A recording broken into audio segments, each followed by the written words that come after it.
go for round two. He's going to go for the knock. Goes for the roll down. And he's spotted CVL. Looks for the clip, but he's not going to be able to get it. Jumps out instead, but goes down. Moving forward, trying to get a better position using the focus advantage. Strikes straight in. Out instead, but goes down. Now it's just Portal alive. Poor Soul in a 1v1, but he cannot do it.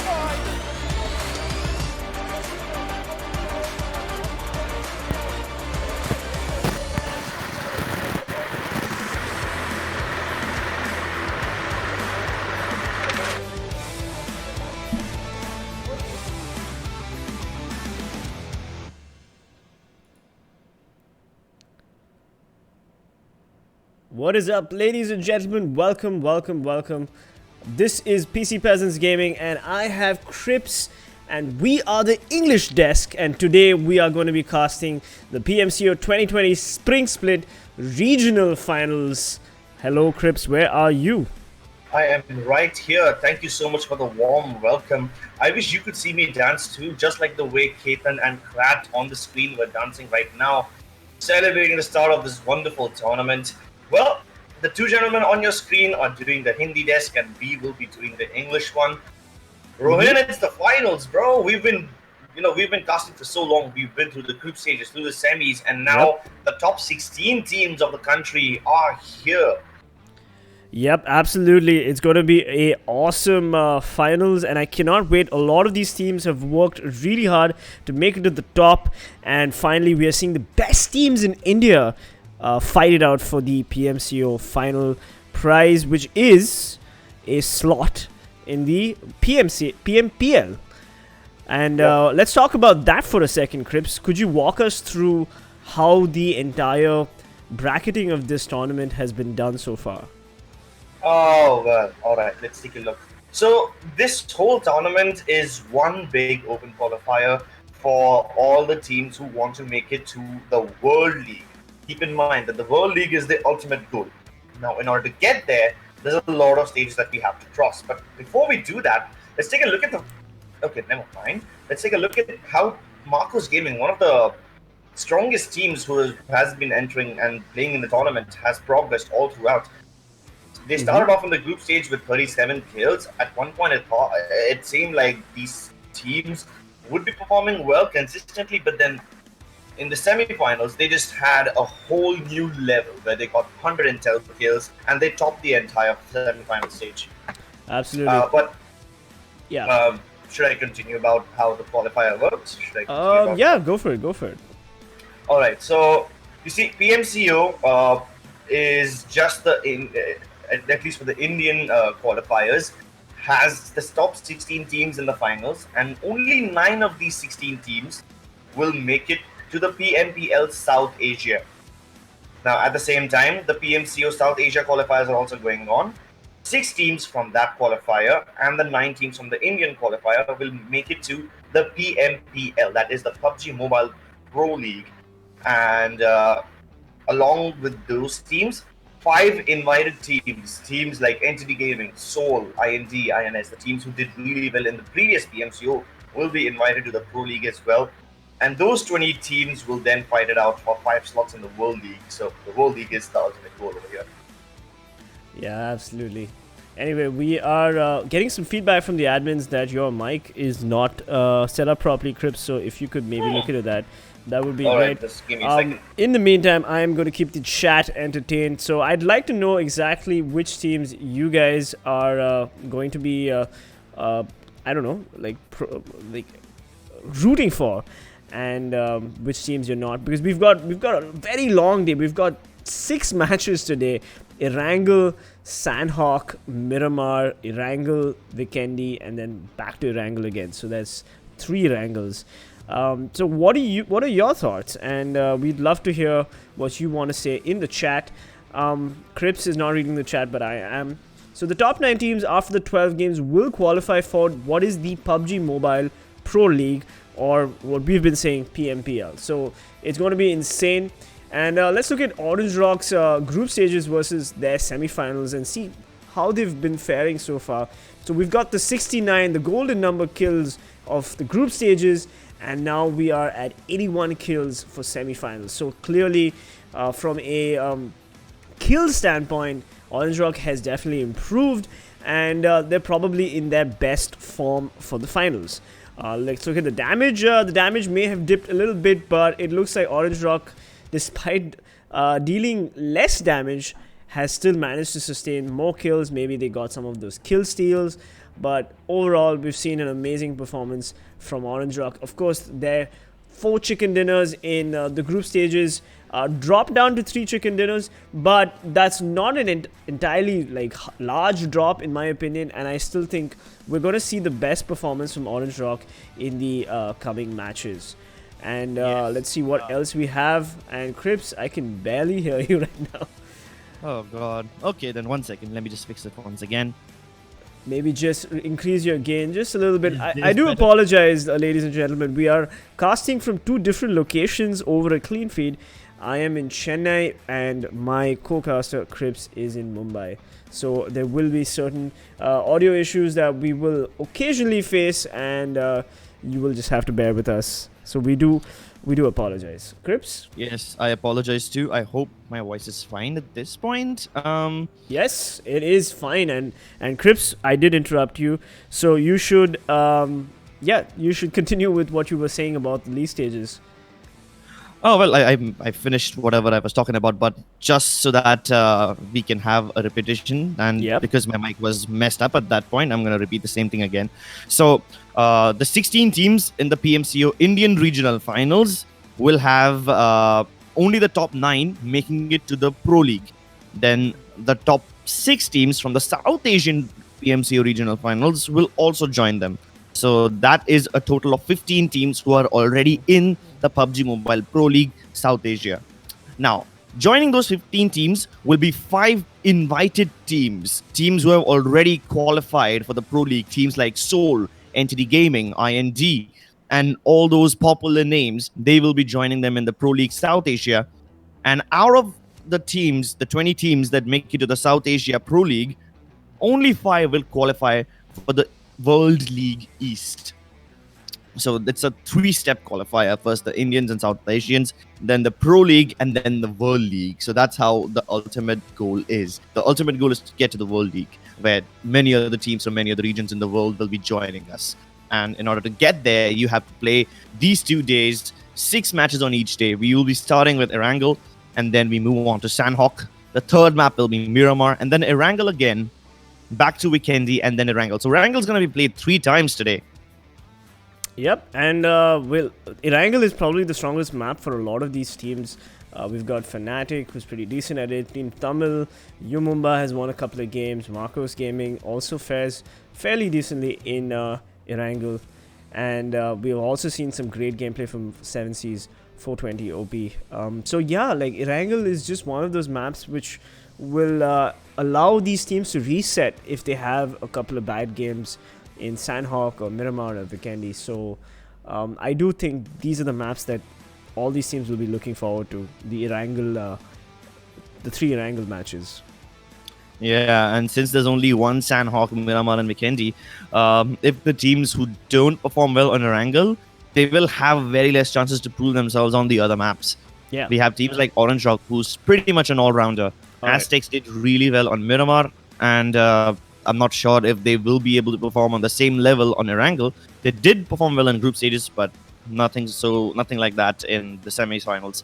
Team Insane, they've been consistent, so I'm pretty happy with that. Same goes for Genocide. Yeah, and let's actually talk about let's play some bets, man. What Crips? Why are we so boring? Come on, man. Who are you betting for? Who's all your money on? Which team are you supporting? Which team you think is gonna make it in a top 5 situation after the first match? Let's start with that. Is it too boring if I say that Orange Rock will make it? Because that seems like really obvious. Teams like Orange Rock, Fnatic, VSG Crawlers, Marcos Gaming, these are the safest choices. I'm assuming these teams will definitely make it into the top 5. So I think Fnatic, yeah, might make it to the top 5 for sure. But I weirdly have a feeling that Elmnt Esports is going to pick UmexRxn because UmexRxn have been on an upward trajectory. They started off in a really bad shape, but then they eventually figured out how to get things going. They eventually figured out how to, secure standings better, and that's why I have a little bit faith, a little bit of faith in that team as well. But yeah, that's a risky choice. Either way, let's just take a look at the plane path that has already taken off. We start at Yasna and go all the way towards Kaka. Now, this is a pretty okayish plane path. I mean, it leaves most of the map accessible to a lot of teams. Only the teams who are comfortable with Novo and military base are going to have to do a little bit of driving in order to get there. Other than that, it all seems really, really fine. I'm expecting, since there's only 16 teams left, all the teams would have done their homework and they figured out who likes to drop where, so that they can either A, go for their standard setups where everyone plays it safe, or B, hopefully, I'm hoping that scenario B plays out, where these teams challenge each other and make it uncomfortable for them. Surprisingly, Marcus Gaming is dropping in the middle of nowhere. This is not a strategy I've seen them use before. They usually drop in school or the compounds nearby, but they never go for a safe approach right there then. At that point, I'm assuming that Marcus Gaming have obviously done something new and prepared for today. Orange Rock, as always, in Watertown. Team Insane, as always, in South George Pole. Team Genocide, also in South George Pole. City heading nearby. The circle is devastating. It shifts heavily towards the west, which means all these teams who are in Yasna, Farm, Milter, they're going to have to make their way back in the circle. LCraft is in Yasna all by themselves, luckily. Nobody to bother them over there. VSG Crawlers in Mansion, Aztecs in Lipovka, all nice and safe. We have VSG Crawlers in Shelter and Prison and the compounds nearby.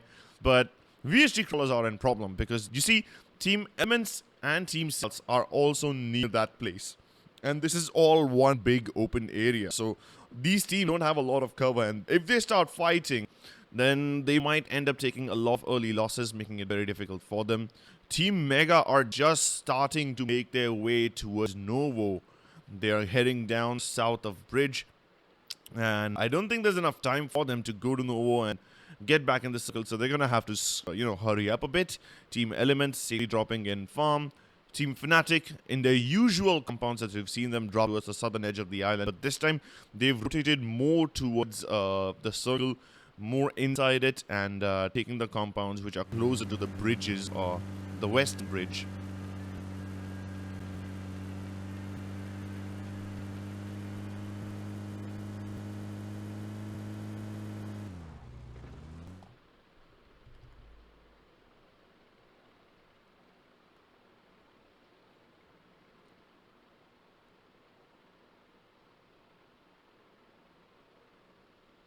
Godlike, all nice and safe in Pachinki. Fnatic Scout, obviously on our screen. One of the finest players in the country. As always, dropping in the same compounds like he usually does. It's interesting to see how these teams change things up, considering that this is the finals. I mean, it would be an anticlimax if they continue doing what they've been doing all this time.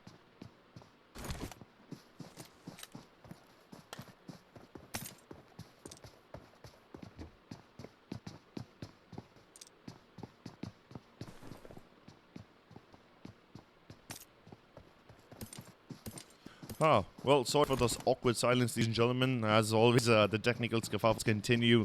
But don't worry, while all that is going on, I'm here to entertain you while my co-caster figures out something. Either way, Fnatic seem to have... not getting in trouble early game. You see, all these smaller compounds that they keep on looting, it does give them decent enough loot, but it's not the best loot in the world. And I'm gonna be honest, this one time when I walked into the Fnatic bootcamp and I saw them practice, they were screaming at each other about, hey, this is enough loot, let's just go. And then I look into their screen and they were only on level 1 vest and level 1 helmets. And they're like, all right, we've got enough loot, let's just go play along with it. And I'm like, bro, don't you think you need at least like a level 2? Right. And that just shows how much confidence they have. They will walk naked into a fight and they don't care. They will just still get down to business. Absolutely. I am back, and I do hope that everything is fine right now. We did have a power shutdown in my area, so Oh no. thankfully Crips is the backup feed for this cast. So I'm really glad that everything's back to normal. But yeah, Crips, you were saying. Huh. Well, I was saying that all these teams who are now starting to rotate into the circle, teams like Aztec, they're going to be in trouble because a lot of these teams are nearby. You see, they are just about to cross VSG crawlers who are sitting right inside shelter and heading towards mansion at the same time. Team Elmnt is in farm. Although I think Aztecs and Elmnt won't see each other since the hill separates them. But then teams like Celtz, they will have to pass right through Team Elmnt in order to get there. And if teams get to the edge of the circle quickly enough, I mean, Pochinki's at the edge of the circle, so I'm assuming nobody will dare go inside Pochinki where Godlike has already established their dominance. The only team that does seem to be keen enough going near Pochinki is Team Marcos, and they've done so in the past. They've challenged Godlike in Pochinki time and time again.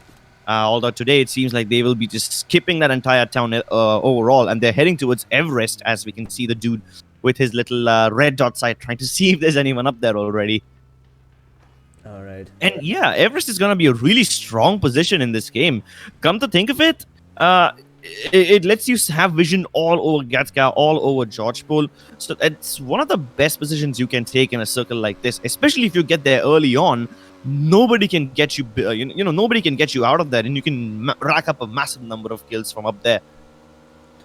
Yep, meanwhile we've Godlike on the screen, and back to Mega in Novo. As usual, Mega, the team that always drops Novo, will have to worry about the long rotation. It is the longest rotation for them. They are the farthest away from the safe zone, but they do have their vehicles, and it is just the first couple of circles, so they're not going to worry too much. Hopefully the Novo drop has worked out for them, Crips, and they have the loot that they need for these rotation fights. Yeah, I'm not worried about Mega too much. Novo is this one place where you find way too many first aid kits. Like this one time I dropped over there, not one time, I've dropped Novo plenty of times, and I always find like 15, 20 first aid kits over there. So yeah, this team has got enough. They can easily just wait for the second circle to pop and then come in late. Or, I don't know, make an early rotation directly from the south so they can be safe from all these teams who are moving towards the eastern edge. Either way, speaking of safe, that is not a word I would use to describe Aztec, as they're taking fire from Umumba. Absolutely. Wow, I'm getting a little tired of all these technical issues that we're having right now. Can we start a petition for the English desk? Can we please start that petition? Because I would be so grateful. But yeah. Anyway, we've got Team Aztec, of course, playing it duos, which is interesting because Team Aztec generally don't do that. They don't do this, no. Yeah. They usually stick together. Yeah, I guess people have been keeping notes on what Fnatic has been doing, and I would too, to be frank. Fnatic is just one of those teams that knows what it's doing. And meanwhile, Godlike's carry is spraying down Team Aztec. RB gets chunked pretty badly. He's in the red. Carry, BTC, Gil, and all his friends. But never mind, Scout OP is also chiming in, and RB not OP is knocked. Team Aztec are now in a sandwich, a kill sandwich between Godlike and Fnatic. Well, here we go. The fights continue. Now, the thing about this fight is all of them are split up, okay? So, somebody's going to have to come charging into one of the compounds in order to initiate this fight. And for the moment, it seems like Fnatic will be the one to do so. But will that actually pay off for them? Yep, let's see. Well, the nade gets pulled from Oasis' waist, but he puts it back. He's still trying to get an opportunistic shot at a few people here. Spidey is third person peeking him. I'd like to see what the IGL of Fnatic has in store. They both trade nades, and no harm, no foul. Yeah, nothing so far. I don't think that's going to be the case. This is the fight that's most likely to get third-partied. Well, let's see. We've got Godlike flanking on the far east of Ronak. So Ronak, Scout, Oasis, they are they're quite far away from each other. They're playing it, and never mind. Oasis has decided to disengage because he doesn't want to take this fight. I'd like to see what the Fnatic boys have in store, have in mind. But meanwhile, Orange Rock's Mavi is getting peppered. He's also already lost his vehicle. He's dropped his smoke, but he gets knocked out by a aggressive Marcos Gaming's Pansing. And Pansing is not going to let Mavi go. He's going to finish off Mavi. And fair enough, this is Orange Rock's top player, if not one of the top players. And Pansing is definitely is going to want to eliminate him. But never mind, Insane Tempest steals it from Pansing. And Pansing is going to be super pissed right now. Oh, man. That definitely is a bummer, and I don't know how you can deal with that. And that's really smart play from Insane as well. They've been, thriving in this dockyard drop, and it seems like nobody can really stop them over here. Well, maybe 7Cs can change that. Yep. Well, 7Cs is not a team that I'd want to drop near because that man, 420 OP, I do not want to mess with him. Whether it's an early game fight or a late game fight, 7Cs... 420 final boss, these are amazing players. These players do not screw around, and Insane should be worried. But another team that I would really like to talk about is Revenge Esports.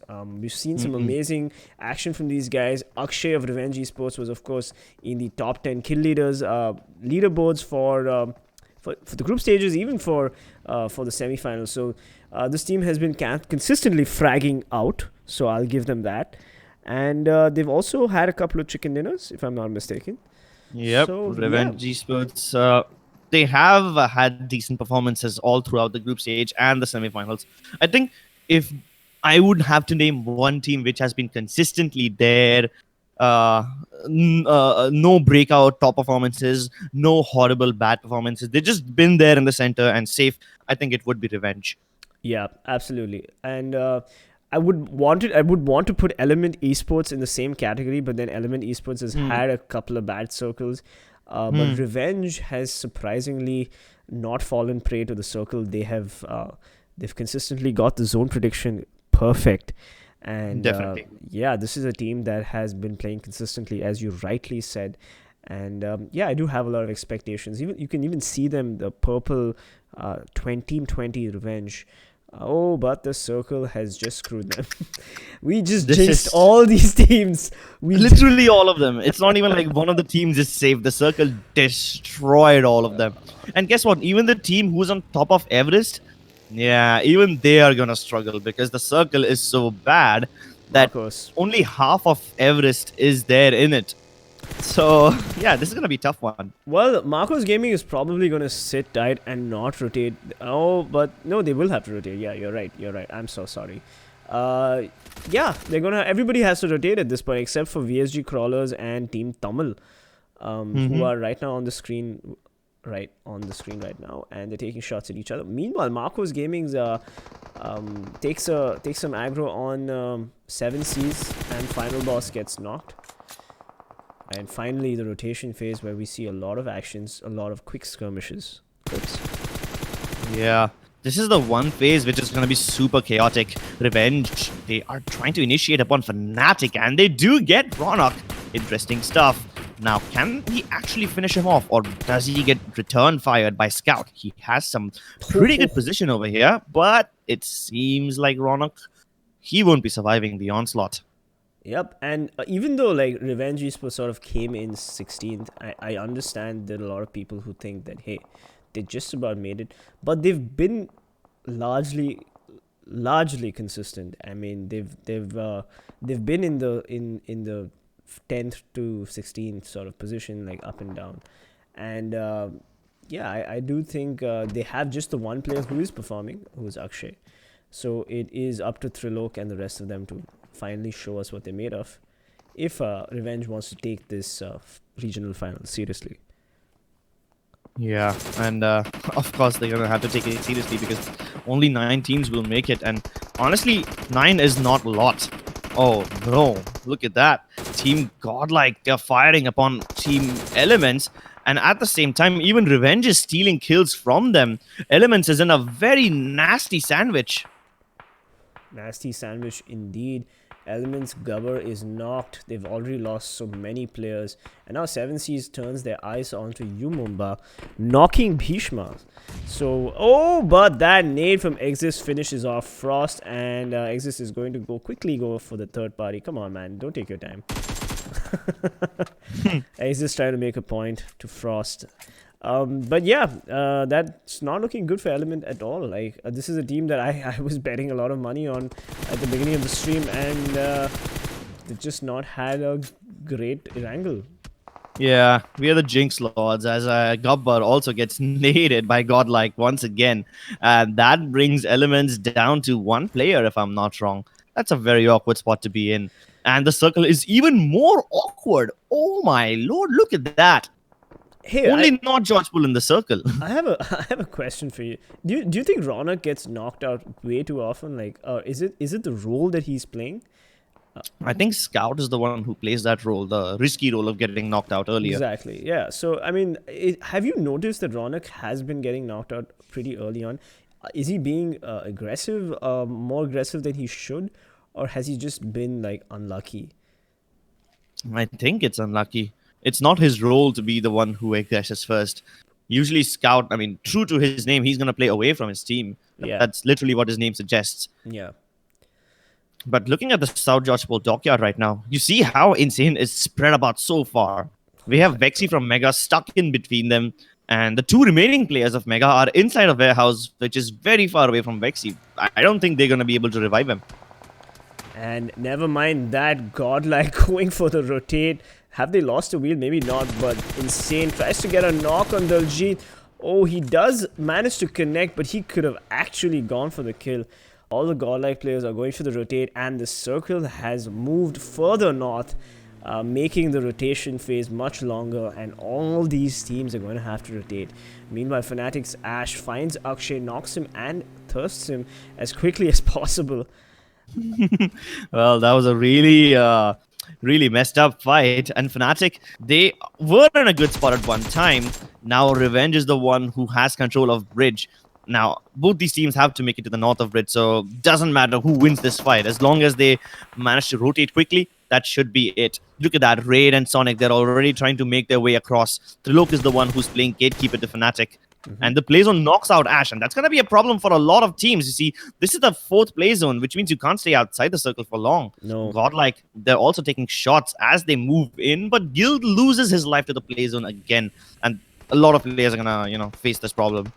Yep, Elmnt Esports finally getting eliminated by Team Celtz, and Umumba and Aztecs are facing it off in Georgie. Where is Ash though? And he's done. Yeah, because he took a lot of damage. He got chunked badly by a neighboring team, and then the circle finally got him. So we've got two players from Fnatic down already. We've got Ash and Ronak dead. Oasis and I believe Scout are still alive. And Orange are going for the risky rotate, but it doesn't work out. He gets caught out by Swag, and Swag gets the knock. Meanwhile, Oasis and Scout taking the beach, taking the water. Some sun and surf. They do not want to deal with all the flying bullets in this rotation phase. Yeah, surprisingly, the swimming workout, it actually helped them. I mean, I thought they would, take a very risky approach, use a car and dash across the bridge, but why not? A little exercise is always nice. Yeah. It has been a difficult rotation for all these teams. The circle has not been kind. And meanwhile, Anto retaliates, gets a shot, and gets a knock off the insane player, Legend. And Anto is pissed probably right now. Both Daljit and Anto still alive. All our top teams with only two players alive. And look at Team Tamil, consistently lucky with the circle. All the Team Tamil fans are probably breathing a sigh of relief. Meanwhile, 7C's Viru gets a knock on LifeCraft's villain as well. And Fnatic in the corner. This is happening on the northern edge of the circle, which means LifeCraft is pretty safe. But look at the way how Orange Rock is splitting up at this point. We have Anto all by himself scouting the buildings of North George Pool. Meanwhile, Daljit is very far away from him on the northern edge of the circle. And he's in the forest, in the open. Absolutely, like they have a long rotation ahead of them, but Mega seems to have set themselves up quite well, and Yeah, really well actually. I do believe Team 19 and Team 11, which are Aztec and LifeCraft, will have to will try to gatekeep a little bit. We'll try to gatekeep Insane a little bit before they head into the circle. It's not LifeCraft. LifeCraft is far away from all this action. They're on the northern edge of the circle near Aztec and I'm sorry, Team 11. Yeah. Either way, I'm actually liking what Aztecs are doing. They're trying to send one person at the same time, and this is actually perfect. Yep. Now look at that. TeamTamilas is engaging with with so many teams at the same time that this might just be the chance for everyone else to move in. Absolutely. Mumbai, Team 11, the team that I misunderstood, is rotating finally, but here we go. Godlike at the edge of the circle, spraying down left, right, and center. Mumbai going for all those kills as quickly as possible. Godlike, amazing gameplay from Smokey and his teammates. They get the knock on Insane's Legend, and Team Insane is unfortunately not going to survive this rotation. Yeah, they're taking way too many losses at this time. Tempest, he's bleeding away. Nobody there to revive him. Marcos Gaming, though, they're spread out nice and well across this whole thing, across the whole hill. And I think they should have an advantage as all these teams start to move in. But I'm really impressed with Godlike and the way they are playing. They're taking a lot of kills. So Yep, Godlike actually was a team that we did not mention as a strong contender for Erangel, but hey, maybe it's good we did mention it because we keep jinxing all these teams. Meanwhile, Marcos Gaming's Pansing finishes off Orange Rock's Daljit, which is definitely a good kill as long as all the top Orange Rock players are not playing, you know. Marcos Gaming and a few other teams are in the standings to win this. Meanwhile, what a spray down from Viru. Avi from VSG Crawlers is not going to make it either. yeah, and then TeamTamilas finish off the last remaining member of Orange Rock Anto, and that's gonna eliminate them as well. VSG Crawlers, they're taking a lot of damage from 7Cs, surprisingly. And then 7Cs engage with Genocide as well. They're fighting on two fronts right now. Yes, they are. Well, Marcos Gaming also in a decent position, but let's see if Manti-OP's nade actually connects with the Fnatic players. Holy shit, what a nade! Scout OP had no idea that was coming, but Oasis is right nearby, so all the Fnatic fans don't have to worry too much. But they know exactly where these players are from Fnatic, and Tamil is going to try to finish them off as quickly as possible.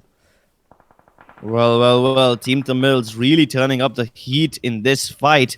And I'm actually worried about everyone else. Given the position that they had, they should have a massive advantage over everyone else. Look at that. They're nading everyone. And Fnatic, they're out of this game already.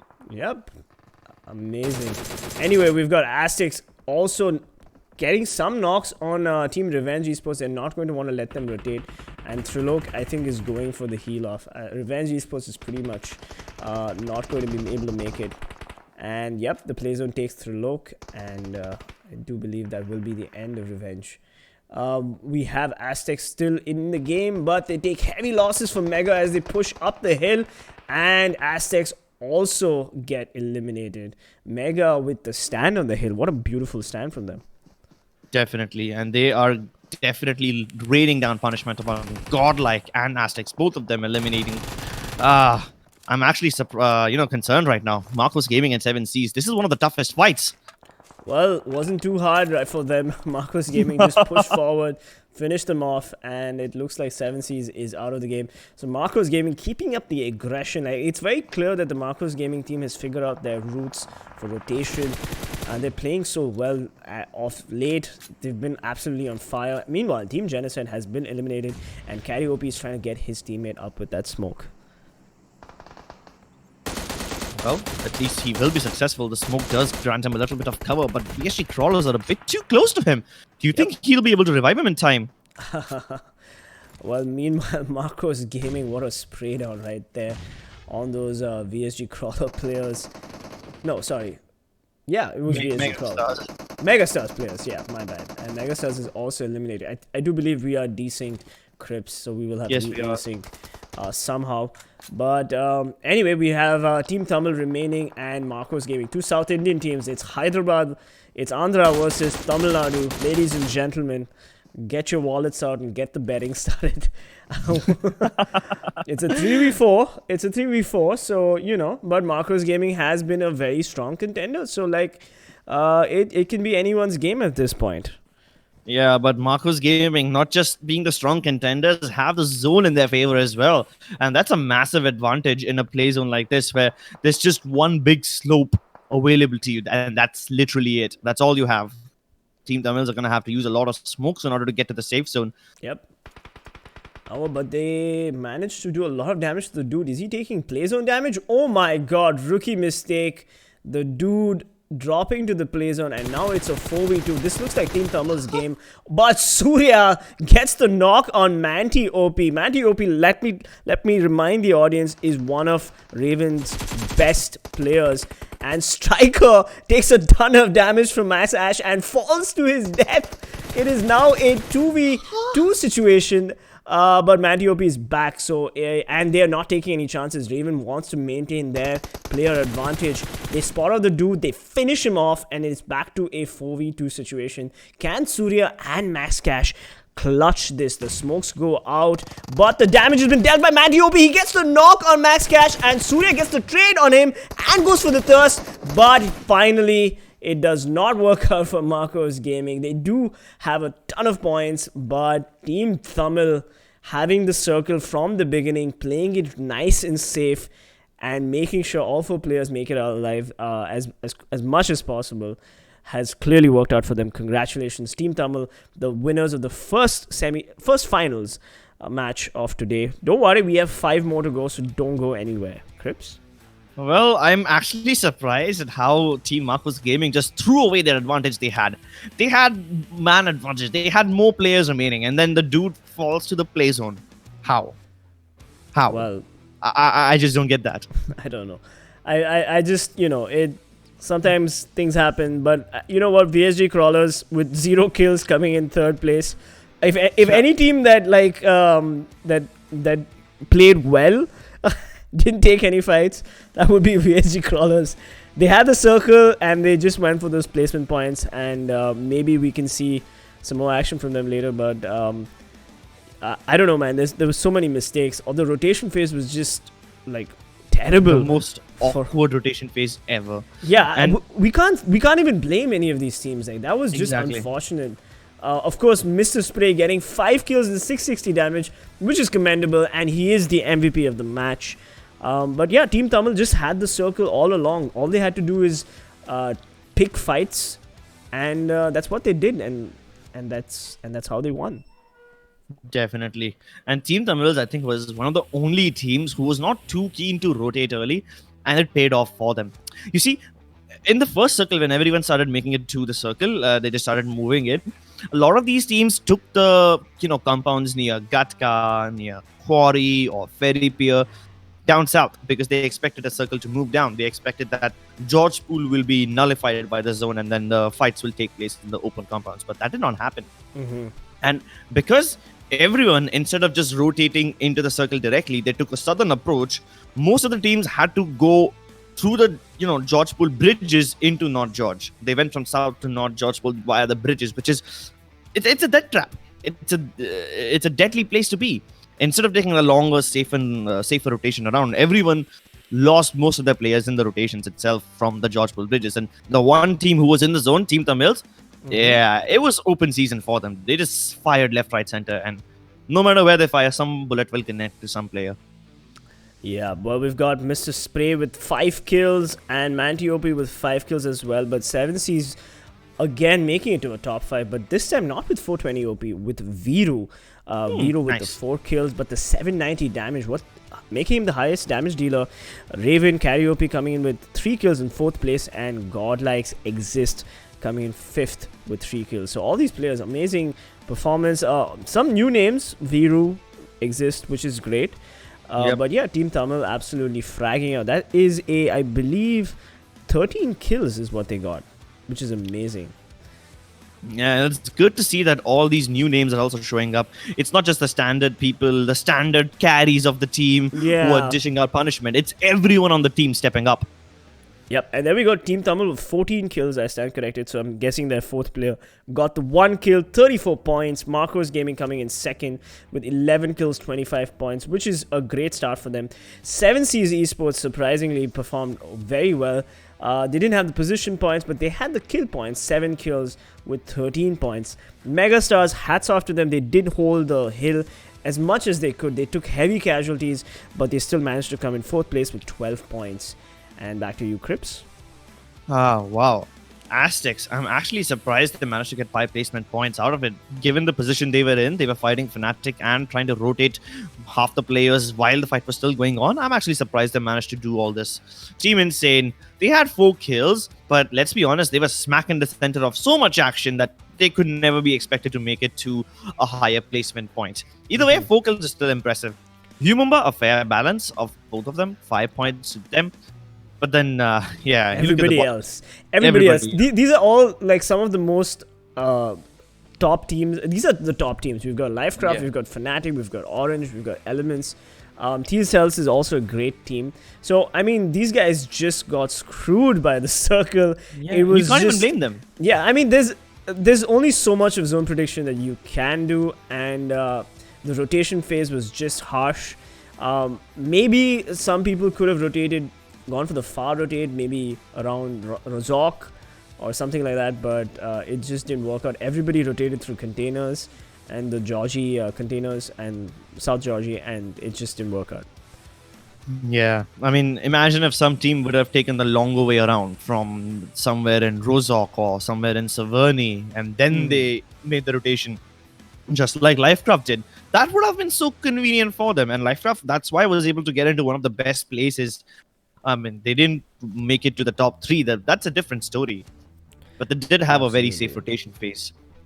Yeah, well, we do have another match coming up next, so do not go anywhere. We have Sanhok coming up, which is a very tight map, and we do expect to see some great gameplay, but I do not want to make any more predictions. I think we've jinxed these teams enough.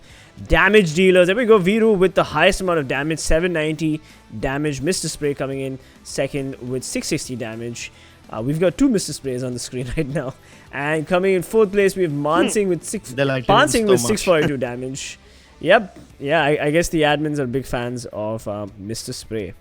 But yeah, man. Hey, I'm a big fan. That was a great hold by Team Tamil. I mean, look, man, both VSG Crawlers and Team Tamil both had the circle, but the difference between these two teams is that Team Tamil took the fights. They took the fights, they established their superiority, and they, of course, had the best possible position.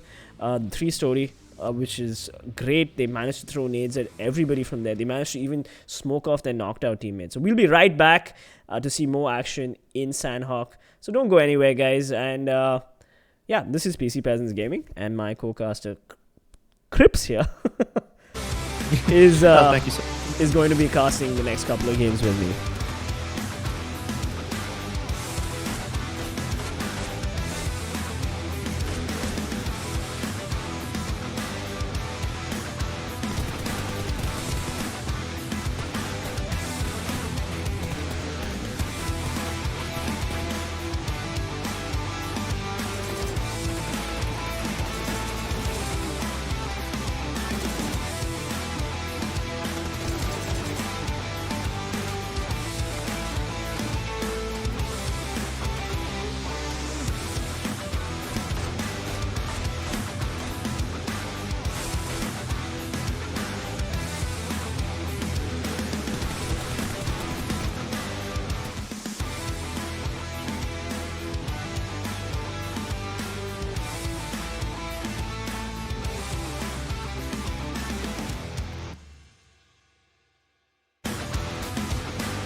And we are back. This is PC Peasants Gaming, and I am casting from Chennai, whereas my co-caster, the love of my life, Crips, is casting from Mumbai. So here we go. My heart is melting at this point because that's just way too sweet, and it's so sweet that I might even get diabetes. So let's just stop right there. I don't want to die from obesity. All right. I just want to die after being crushed, after my throat gets crushed of casting all these games for so long, and that's the perfect way to go out. Hey man, North South represent in the English desk right now, without the desk, of course, without the physical desk.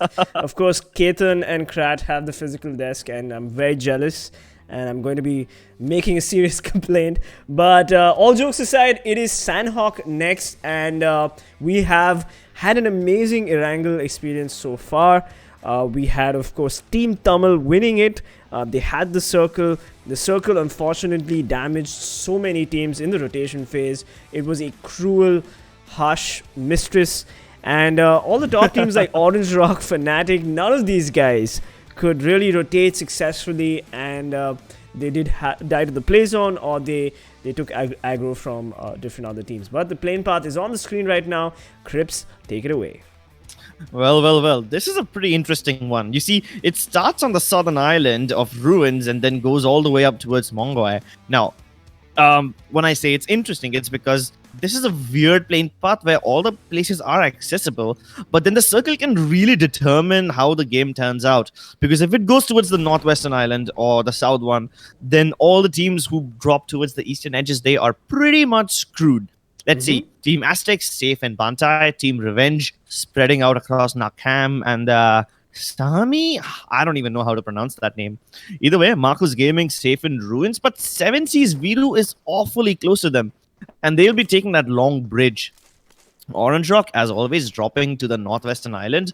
Not on the top of the temple or in Hatin or anywhere. They're just dropping on the edges of the island so that they can swim right across. Fnatic and Elements. Oh, these two teams will be facing off in boot camp really soon. So that's a fight I'm excited to watch. Yes, finally we'll see Element in their element, and shots are already being fired between the Fnatic players and the Element players. But it is Ronak and Oasis, and I'm really scared that Ronak will get knocked again. Fnatic is not a team that really performs well in Sanhok. And let's hope that they can change that in today's match. We've got, of course, Orange Rock, as you said, in the Hatin Island. LifeCraft dropping Hatin as usual.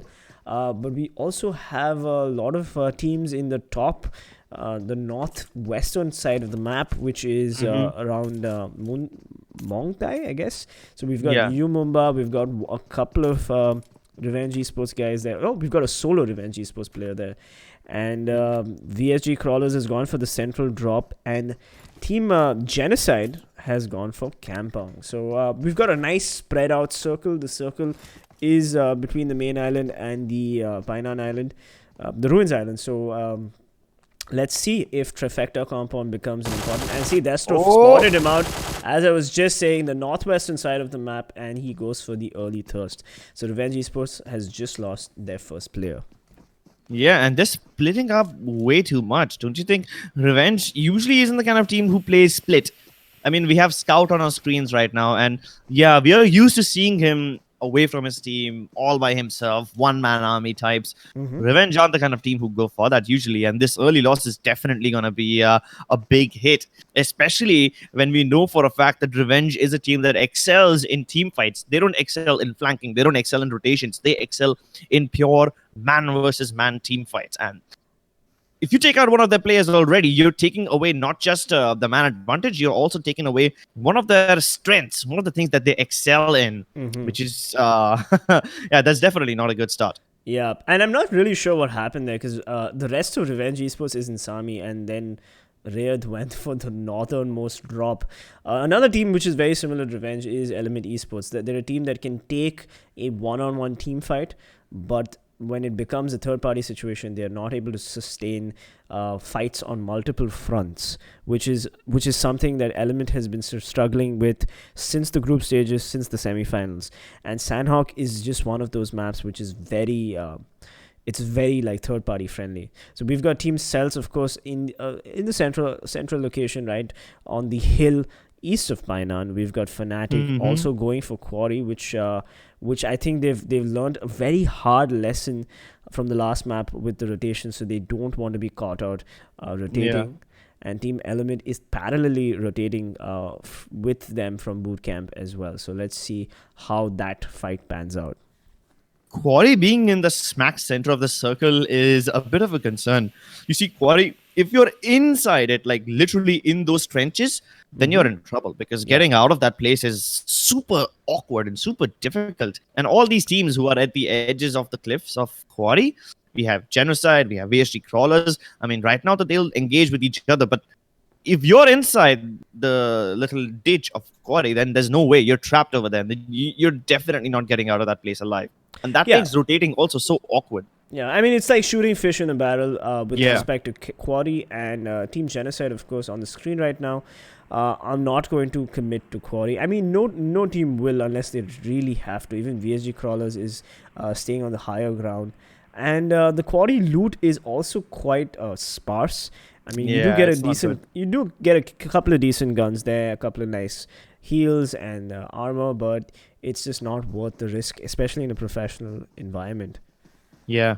So I guess both these teams will try to take control of that one little road that passes right through Quarry, because I think holding on to it will be essential, at least for the early game. And later on, if the circle moves away, then it's fine. It does offer a little bit of a safe space to move around. But definitely better than, moving all the way around the edges of Quarry in order to just going through the zone. And we've got an AUG dropping on docks, and Team Ultron has spotted out Scout OP, and Scout has been knocked, and he's going to get thirsted by Ultron. Oh my god, Fnatic this time losing one of their top players early on. Scout OP, what a beautiful snatch from Team Elmnt Esports. They're not going to want to commit to this fight. They've done their damage. If they can get a couple more knocks, they will, but Team Ultron, Ultron is going to be feeling pretty good about himself getting the kill on Scout. Actually, any player in the PMCO stages, if they're going to kill Scout, they're going to feel pretty happy. Ronak retaliates, but Team Elmnt Esports has finally rotated to a different spot, and either Fnatic has to defend this compound, or they will have to figure out another rotation. Let's see what they do. Yeah, and at 3 people, I don't think they will be moving around too much, not like they usually do. I mean, I'm seeing a little bit of a different strategy come out from Fnatic today. Quarry is not a place that they usually end up taking early on, but since the playzone forces everyone to move in this direction, why not? Okay, why not just take this one compound which offers you pretty much everything? It offers you vision on top of the hill, offers you vision at the edges of Quarry, and in case the circle does screw you, you have like not that good, but a decent amount of cover to move around. So it's overall not a bad spot. Yeah, absolutely. Like it's CG is completely like that's a great spot for him, and he's unless he peeks out, he's literally the tower for his teammates. Yeah. And meanwhile, OS is not rotating out, but Ronak is trying to find a better spot. Mavi has just telegraphed his footsteps to MJ, and he hits the deck. So let's see what Team Celtz has in store for Orange Rock. Yeah, I think they have a little nasty surprise. No, wait, what? MJ did not see him? How is Mavi getting away with this? No, I think he did. No. And he throws the nade. So Mavi hears the clink of the frag, and he moves out. So he didn't really know where exactly Mavi was, but he had an inkling that there was a player nearby.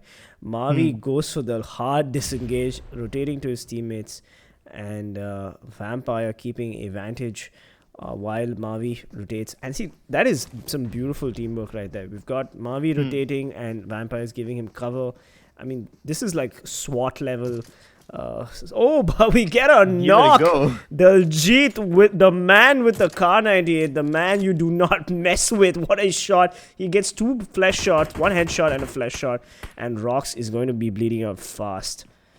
Yeah, and keep in mind that and he's done.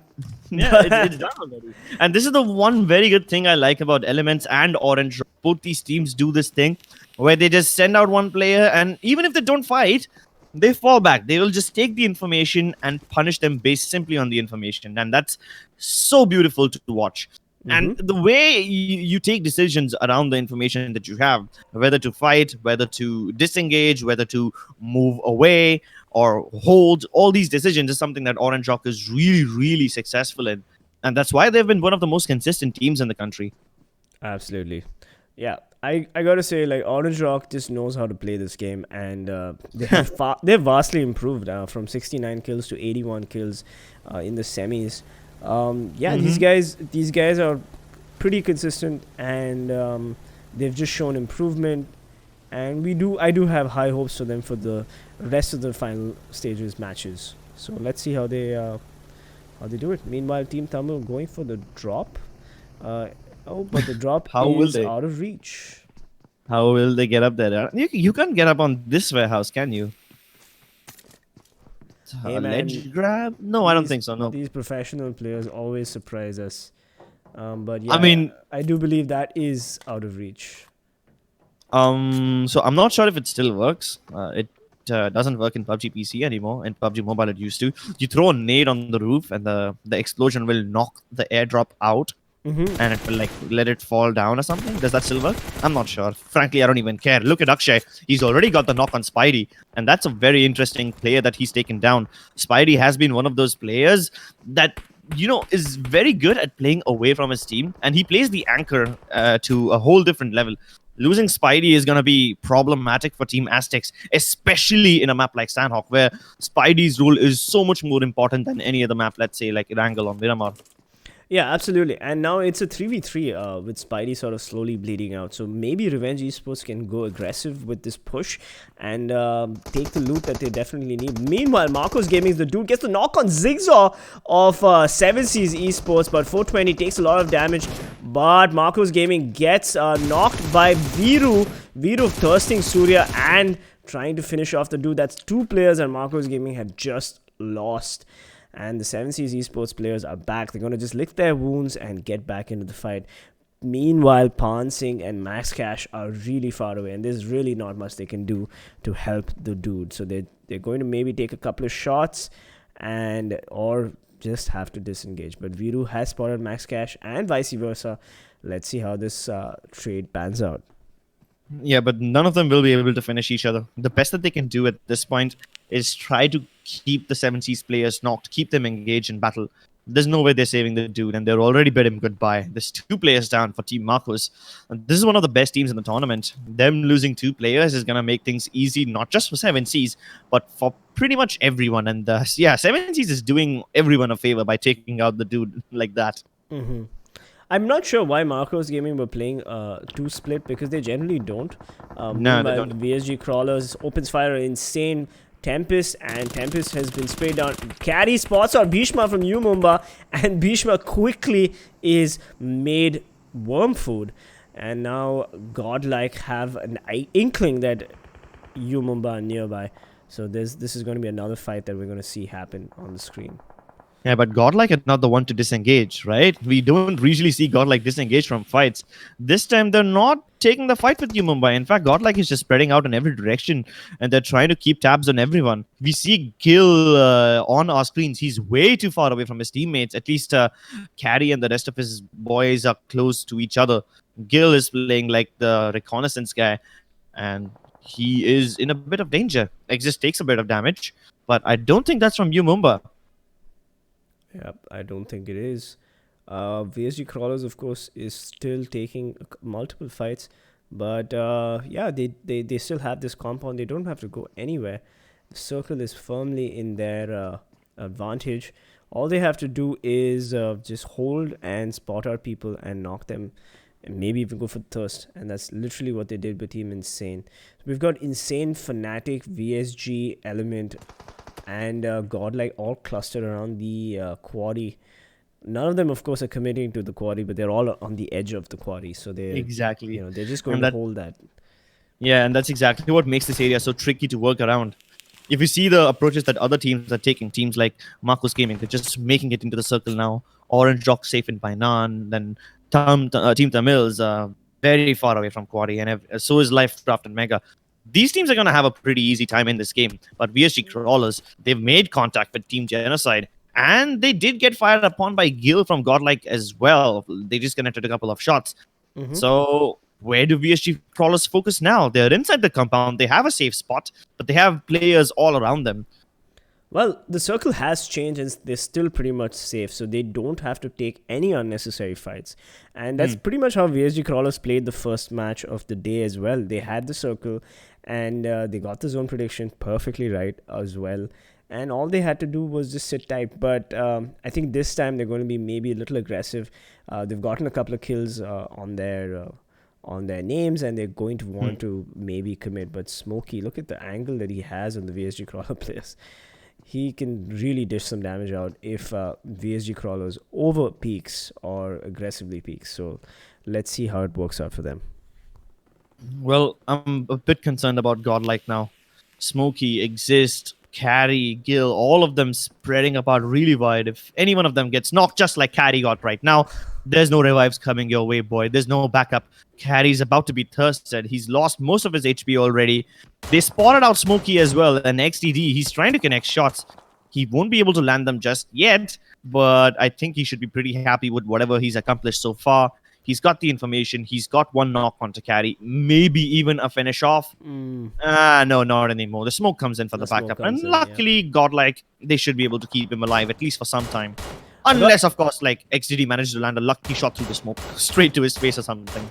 I gotta say, XDD is connecting a lot of shots. He managed to get one shot on Smokey as well. But you know what? When it comes to the group stages and the semifinals, the one team that has held a hill successfully is Fnatic, especially in Sanhok. Like, these guys know how to hold their hills.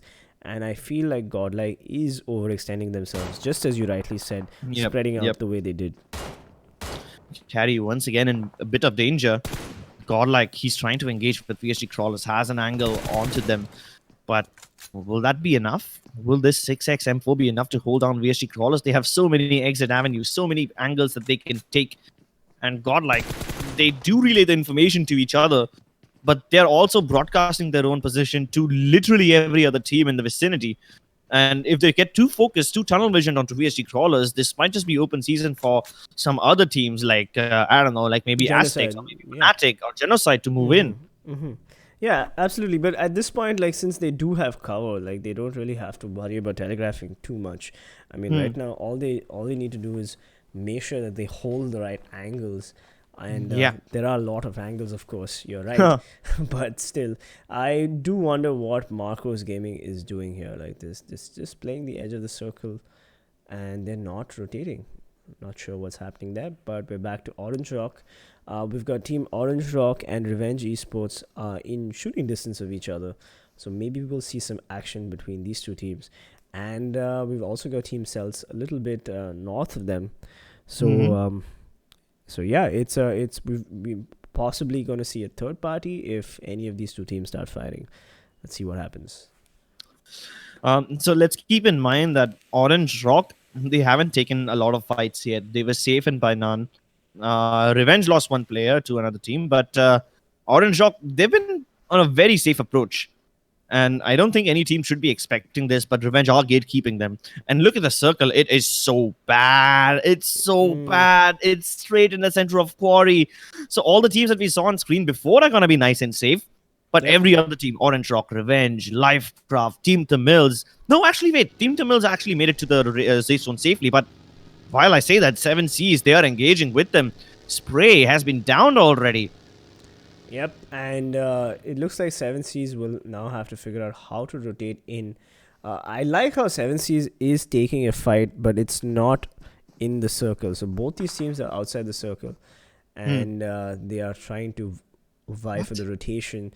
Elmnt Esports gets a knock on LifeCraft, but LifeCraft, one of their players just drops and gets knocked as well.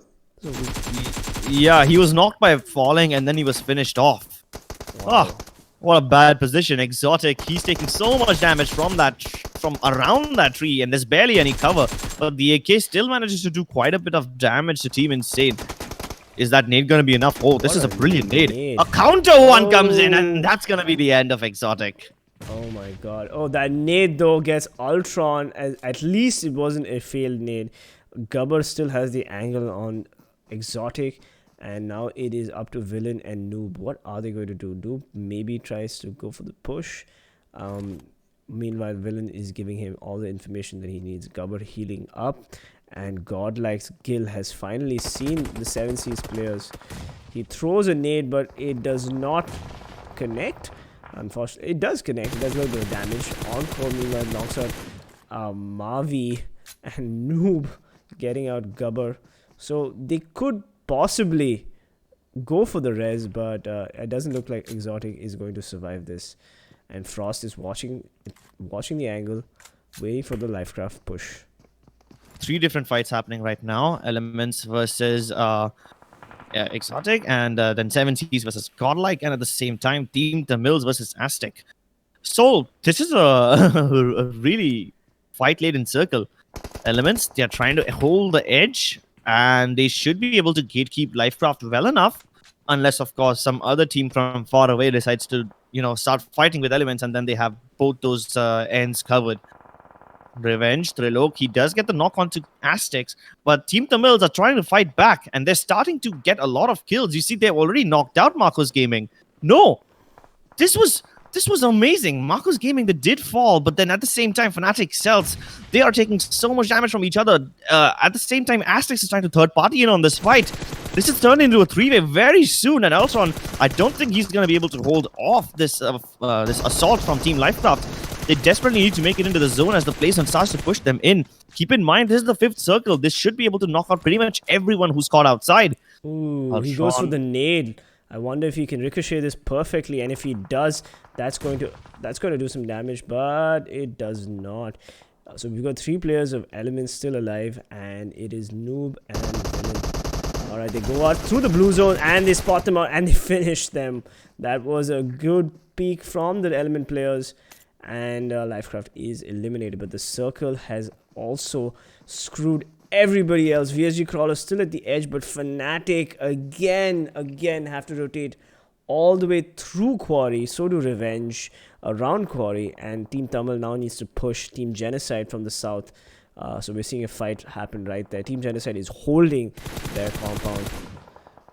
Godlike split apart in the zone itself, so they are pretty safe for now, and they should be able to cover a lot of distance, and a lot of teams will be gatekept by them. So if they do it right, they can, pretty much decimate everyone.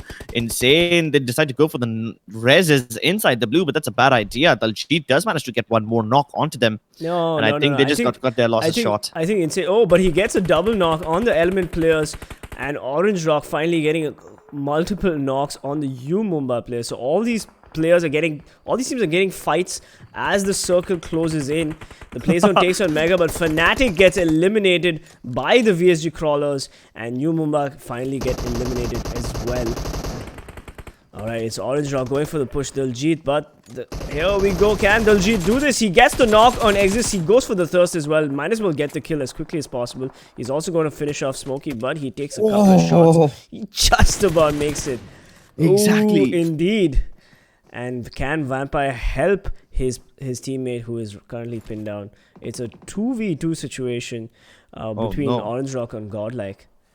But Anto and Mavi have been knocked out, and they were knocked out by someone else. The G does manage to get the return fire on to exist from Godlike. This is amazing. How are they still managing to dish out so much damage after losing their players? Vampire, he knocks out Smokey. This is brilliant. And now at this point, Orange Rock can safely make their way in. They've eliminated, not eliminated, they've definitely taken down most of Godlike, who was the most dangerous team in the circle. But on the edge of the circle over here, we have Revenge versus Team Genocide, and Revenge downstairs. They need to make their way up. Genocide should have a good angle onto them. A single nade should be able to finish off most of these players. Yep, and MegaStars just got eliminated by the VSG Crawlers. It is TeamTamilas, Orange Rock, Godlike, Revenge, Genocide, 7 Seas, and VSG Crawlers. And here we go. Team Genocide goes for the spray. They get the knock on Zigzag and get a knock on Final Boss. 7 Seas Esports players are dropping left, right, and center. It is 420 OP and Viru up to these 2 players. But Viru gets a knock on XDD as well. Can 420 and Viru clutch this for 7 Seas Esports? He spots our Ash Gamer. He gets a couple of shots in. Viru does a ton of damage. Meanwhile, Noob is pushing from the right flank. And he manages to get 420 OP and he gets overwhelmed. Viru also dying. Whoa. 7C's Esports eliminated by a beautiful defense from Team Genocide. But we've got Revenge's Akshay. Sorry, VSG Crawlers. Steal kills. Yeah, what cheeky plays right there. VSG Crawlers, as usual, the king of the third parties. But oh my god, Godlike, what an amazing elimination. How is Godlike still in the game? They were losing so many players from Orange Rock, from VSG, but somehow they are now on top.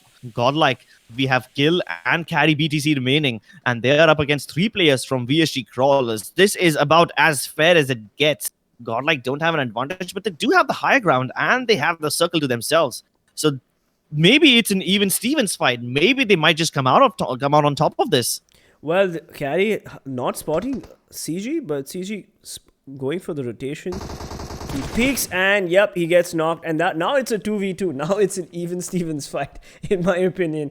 Here we go. It is Godlike versus VSG Crawlers. Can VSG Crawlers do this? They're not the most aggressive players. They generally go for the cheeky third-party kills. And the nades are going to start flying from Carry BTC. Oh, what a beautiful nade. He does a ton of damage, but not enough to kill him. And Gil going for the knock. There we go. Carry BTC getting the knock on Evo DD. It is up to Avi. Can Avi clutch this? It's Gil versus Avi right now. 1v1. Mano a mano. Let's see what happens here.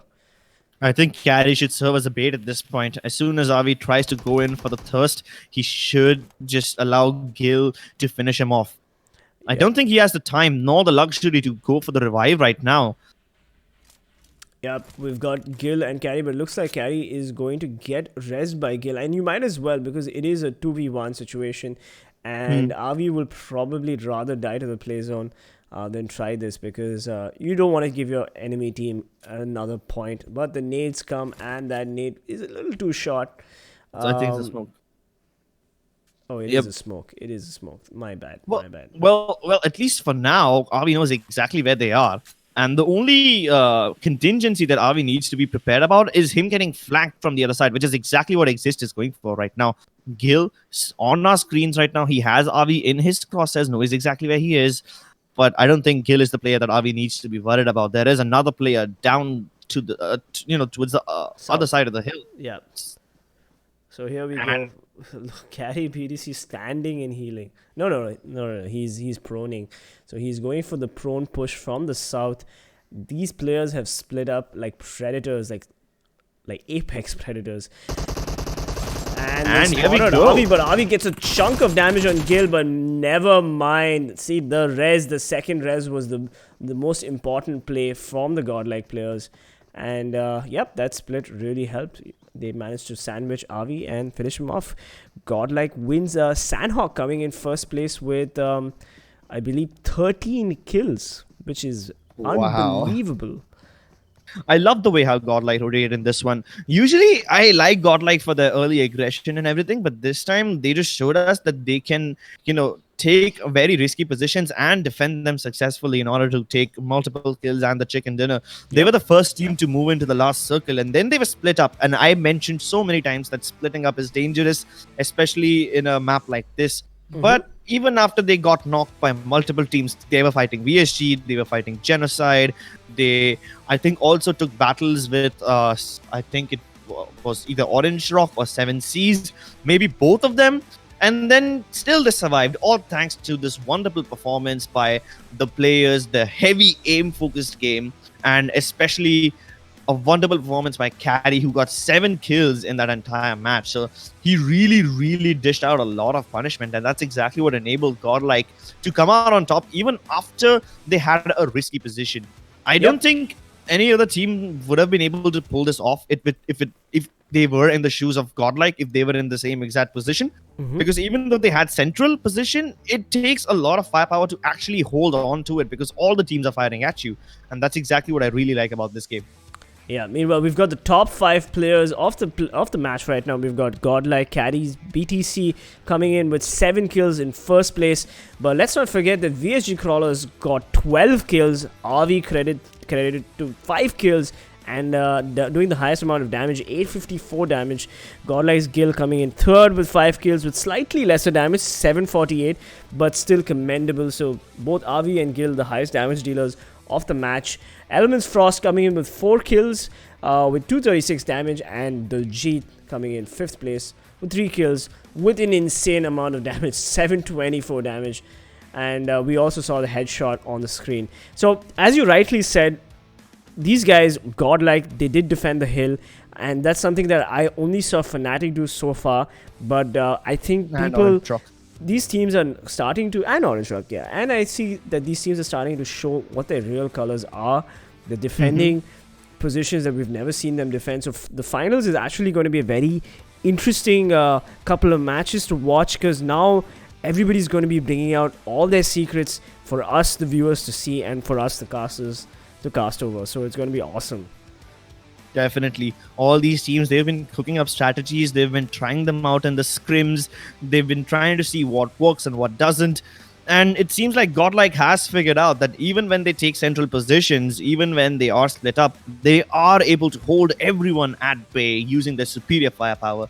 And it's not easy. Yeah, sure, they had good positions, but it takes a lot of skill to hold down to that position. And that's exactly why they deserve to be on top with 33 points.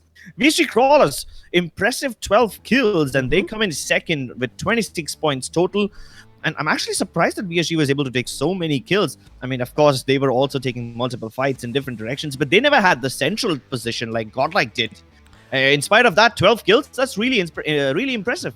VSG Crawlers, like, from their match 1 to match 2, like, performance is just unbelievable. They came 3rd place with no kills in match 1, but they came 2nd with 12 kills and 26 points, which is great. So VSG Crawlers is finally warmed up, and we're seeing them battle it out. Orange Rock, again, we saw them take a couple of multiple fights, 6 kills, but they didn't have the circle, so it was a tough rotation for Orange Rock, but they still managed to dish out that damage. Another team that, of course, comes to my mind is Elmnt Esports. 6 kills to their name as well. Not the greatest rotations from them, but then, you know, they did not have the circle. And let's not forget Revenge Esports is 5 kills, coming in 4th with 12 points. Yeah. Aside from the teams that we have already mentioned, everyone else, yeah, they pretty much just bit the dust, because the circle has been awkward in both the games. A quali circle is never comfortable. Personally, I hate landing in quali. It's such a weird place to play around. But in spite of that, Team Insane was able to pick up 2 kills. It's not a lot, but better than nothing. MegaStars with 4 placement points. Again, better than nothing. Teams like Umumba, Fnatic, LifeCraft, they had a bad time in Erangel. They have a bad time in Sanhok as well. Aztec, Celtz, it's even worse for them. And I'm actually surprised Marcos Gaming was knocked out the first. I mean, they were the first team to get knocked out. That's highly unlikely, highly uncharacteristic of them. Yeah, I'm not really sure what happened to Marcos Gaming. They just got peppered by, I believe, 7Cs. They lost 2 players early on, and then the rotation was just piss poor. Fnatic again coming in, I believe, 12th place, like the first match, 12th or 13th place. I'm not sure, but yeah, Fnatic again bad. I mean, Sanhok has never been good for Fnatic. So yeah, we've again seeing the top teams at the bottom of the standings. And but it's 4 more matches left. It is a long day of PUBG Mobile. We have we have Miramar coming up next. Then we have Erangel, I believe. And then we have Vikendi, and then we have Erangel again. So like, there's a lot of opportunities for these teams to come back, all these top teams. But Godlike in the overall standings, 2 chicken dinners. Wow. This is impressive. They are dominating right from the start. Let's be honest, Godlike never had the most impressive group stage or the semi-finals, but in this stage, in the finals where it matters the most, they are winning everything, and they're winning it in such dominant fashion. Wow, like, okay, this is exactly why Godlike was so feared. We were underestimating them in the semi-finals, and now they've just proven that, okay, we only show up when we want to show up, or when we actually need to. It's like They were just messing around with their opponents' heads. Yeah, I think the finals is where these teams are really going to show us what they're made of. I mean, it is a marathon, and finally the marathon has ended, and now we have a 2-day sprint, 12 matches, 6 matches today, 6 matches tomorrow. So don't go anywhere. It's going to be an amazing performance from all these teams, and we're going to see a lot of chicken dinners. Yep. So there we go. The overall standings. There was a glitch in the scores. Godlike did not have 2 chicken dinners. It couldn't be possible because Team Tamil won the first game. But I didn't want to talk about it. Godlike coming in for the first place with 43 points, and the chicken dinner 19 kills. But Team Tamil not too far behind, 17 kills, but 43 points as well. 2 points higher for placement points. And there we go, VSG Crawlers coming in third place with 12 kills, 36 points in total. And Marcos dropping all the way to fourth place with 11 kills and 26 points. So we've just had 2 matches. We have 4 matches remaining. It's Miramar next. And Team Genocide, Revenge, and Orange are slowly climbing up. Revenge with the 9k, 7Cs Esports with the 10k. So these teams are, at least they're getting the kills, if not the position points. So I would still worry about them in the upcoming matches. But in the second standings, only Elmnt Esports and Team Insane have 6 kills each. And Elmnt Esports is still safe in their 10th position, moving up. But the rest of the teams, Fnatic coming in 14th, disappointing. UMERS coming in 12th, Aztecs 13th. I mean, these teams really need to buck up in the next couple of matches. Otherwise, yeah, they're not going to make it to PMPL. You know? Definitely not. And more than that, I'm actually surprised that MegaStars, even after they were in so much trouble in both the games, they are still at 16 points. They have 12 placement points overall, so that's actually a pretty good start for them. Meanwhile, VSG Crawlers, in spite of winning no chicken dinners, they are getting consistently high positions, and that's why VSG Crawlers is up in 4th place. We did make that mistake where I said Godlike with 2 chicken dinners because there was a bug on the screen. Either way, TeamTamilas and Godlike, I think they should be pretty safe at least for now, and they've accumulated enough points with the chicken dinner and the kill points as well. So even if the rest of the games during the day don't go in their favor, they should be pretty safe at least for now. Yep, indeed. And Miramar is, of course, one of those maps where we're going to see a lot of teams perform well. I mean, I have high hopes for Orange Rock. I have high hopes for UMERS, even Fnatic for that matter. And so all the teams with snipers are going to do really well. So we'll be right back. Don't go anywhere.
Welcome back, gamers. We are now casting match 3 of the PUBG Mobile PMCO 2020 Spring Split.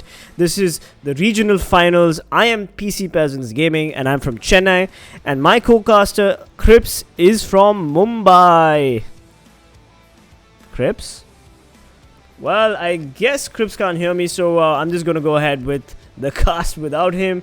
Yeah, so we just had an amazing Sanhok. We had Erangel, which Team Tamil won, and we just had Sanhok, which Godlike won. So we have Miramar coming up next, and we're finally going to see some action in the desert of Miramar. Now let me explain something to you guys. Miramar is one of those games, one of those matches where all the teams will be taking long distance fights. Now we haven't seen the top teams perform really well, but hopefully the top teams will come back and show us what they're actually made of.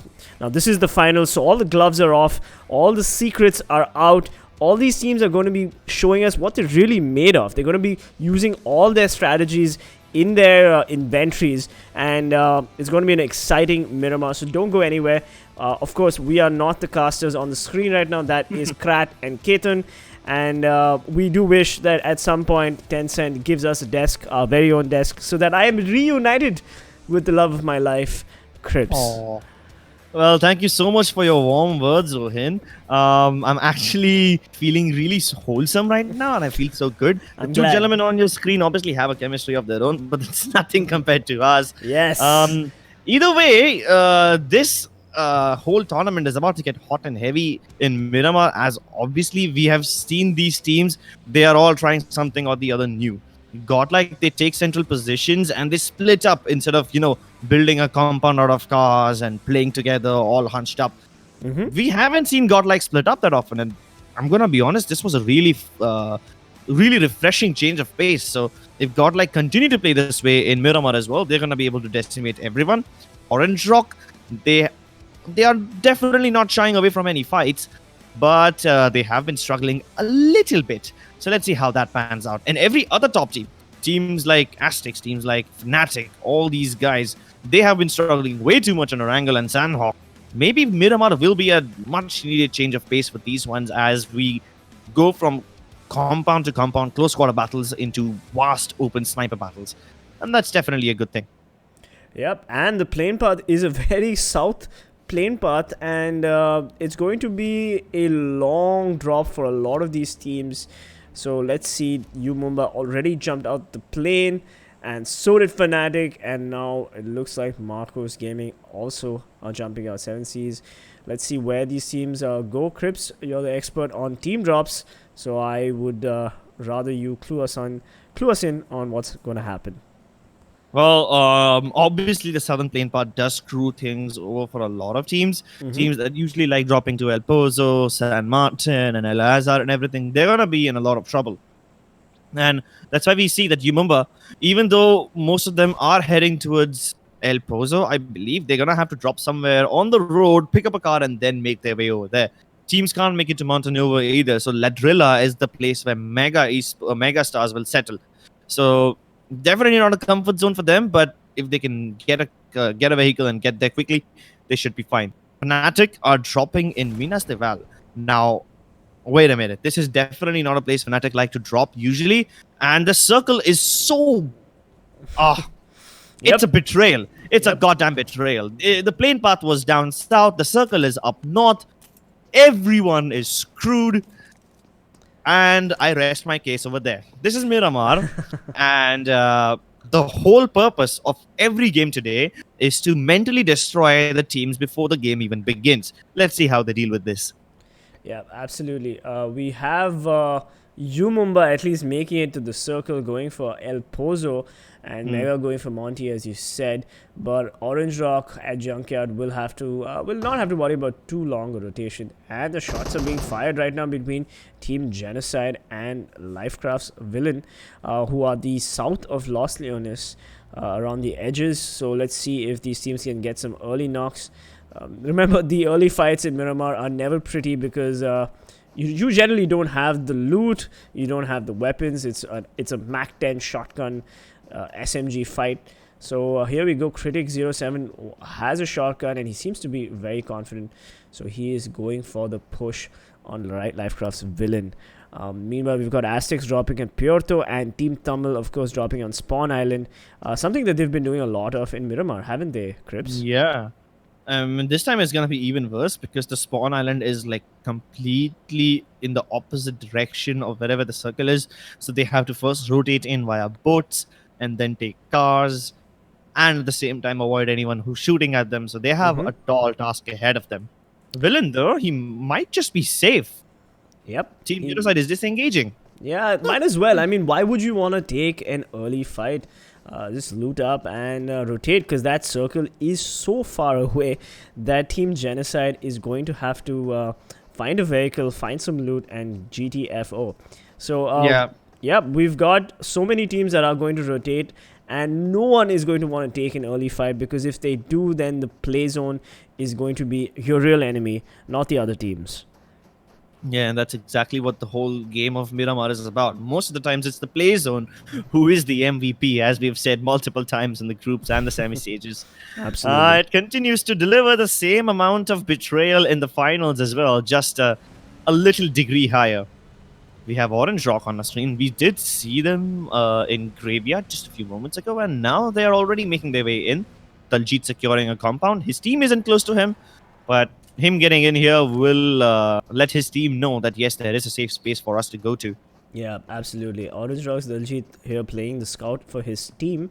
And right at the edge of the circle, it's not going to be the greatest loot, but at least they can slowly edge their way in. I mean, all these teams in the rotation phase are going to be looking to do that, except for teams like Mumba, who seem to have already made it to El Pozo. Meanwhile, we have Fnatic on the screen right now. We've got Scout, OP, Ronak, Ash, and Oace. I forgot. I forgot the fourth player. Yeah, all these players are now rotating slowly into the circle, and look at the level 3 vest and helmet on Scout OP. Looks like Scout OP got really lucky in the early looting, and Team Fnatic is now obviously playing the zone prediction game, and they are not going to want to rotate.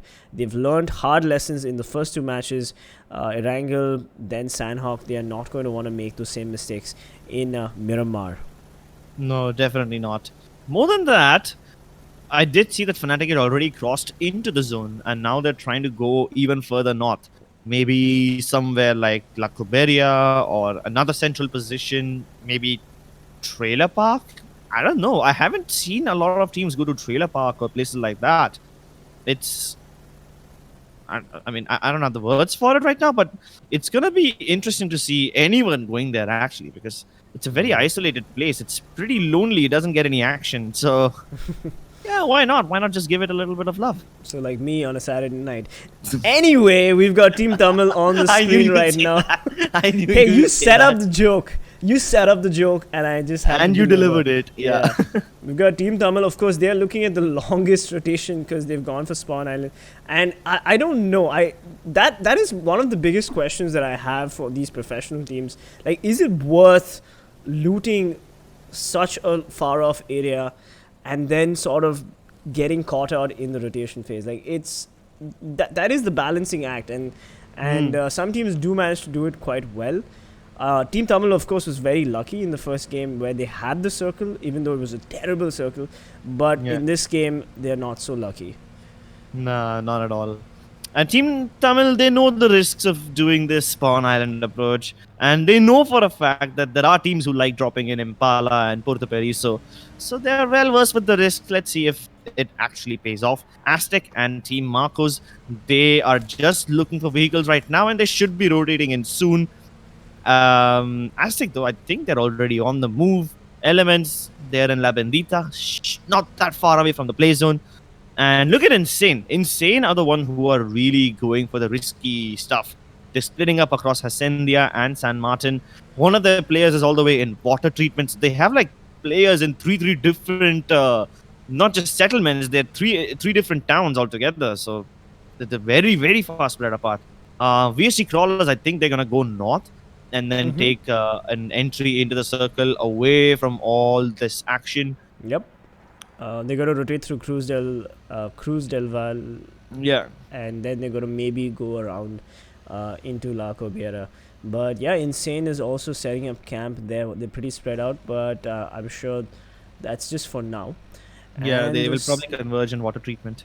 Yeah, and the circle is starting to move on to a lot of teams. 7Cs is also, Viru is caught out in the prison island.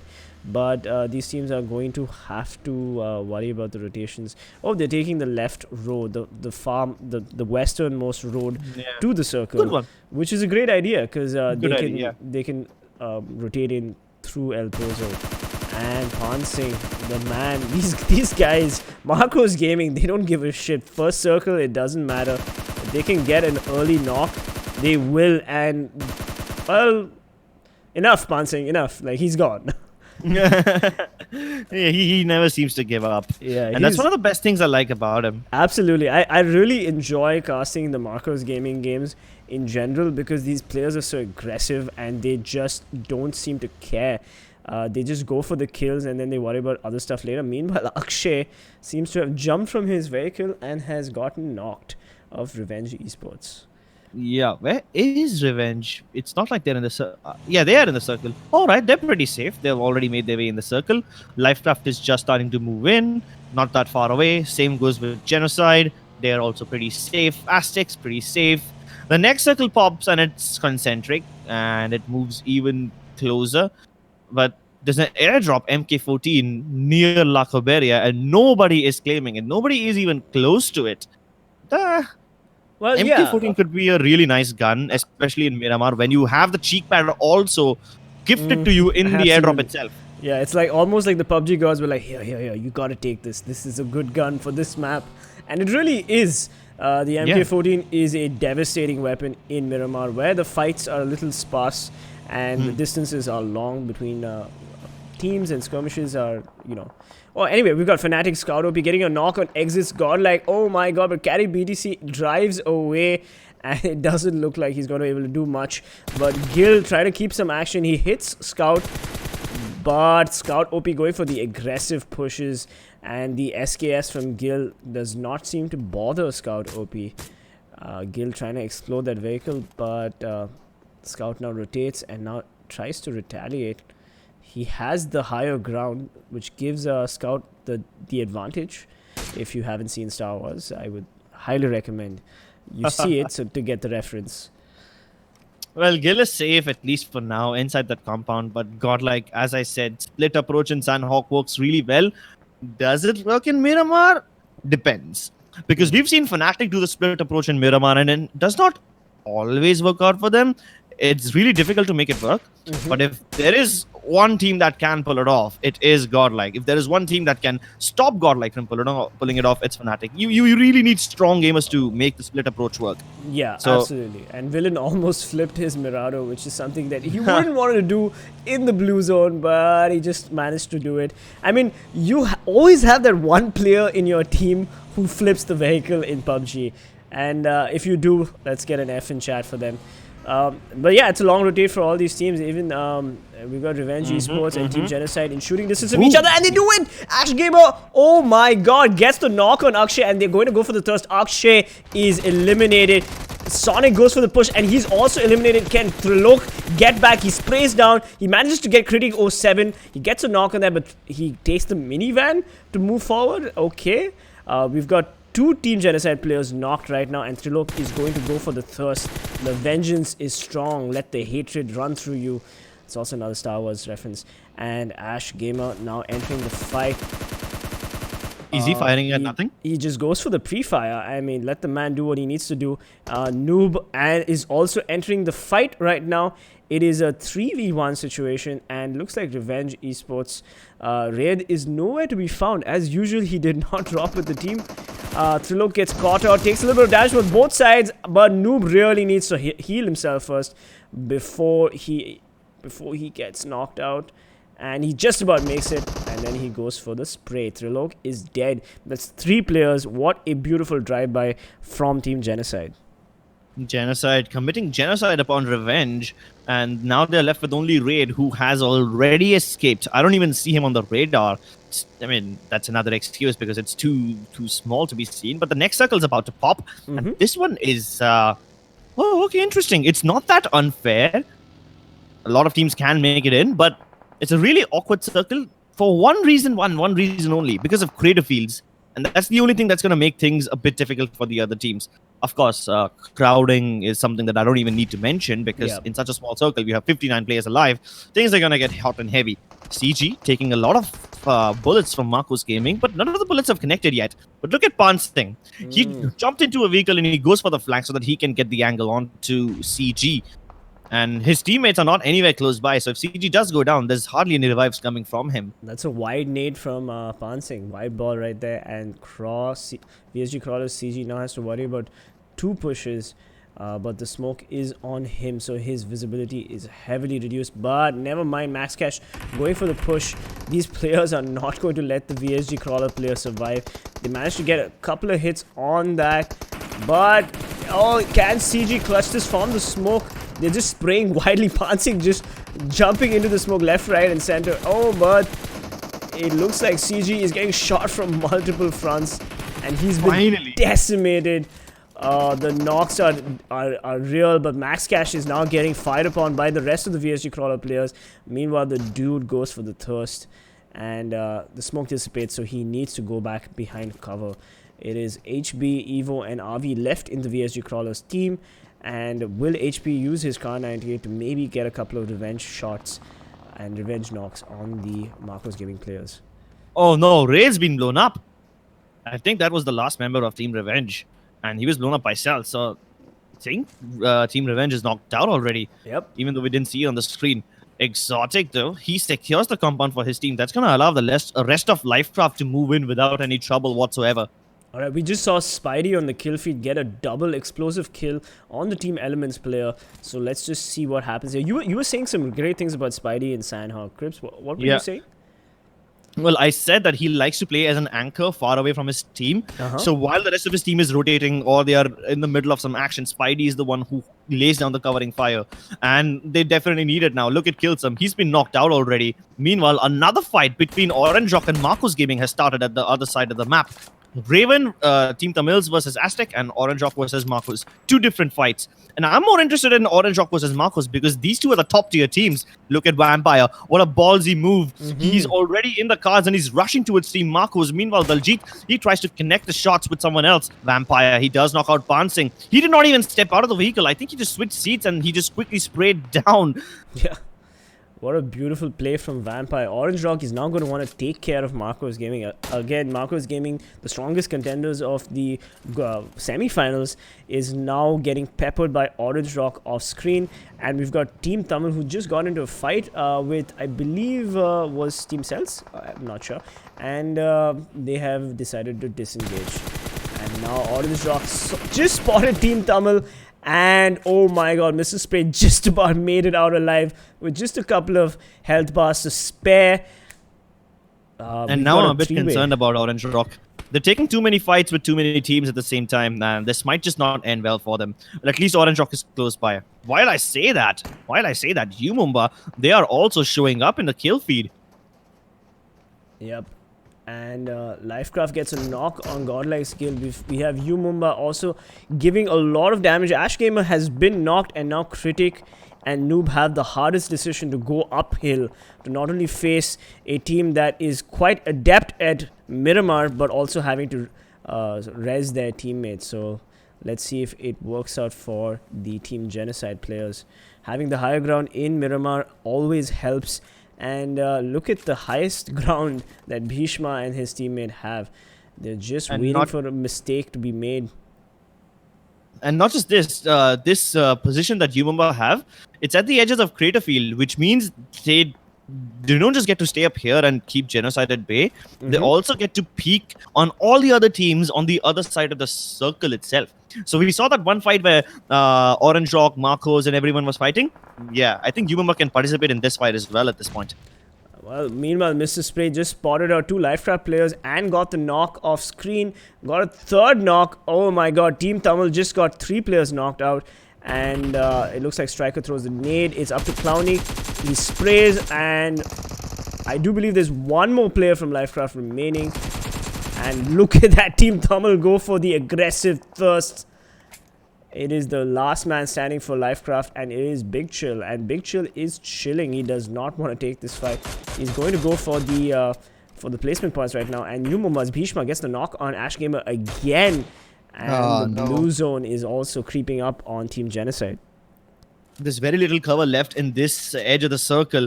Aztec, we did see that they got here first, and then VSG Crawler stormed in on them.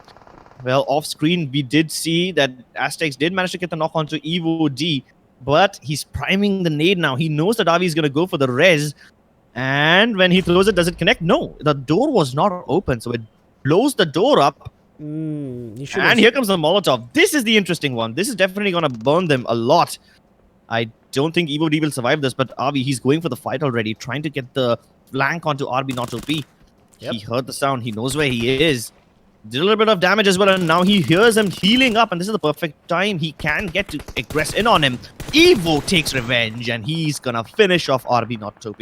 Nicely done. VSG Crawlers, RV buying him his teammates some time so that Evo could heal up, and then Evo coming in and finishing him off. Alright, now we've got Mumba destroying tires to ensure that 7Cs doesn't have any rotation vehicles, but it looks like 7Cs are firmly in the circle, but let's see where that next circle is. And it is perfectly fine for 7Cs Esports and Mumba. They have the circle, so do Fnatic. Fnatic are slowly rotating into a slightly more central location. And Rana takes some fire, but he is also moving in nice and slow. I'm actually surprised Mumba and 7Cs did not engage with Fnatic already, and now Fnatic have their whims and fancies being played out. They engage with Mega, and they have nothing else to worry about. Nope. What a beautiful play by Fnatic. They're finally showing us what they're made of. They're playing the circle, even though the circle has been the nastiest circle so far in the finals for the day one matches. Oh no! Look at that. AWM dropping for Fnatic. I wonder if they will go for it, but they probably want to first deal with Mega. Always has an inkling that there's a team right there, and Kiki is also not letting them go.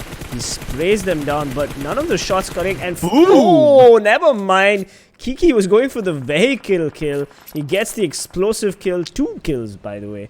And Team Mega is almost out of the game. I believe they're out of the game. And at the same time, TeamTamilas, they're trying to force their way in. They get fired by Fnatic, but they do manage to knock out one more player of another team in the process. I don't think it's going to help them anytime soon, but at least it keeps Fnatic distracted.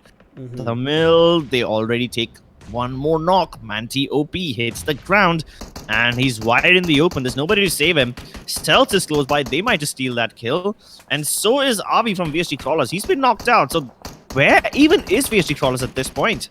VSG Crawlers are in the northeastern side of the circle, right outside the circle, and Fnatic are the perfect gatekeepers right now. They are not letting Team Tamil or Team Celtz push in. Meanwhile, Ronak has Team Insane pinned down. So we've got Fnatic taking 3 teams, multiple fights right now, and they're getting knocks left, right, and center. This is Fnatic at their best. They have the circle, they have the advantage, and is it just me or yeah? The screen froze for a second though.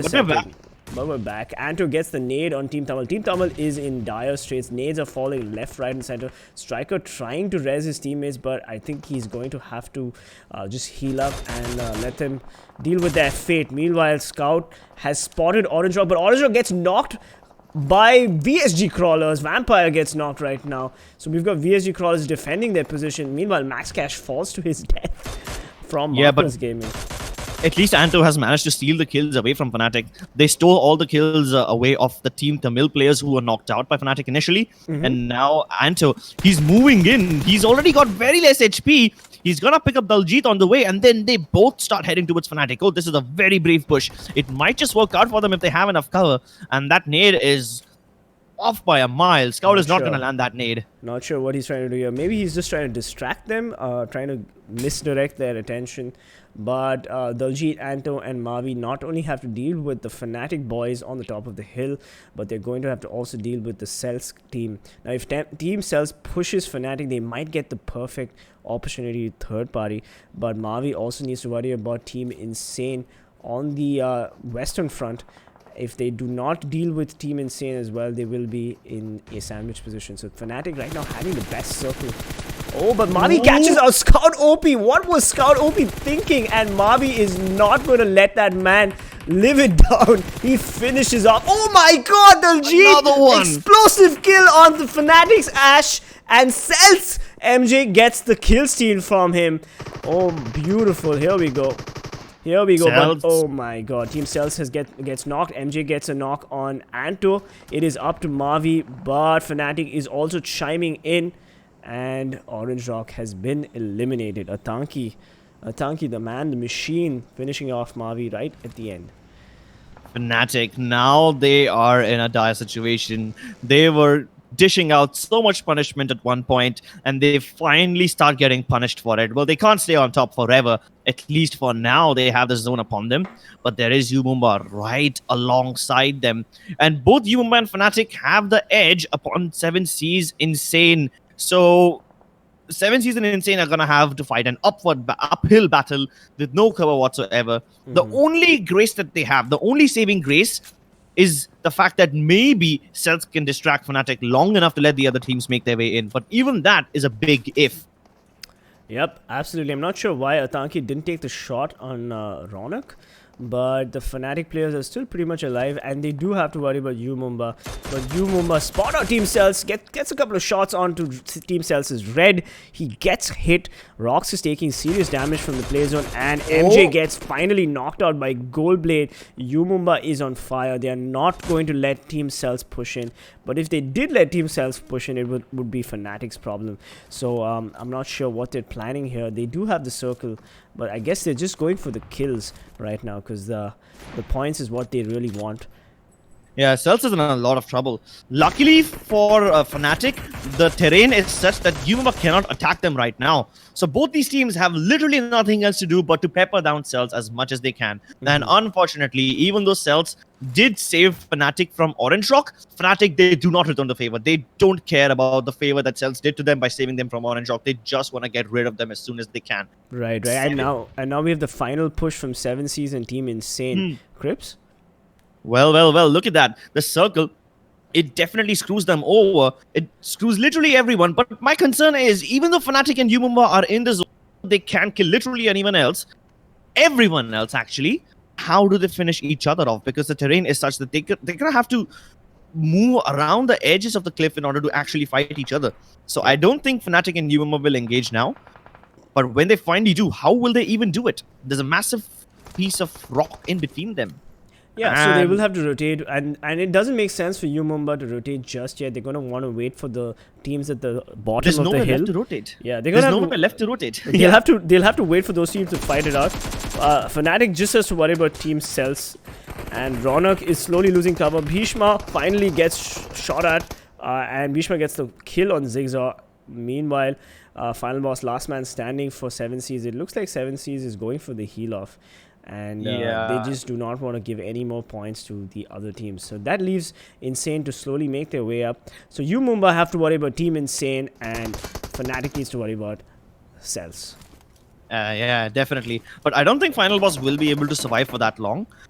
Well, at least Oaze does manage to get the knock onto MJ, and UMUMBA is dishing out so much punishment onto Team Insane.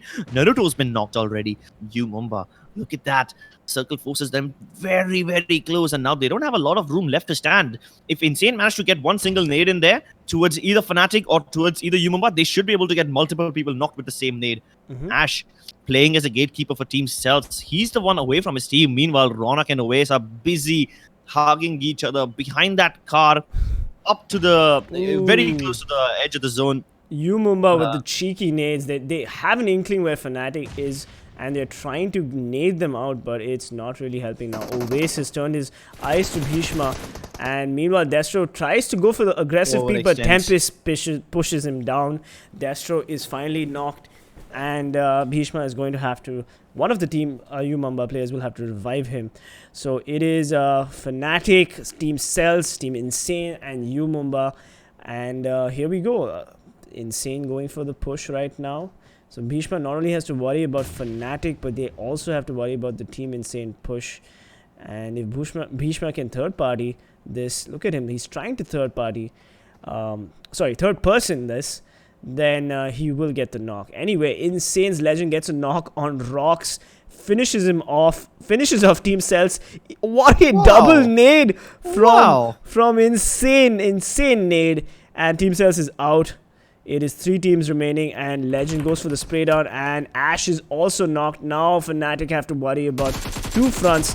They get the knock on Tempest, but Ronak gets third party by UMomba, and that's exactly what I thought would happen. UMomba just spreading down like the Mongols of Genghis Khan, and eliminating everybody. What a swift, decisive victory for UMomba. Amazing. I never would have thought that Insane and Celtz will engage with each other.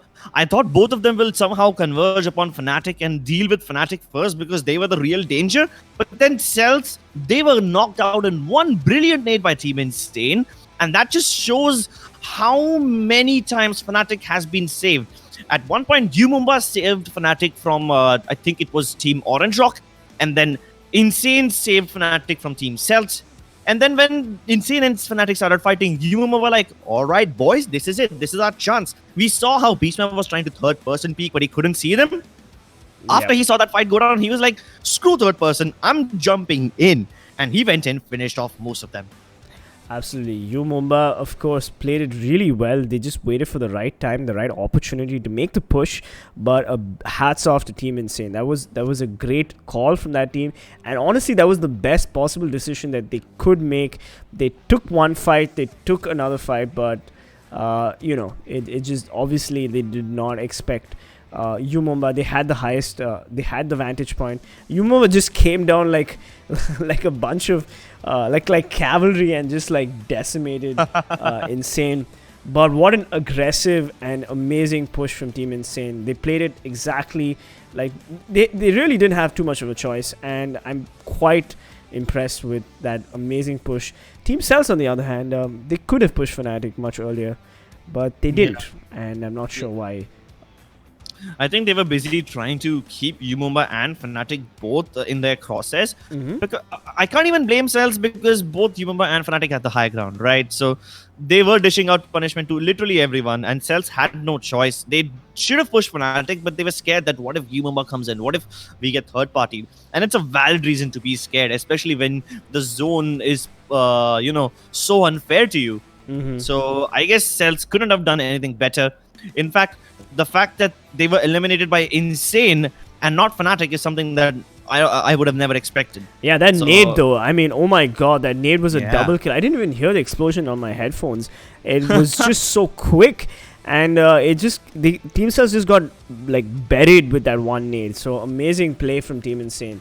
The moment they got that squad wipe, all they had to do was push, and they did that exactly the way they should have. They did so much of damage to Fnatic, but UMomba, having the best position in the circle, obviously was going to win this. And now let's look at the top 5. Well, let's look at the standings then. We've got UMomba with 10 kills, 20 points, 30 points in total, which is amazing. We've got Team Insane coming in second with 5 kills and 19 points in total. We've got Orange Rock coming in third with 8 kills. Well done, Orange Rock. And 14 total points, right above Fnatic, coming in 4th place with 4 kills, 10th position points, 14 total points. And Team Tamil, unfortunately, they had 8 kills. Team Tamil is on fire, by the way, and I'm a very proud Chennai caster speaking here. Well done, Team Tamil.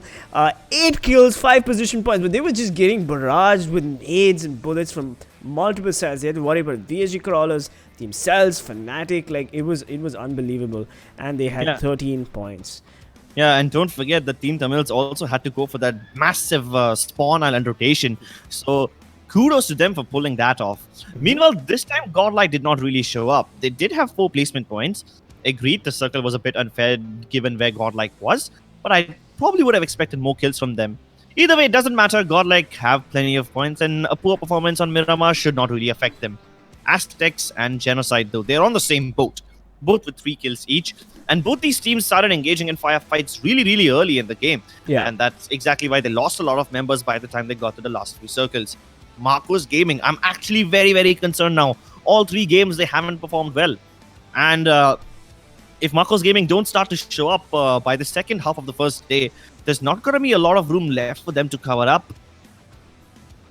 No, there isn't. And the MVP of the match is, of course, Destro from Mumba with 4 kills and 498 damage. But there is a team that we did miss out in the standings, and that is Team Celtz, who came in, I think, 8th position with 5 kills, and that is also commendable. So it looks like Team Celtz is also finally getting warmed up. This is a team that is famous for their third parties as well as VSG crawlers. So it's nice to see. It's nice to see that Team Celtz finally dished out some decent damage.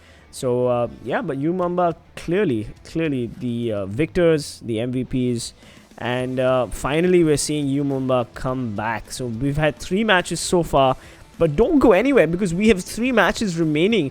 We have Vikendi next, I believe, or Erangel next, and then we have Vikendi, and then we end the day with Erangel. So don't go anywhere because all the teams that are really good on Erangel are definitely going to want to come back in that map.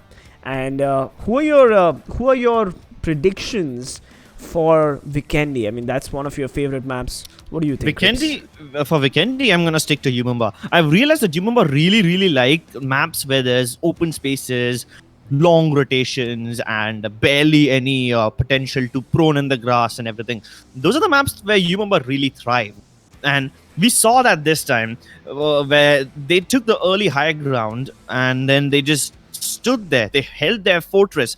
Even though they were fighting many teams at once, like I said, it takes a lot of talent to hold on to a central position when they're surrounded by a lot of teams. Not everyone can pull it off. And Mumba definitely showed that they are one of the top teams. Look at Destro, he's got 4 kills. We have Kiki also with 3 kills. 2 Mumba players in the top 5. And that's an impressive performance. TeamTamilas, even though they did not make it to the final circle, they went down shooting. And Strikers, Mr. Spray, both of them with 4 kills each. Proving to us that even though TeamTamilas, sometimes they do get circle screwed, it doesn't mean that they aren't going to screw anyone else over. They take names, they kick ass, and TeamTamilas shows us who's the boss.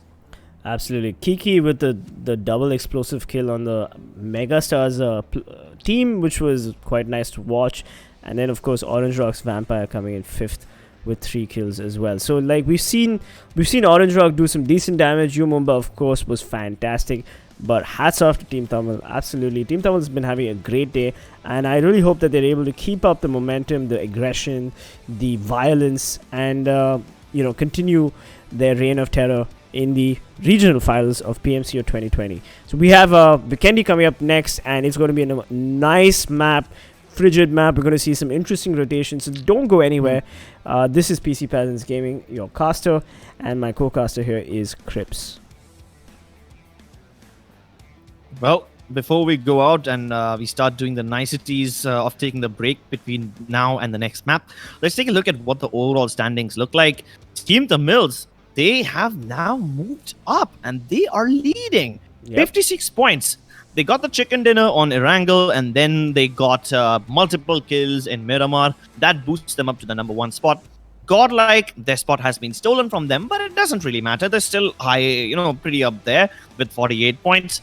VSG Crawlers has been performing consistently, and they're getting plenty of kills. So I'm actually happy with whatever VSG is doing. Total at 41 points.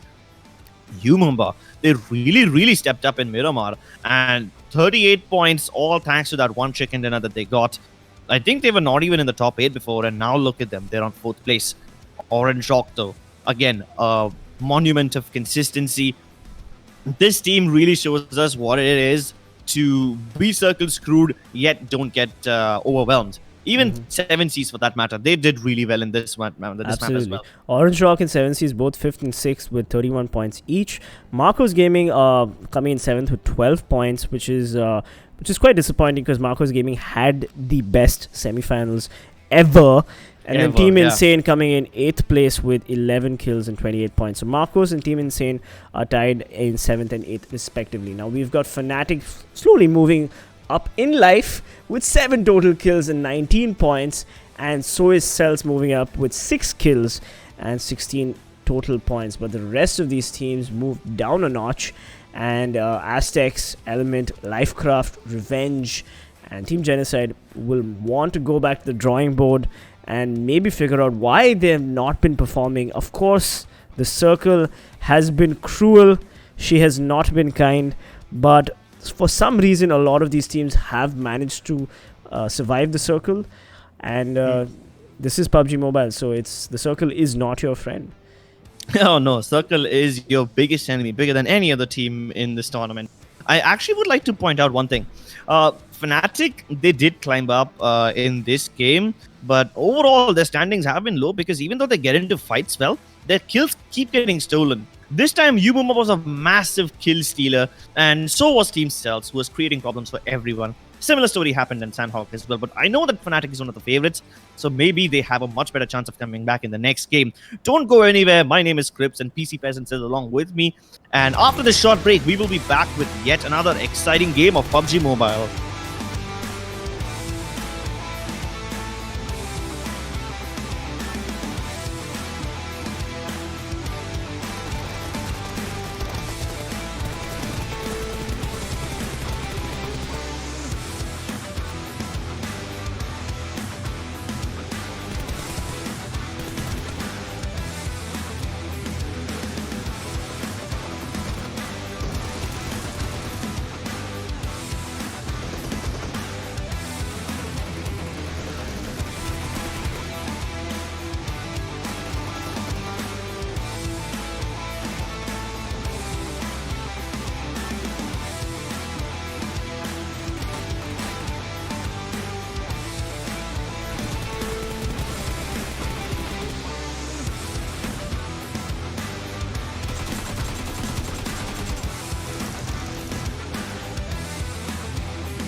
Ladies and gentlemen, welcome back. It is match 4 Vikendi. I am PC Peasants Gaming, and my co-caster and lover Crips is also here with me. I'm just gonna make it weird for you, Crips. I don't care. And we are the English desk. We are the English desk, and we are not the guys on the screen. Okay, we are casting from the comfort of our homes, and we do hope you're enjoying the casts. And if you are, you could also maybe follow us on Instagram and slide into our DMs. You're really looking for. You're looking at, seeking it from me, seeking it from the viewers. Yep. And Krat just did something to Ketan. I don't know what it's called in English, but in Hindi it's called Nazar Utarna. Speaking of Nazar, let's take a look at where the plane path is. And oh my lord, this is unfair. Starts at George Pool, goes towards the western side of military base. That means all the teams who are comfortable dropping in farm, Milka, shelter, prison, etc. That side of the map, they're all pretty much screwed. Well, let's see, because it's not really the plane path that's the problem here. It's going to be the circle. We've seen some cruel circles so far in the first day of the semifinals, and Erangel, the first match of Erangel was just terrible for all the top tier teams especially. Yes, it was. But let's see if the circle actually comes back. We've got 7Cs. Looks like they're going for Severny, and I wonder if Godlike is going to commit to Pochinki like they generally do. Marcos Gaming also jumping, so they generally like to go to Razok, and Revenge Esports are the Primorsk boys. Meanwhile, I wonder if Mega will also go to Novo as they generally do, and it looks like they will. Team Celtz and VSG are still in the air, but I wonder what Orange Rock is going to do, because they generally go for Watertown, but it doesn't look like they're going for that now. I think some of them are near Watertown, at least Mavi is, but Daljit is a bit far away, closer to school. Either way, I'm actually surprised that nobody challenged Genocide, Insane, and TeamTamilas near Georgepol. It was a hot drop and nobody else went there. While I say that, we have, I think, Orange Rock taking a few pot shots at Marcos Gaming, but the shots don't do that much damage. Marcos should be safe for now. And Vampire, he will probably end up wasting his bullets and a lot of time. Either way, the circle, it was pretty fair, I think. Yeah, I mean, we didn't get a longer look at it. Yeah, the circle is a central circle, but it does take a chunk of the military island as well. So teams like Raven, who have dropped in Georgopol, will have to rotate in. The 7Cs boys will also have to rotate from Severny all the way to Razok, which is going to be gate kept by LifeCraft and Marcos Gaming. Weirdly enough, LifeCraft did not drop in Yasnia, where they usually drop with their best friends, Iki Mafia, who unfortunately got relegated and they are not in the finals. Yeah, but LifeCraft not going to Yasna is a good thing. I think they are, trying to explore their comfort zone, and it's nice enough. And they're just on their way to Yasna. I think we just said it a bit too soon. We knew that the circle path, the plane path, actually screwed everyone over. And as you can see, Noob YTB is still away from his team. Meanwhile, Big Chill and Clowny continue to make it towards Yasna in their cars. But it's too big of a place to loot up quickly enough and then get into the circle. I think it would be wiser if they just settle for somewhere in prison, because that's in the zone and gives you plenty of good loot as well. So why not? Meanwhile, VSG Crawlers and Elements, they have spotted each other. They are taking a bit of damage, but no knocks yet. Yep, Avi just about manages to escape with his teammate CG, and the VSG Crawlers boys are going to want to look for better loot. The circle, as you said, is a fair circle. We will see some hopeful bridge camps with Team Mega, the only ones in the military island right now. So except for Team MegaStars, nobody else dropped on the military island. Everybody dropped on the main island, and we will not see too many exciting bridge camps, is my prediction. What do you think, Crips? Well, we won't see any exciting bridge camps in the first circle, but maybe on the second and third one, when the circle does start to really move, maybe at that time we could. Either way, all these teams, surprisingly, they haven't taken any positions near shelter and prison. We did see that VSG were moving towards that area. They were on that one little place which doesn't really have a call out, but whenever I play with my brother, I call them the buggy lines. That was where VSG crawlers was. That's the north of farm, and I think they were heading towards shelter because that's like the only place left where there's no other team dropping. So if they get there, they should be able to get decent amount of loot. Meanwhile, Fnatic is super happy because this circle puts them smack in the center of everything. Fnatic dropping where they generally drop, which we lovingly named Fnatic Nagar in our previous streams. I remember that. And Team Celtz, of course, dropping at Milta. Generally something that they like doing. They seem to be uncontested so far, so this is a good place for Team Celtz. So if Team Celtz gets their loot, gets into a defensive position here, then they will not have to worry about later rotations. But the circle is fickle, like my many exes, and we never know what's going to happen. Jesus, Devin. All right, that's a lot of NSFW references you're giving out today, but I love them. Either way, Yuma are pretty they're sitting pretty in the center of Gatka, and they're in a really comfortable position because this Gatka compounds, those bunch of compounds, they will be hot property when the circle does move. I mean, obviously, the first circle itself does not determine whether the final one will be on military base or the main island, but I think it's safe to say that Gatka compounds will be there in the second circle no matter what happens. Satan running into a bit of a trouble at the petrol pump as he banged his cars into a few poles. But yeah, Aztec is setting up a good bridge camp right now. So I'm excited to see how that turns out for them. Meanwhile, we have Mumba firing off a couple of shots on the map. I'm not sure at who, but it looks like Mumba is also going to want to contest that gas station. Fnatic, meanwhile, still in Fnatic Nagar, as we like to say, and Godlike moving south from Pochinki. So we have a potential three-way battle between Godlike, Team Elements at farm, and Fnatic. Not sure what's happening in the north. We have so many teams just clustered right there. We've got Marcos, we've got Marcos, LifeCraft, Orange Rock. So yeah, let's see if these teams get into a battle as well.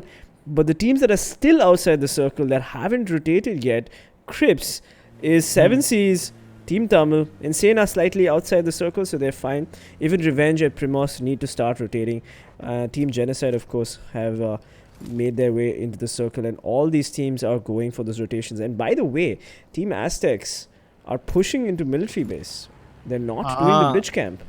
Oh, okay then. That's nice. So Aztec really want to move in, and when they move into military base, finally they will find it completely empty because Team Mega has moved out of military base and now they're going towards no. So they've licked both the places clear of its loot. And we did see that Genocide was pushing into the compound that we lovingly call Fnatic Nagar, but Fnatic are nowhere to be found. Yep. So where are they? Genocide is going to be looking for them. And it seems like Godlike has found Fnatic after all. Fnatic are quick. They loot very quickly and reposition themselves very fast. Well, it looks like Godlike has an inkling that Fnatic is there. And they do fire off a couple of shots at the Fnatic players, but they do not connect with anybody. Yeah, and keep in mind that Godlike are coming out of Pochinki, and Fnatic was only looting the Fnatic Nagabu, the compounds and everything else. So Godlike, since Godlike were in Pochinki, they will have significantly stronger loot than Fnatic. So I think they have an edge over there. Either way, there's a nice Groza also up for grabs, and Smokey, he is rolling right down the hill to go grab it. And there's nobody around him to actually even contest this. So he's going to have that Groza. His teammates have a bunch of DMRs. That means Godlike is safe and sound in terms of long-range fights as well as short-range fights. That's definitely going to give them a massive edge. Either way, let's take a look at the circle on the top right-hand corner. We see VSG crawlers are splitting across mansion and prison shelter area, that little hill over there. Well, not a little hill, it's a big hill. That's what VSG crawlers is going for. Elements spreading out across farm. And Celtz still safe in Milta, but not anymore because the circle just moved. And now this circle is going to force Celtz out of Milta and into farm. There's a little bit of Milta still in the zone, so they can stay at the edge. They don't have to fight Elements right now, but they definitely will have to fight them at some point or the other. Fnatic again smack in the center, so they don't really care. But the difference is Fnatic now can't move because they've been spotted by Godlike. And the moment somebody tries to move away, those cars are going to get shot at. Either way, Team Tamil, they are really late to the party. Look at them. They're still in hospital. Yeah. And the circle is already moved. Meanwhile, Revenge is Wraith finally getting a knock and a thirst on Spidey. And that's one man down for Team Aztec. Revenge has now taken over gas station. And all they have to do is wait for... Yep, here we go. Kills him, firing a couple of shots. Not connecting with anybody. And Revenge Esports will now have to figure out what to do here. Whether they stay back and fight. But Aztecs now sandwiched between Team Genocide. And they throw the nade from Killsum.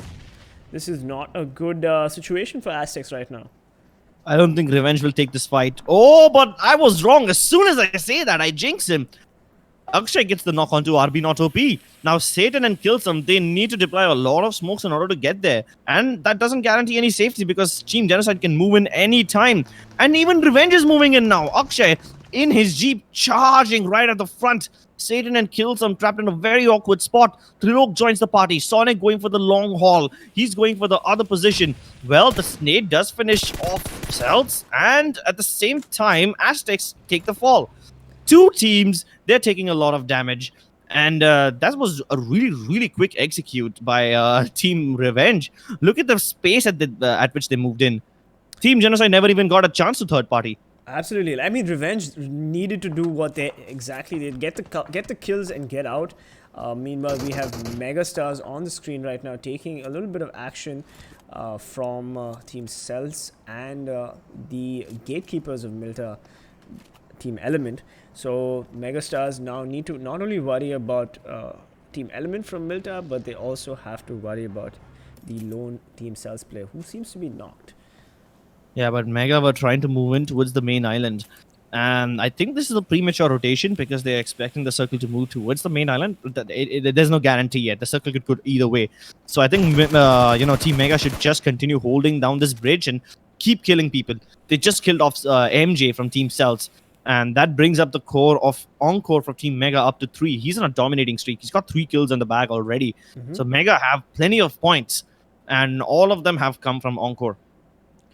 Absolutely. Now let's see what Team Element does here. They really don't have to rotate. They have the circle. I mean, not the central circle, but right now they can just wait for Mega to push, maybe get an opportunistic vehicle explosion on the MegaStars players as they rotate. Meanwhile, we've got the MK14 dropping on the map, but nobody to claim it because it seems to be pretty far out. And the circle is going to show on the screen right now, and we will know what the next circle is. Meanwhile, 7Seas Esports final boss getting a knock on Revenge Esports. Sonic getting the explosive kill on Sonic, never mind.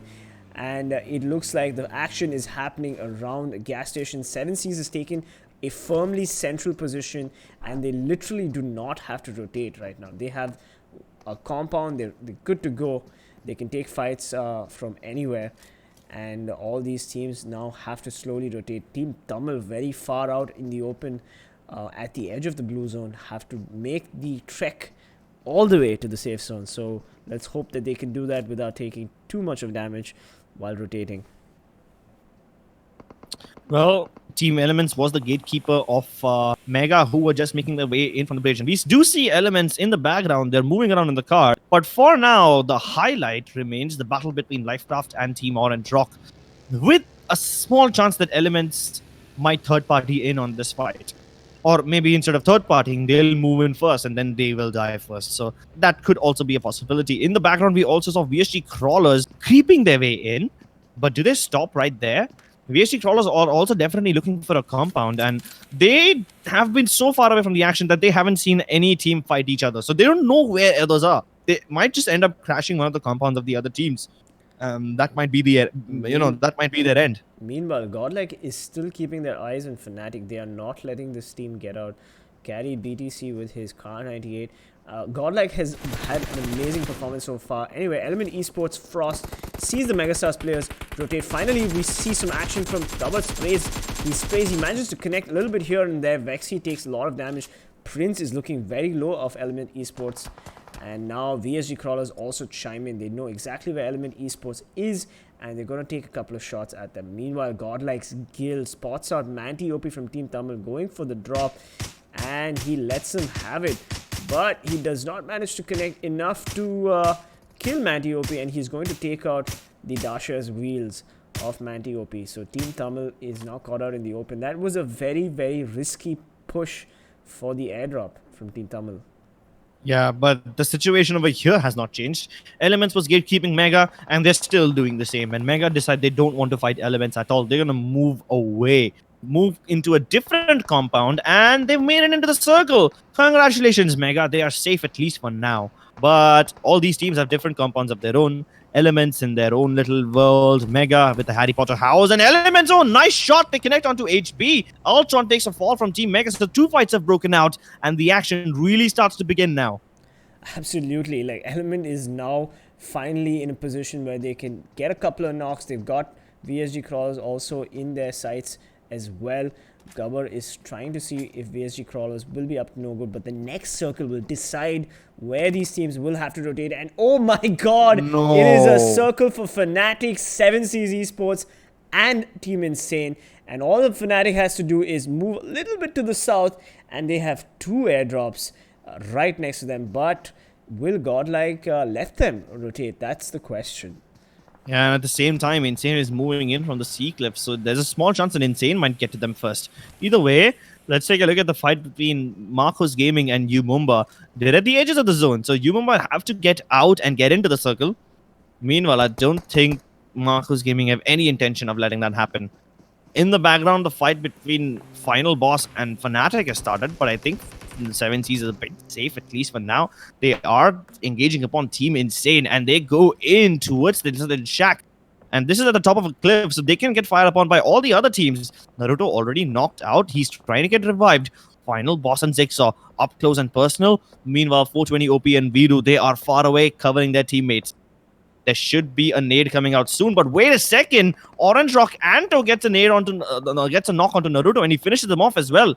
Now this is it. 7Seas realize that this is a risky fight. Marcos the Dude falls down, and so does Sky. What? How is this even happening? 7Seas, they lose Final Boss, and Sky, he was already downstairs. I already pointed out that Insane are at the edges of the cliff, and Sky, he was not accounted for, and 7Seas OP, they will take the fall for that. Either way, I think Legend and Sky can still make some work.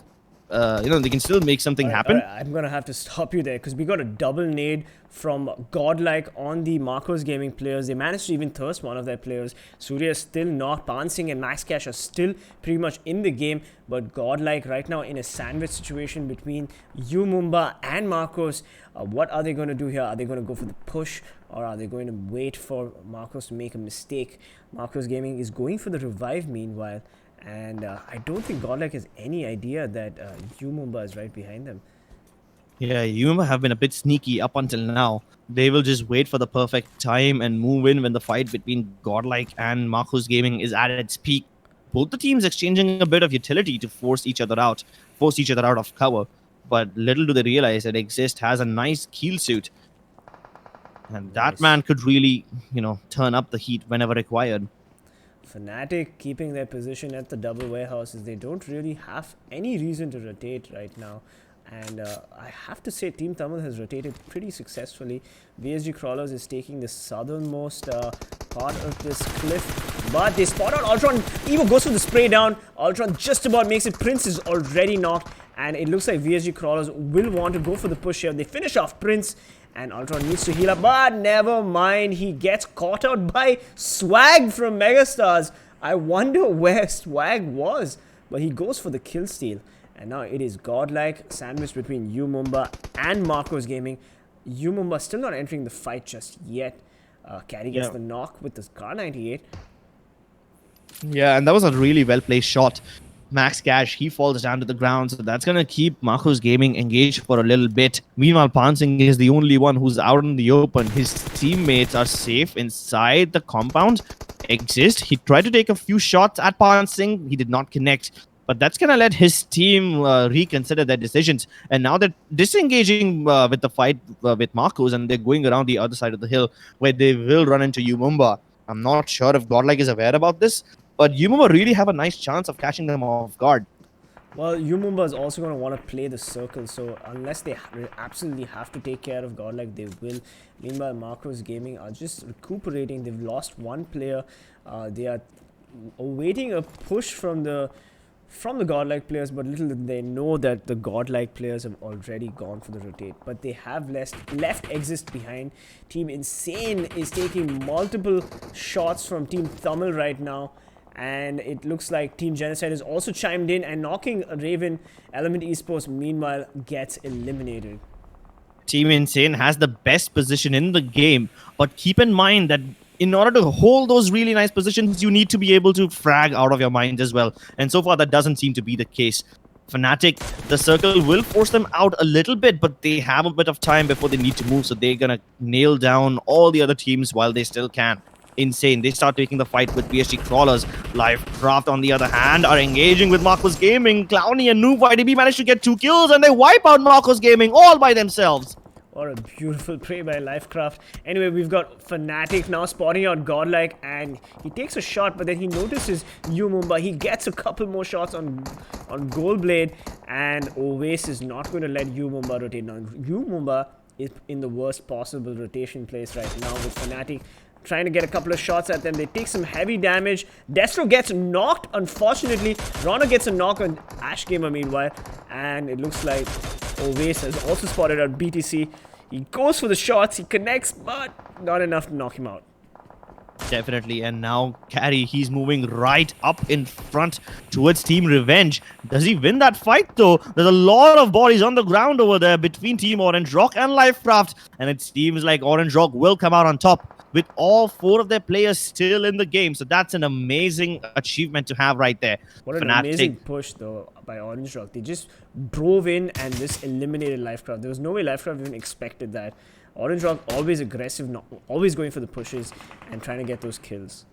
Yeah, but Fnatic are at the edge of the circle, and they have a nice little bit of compound left for themselves too. A few walls at least, they should be safe. Meanwhile, Team Genocide gets naded to oblivion by Team Tamils, and that's another team that gets blown up to smithereens. Let me remind the viewers that Team Tamil has just 3 players remaining, but they still managed to dish out a lot of damage. Orange Rock, Fnatic, still 4 players in the game, and they don't really have to worry too much just yet, but the circle has not favored any of these teams except for Team 18. So yeah, all these teams will have to now rotate. Insane is the only team that has the circle. Yeah, Team Insane, they have only 2 players left, but they have a good position, so if they can just stay alive, stay hidden inside that little shack, they should be safe. But I don't think Sky wants to do that. He's playing away from his teammate and trying to keep tabs on any of the teams coming in from the eastern side. Don't think that's the bigger problem though. Mega, they are safe behind Ditch, at least for now, but they need to move in and there's hardly any cover for them. Meanwhile, Fnatic and Umumba are going at each other. Godlike, they try to chime in as they get the knock onto Scout, and Umumba, they turn up the heat by getting the knock onto Oasis. So Fnatic is losing players left, right, center. Ash blows them up! One single nade and Umumba has been eliminated just like that. Whoever had doubts about Fnatic right now should quell their doubts, because Fnatic is back and Umumba is out. And now it's 7Cs versus Insane. We've got 2 Insane players, Sky and Legend, still in pretty much in the fight. Sky trying to get a fight onto Mega. He spots him and he eliminates him. Mega is out of the game. Orange Rock Anto, he saves Fnatic from the players of Team Godlike who were converging upon them, and now Fnatic, they are finishing off Exist from Team Godlike. Look at where Celtz Rocks is. He's staying alive in the water, hiding and biding his time away. Meanwhile, Miviru, he's managed to sneak up towards that little hill where Team Insane is hiding, and he has a perfect chance to steal this position away from Team Insane. Absolutely. Team Insane just need to position themselves. But what the hell just happened? Fnatic got eliminated by 2 teams, Orange Rock and Team Tamil. They did not expect that. Meanwhile, Godlike gets the kill on Vampire and Raven. Raven's Karaoke is now creeping his way into the circle, slow and steady, nading the shit out of 7 Seas Esports. Viru and Zigzaw are taking damage from the Tamil players, and they do not have time to worry about Legend. Insane. They've spotted Orange Rock. They're all hiding behind that one little car. But that car should be good enough for cover. And while he takes that fight, Viru, he engages with them. Viru, he tries to take a few shots at TeamTamilas as well, but he gets knocked out instead. Insane though. Everyone's converging upon them and they're going to be eliminated. And now the battle for the top spot is between 7 Seas and TeamTamilas. Both of them eyeing this little shack, which is the only remaining piece of cover in the safe zone. Alright, Zigzaw going for the res, but if Spray gets him out, then Team 7 Seas is out. And he does, he's got the M249, and now he's going to go for the quick revive on his teammates. Because if he doesn't revive them, then Team Tamil is pretty much out of this game. We've got 4 teams remaining, Orange Rock with 3 players. Team Tamil hopefully will be back to 3 players, and Godlike and Celtz have the Lone Warrior situation for both their teams. Look at Celtz Rock. At one point, he was safe in the water. But now that the circle doesn't favor the water anymore, he has to make landfall. And he's put out a smoke for his own survival. He's hiding in there, but I think that's a dead giveaway of his position. I'm assuming somebody will find him eventually. And if they don't, well, then Celtz is in for a treat. Look at Gil. He barely has any cover. Just one rock. And that one rock is not going to save him from all the teams, okay? But Orange Rock, they need to move now. The circle pushes them forward, and they take to the guns. Daljit knocks out Striker from TeamTamilas. At the same time, Gil, he's engaging upon Orange Rock. He's trying to steal the kills away for his team. Mavi, he is in a lot of trouble. Gil takes down Daljit as well. And they are losing players left, right, and center. Orange Rock down to just 1 player, but it doesn't matter because Gil is stealing the kills away from Team Tamil. This is brilliant. Rocks from Team Celtz now steps into the fray as he does knock out 1 more. It's down to Mr. Spray and the M249 of his, but it doesn't matter. Rocks from Team Celtz. He single-handedly destroys Team Tamils and steals the kills, steals the point. Gil, he finds Rocks, but wait a second. This might just be it. It's a 1v1v1. Anto, he's healing away inside the blue. I don't think he's going to be able to survive this. Eventually, he will run out of first aid kits, and he's down to only 2 of them now. How long can he keep himself alive? He just needs to pray that Celtz or Godlike, either one of them finish each other off now, and that's going to be it. Anto, he's down to his last first aid kit, but he's going to eliminate Gil before he finally goes down. Can he take down Rocks in time? Nope, that's not going to happen. And Celtz Rock, he stays alive. He wins the chicken dinner for his team. Amazing, amazing. I did not expect Orange Rock from the blue zone to take out the Godlike player. That was unexpected. Amazing play from Anto. Just securing his team's position, coming in second. Like, I can't believe it. We had some amazing gameplay from the Team Celtz players as well. That rocks his last stand against multiple teams. Hats off to him. And he just got lucky towards the end when Anto took out Godlike. What a beautiful end to the Erangel match. Holy shit, that was just amazing. That was unpredictable as well. I thought Team Tamils will win this because they had the best position. They had just gotten rid of Team 7C. So everything should have been in their favor. But then as soon as Orange Rock were forced out into the open by the blue zone, they were like, nope, we are not going to run into the zone. We are just going to keep shooting you. And then they knocked out 2 of the players of Team Tamils.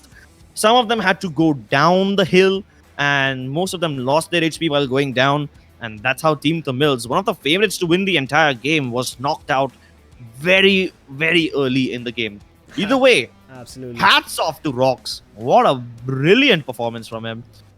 He was hiding in the water for so long, and he survived the elimination of VSG crawlers, and all those teams were moving in. He survived that massive bloodbath, and then in the end, he took the fights really wisely. I'm serious. Like, after that performance, Team Celtz should give this man a raise because that was unbelievable. Like, multiple teams, he took out. He almost took out Team Tamil single-handedly. Of course, Orange Rock helped him out there. But Orange Rock, amazing. Like, so many kills in the last couple of seconds. They were very smart. They didn't have the circle, but they still managed to secure a second place, and that's what I want to highlight here. Orange Rock, despite having all the disadvantages, they still managed to get a better position than Godlike, than Tamil. Amazing performance from this team.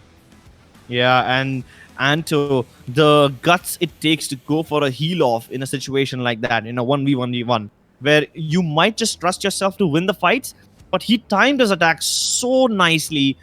It was perfect. He couldn't have done anything better in that situation. I can't even blame Kill. Who would have expected that someone will shoot you from outside the blue? Yeah, He couldn't have predicted that. That was just... No, I mean, he had his eyes on Anto. Like, he probably thought that Orange Rock was going for the heal off, and they generally do that. They don't try to give kills to enemy teams, but that peak from Anto, that was just unbelievable, and he just had the angle on the Godlike player, and he took it. Like, he just did. Amazing gameplay from them. And we have the top 5 players on the screen right now. Of course, Gil from Godlike doing a whopping 1,464 damage with 5 kills to his name. Orange Rock's Anto coming in second with 5 kills as well. Commendable, 2 headshots and 574 damage. And Team Insane Sky, of course, the second highest damage dealer of the map with 4 kills, 837 damage. Kaiopi from Team Tamil coming in 4th place with 4 kills and 765 damage, which is again commendable. The man did his duty. And Team Tamil's Mr. Spray coming in 5th place with 4 kills and 622 damage. Again, a lot of damage to kills ratio. I really love the way how Team Tamils fought with Team Insane at the top of that cliff.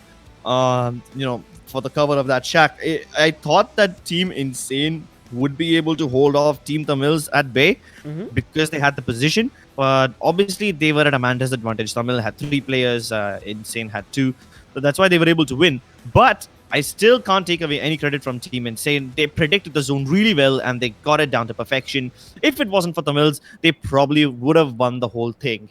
Yeah, absolutely. Team Tamil was quite definitely one of the highlights of this map. Now we have the standings on the screen right now. Orange Rock 24 points, 10 kills, amazing performance. But Team Tamils 10 kills as well, coming in 3rd place with 18 points. And Team Celtz, of course, the 3K from Rocks, I'm guessing, and 23 points in total. So not that far behind from Orange Rock. And Godlike, amazing, 6 kills. Fnatic also 6 kills. MegaStars also 6 kills. Wow. All 3 teams, at least they fragged out. They did not have the circle, maybe. They did not have the positions. But, of course, Godlike secured those position points for his team. Team Insane coming in with 4 kills. And 7Seas Esports with 3 kills. 10 points each, 7th and 8th. Yeah, Revenge Esports coming in 9th with only 5 points. Now, we did see that Revenge Esports took those fights really early in the game. That's probably why they weren't able to make it to the last circle. But Mumba, what happened to them? They were in a pretty comfortable place. And then they decided to just move into their cars and rush into the zone. And they were blown up in the process. VSG Crawlers too met a similar fate to Mumba. What happened to Team Genocide though? I remember seeing them fight once, but then they just disappeared. Well, Team Genocide was dealing with multiple fires on multiple fronts, and they just did not have enough cover to survive it. And LifeCraft, Marcos, Elmnt, these teams all got eliminated, even Aztecs, pretty early on in Erangel. So Marcos Gaming is losing some of that steam that they had in the semifinals, and hopefully they will be coming back shortly. We have 2 maps remaining, Vikendi and Erangel. What are your thoughts on Vikendi, Crips? Well, I was going to say that Mumba is strong in Vikendi, and while I still stand on that statement, I am starting to feel a bit concerned about Marcos. Marcos was one of those teams who has a really good time in maps like Miramar and Vikendi, but given the way they're performing today, I don't think they are in form. Nope. And maybe that little break of 3 days would have messed around with their form. So I'm hoping that they manage to bounce back, because in these 4 games, they have not had a top 10 finish. Interesting. Well, Vikendi is a different ball game. We've seen some interesting plays from Marcos, but as you said earlier, your money is on Mumba, a team that seems to be able to capitalize on open spaces and long rotations. So what are your predictions for Vikendi? Well, before I get to my predictions, I'm going to predict one thing. Yumama definitely will make it to the top 10 of Vikendi, and I think it will be someone between Team 7 Seas or VSG Crawlers, or it will be Orange Rock that takes the chicken dinner in the next game. But that's just a random prediction. Let's get to the overall standings. TeamTamilas standing tall with 74 points. Godlike close behind them with plenty of kills and 64 points as well. Orange Rock 55 points, and then VSG Crawlers with 45 points. You see, there's a lot of difference in between these teams. There's like 10 points of difference in between each team, which is rare. Usually we have the first place team with like 40 something points lead and then everyone else close by. But this time, this is the finals and this is different. Yumama, though, they're pretty close to VSG Crawlers with only 45 and 42 points respectively, both these teams. So I think Yumama should be able to overtake them soon enough. Yep. 7 Seas, they had not the best of Erangel games, but they did manage to knock out Team Insane, and that's why they have plenty of kills, 41 points to them. Celtz, oh my god, that wonderful performance from Rocks, it catapulted Celtz all the way from the bottom 10 or something. They were in the 11th or 12th something place, and now they are in the top 8. So that performance from Rocks really, really helped this team bounce back. Absolutely. Team Celtz is on fire after that match. And now let's look at the teams that we are generally at the top of the ladders, but not so much anymore. Marcos dropping down to the 9th place, but Fnatic slowly climbing up with 13 kills.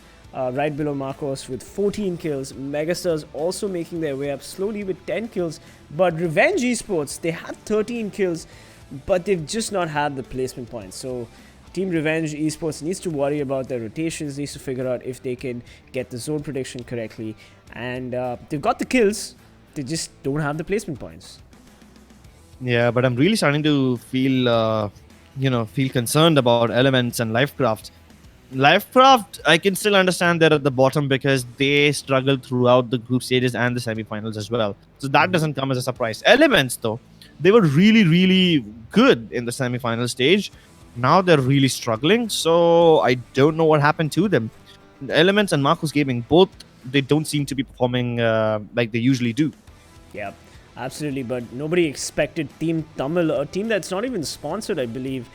They are self-sponsored, they're independent, and they are killing it right now. But we will be back to Vikendi shortly, so don't go anywhere. This is PC Peasants Gaming and Crips.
And we are back. We are very sorry. Crips, are you there? Yeah, I'm right here. I was waiting for you. Okay. Take it Well, away. it seems like we are just in time because the plane has just taken off, as we can wonderfully see behind Manu and K18. The wings of the plane, it's a beautiful red one. And the plane path is also pretty nice. All the way starting from Threnvo down to Hot Springs and Gadra. Not bad. Not bad. Yep, not bad indeed. So, Vikendi, what's the meta here? Crips, could you walk us through it and let us know how these teams have been playing in the last couple of games, especially the semi-finals, and what your predictions are for Vikendi? Well, so it really depends upon the circle. Most of the times in Vikendi, the circle is bonkers. It's stupid with like 50% of the circle in water and most of it leaving very little room to actually play. This time it's a bit fair. As you can see, it moves heavily towards the east. So the circle does betray the teams. The flight path was towards the east, and the circle is now towards west. And most of the teams that are on the circle, and they are now just starting to move in. So places like Dynapar, Gorka, Mount Kresnik, Krichas, all of this will be heavily contested. On the little corner of our screen, we see Marcos Gaming drop very, very close to an enemy team, Orange Rock.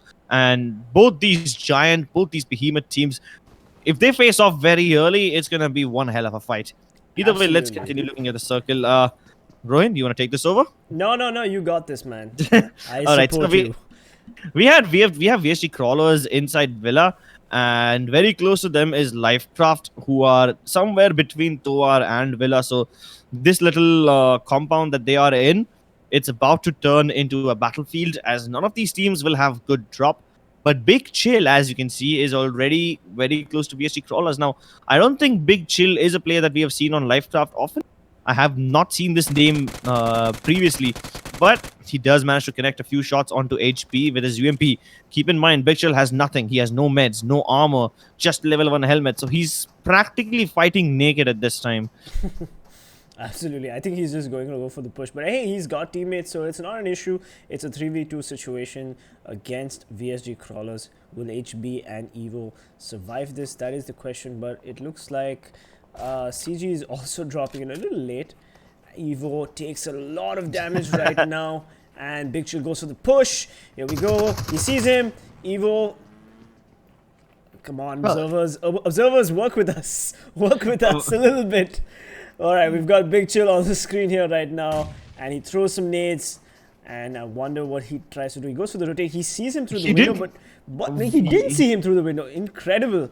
He must have seen him, but he just doesn't decide to act. Either way, Evo's going to be taken out. And he gets the thirst. Oh my god, both the VSG Crawlers players have been eliminated in a quick, swift move from LifeCraft. Finally, we're seeing LifeCraft get into some early game fights. And Vikendi is a map that they seem to also perform well in. They clearly love Vikendi. You can see that. They already have their vehicles and they're going for the rotations. Finally, some great plays from the LifeCraft team. Yeah, they really needed those points. They were down at the bottom of the table. And any points that they can get at this point is amazing. Especially when they manage to keep all 4 of their players alive and continue moving in towards Muatra or Vihar or wherever it is they decide to stop now. That's going to be nice. Either way, the circle's back on our screen. Godlike should be able to make it into the circle without any trouble.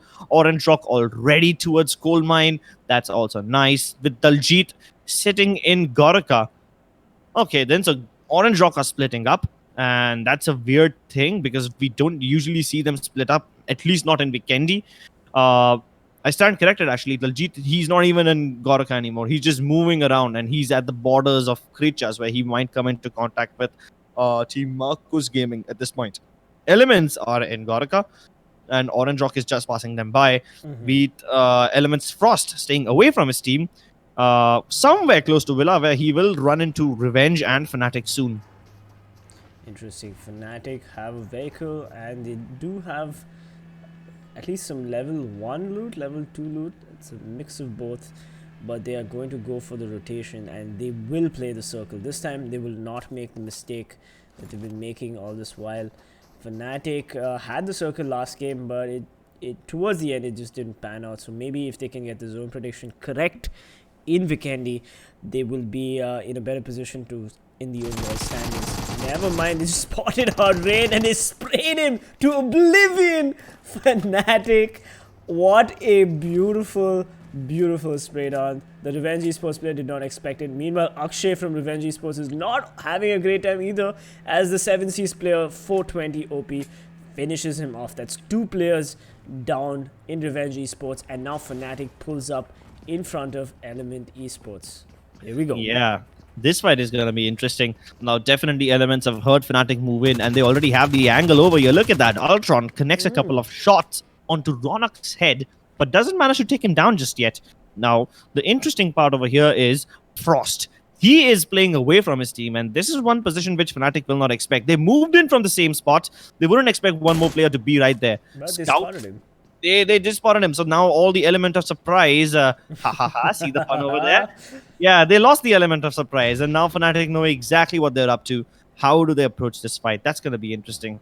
Scout OP going around the edge of the other house, hoping that he can get an angle onto Ultron. But Ultron is already watching this. So both of these players, it will just boil down to one big aim battle.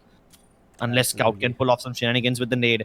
There is a little gap in those warehouses at the top of the roof. And does the nade go in? Nope, just bounces a little bit off the roof.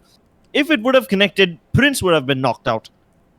Well, that is a tough nade, and Scout OP, of course, this is an establishment that Fnatic has fought before in the group stages, in the semifinals, I mean, and they do know the layout of these structures. So all they'll do is wait for Team Elmnt to push. They're creating a smoke wall right now and trying to maybe distract Elmnt, not let them know where they are going as they this is try nice. to rotate. This is nice. Look at the windows that Frost and Gubber were peeking from. Both those windows have now been smoked off. So now Fnatic are free to move wherever they want in this camp. And as a result, Elements is going to have to take the back road. You can see that the windows were already smoked off. So that's why they're going back. They're going to move around the other side of the compound, or maybe even disengage. Absolutely. Like, this is Fnatic at their best. Like, the strategies that they execute to get a building, like, they didn't have to fire any shots. They just used utility and they moved up ahead and now forced Elmnt to fall back. Exactly. Let's see what Scout OP does right now.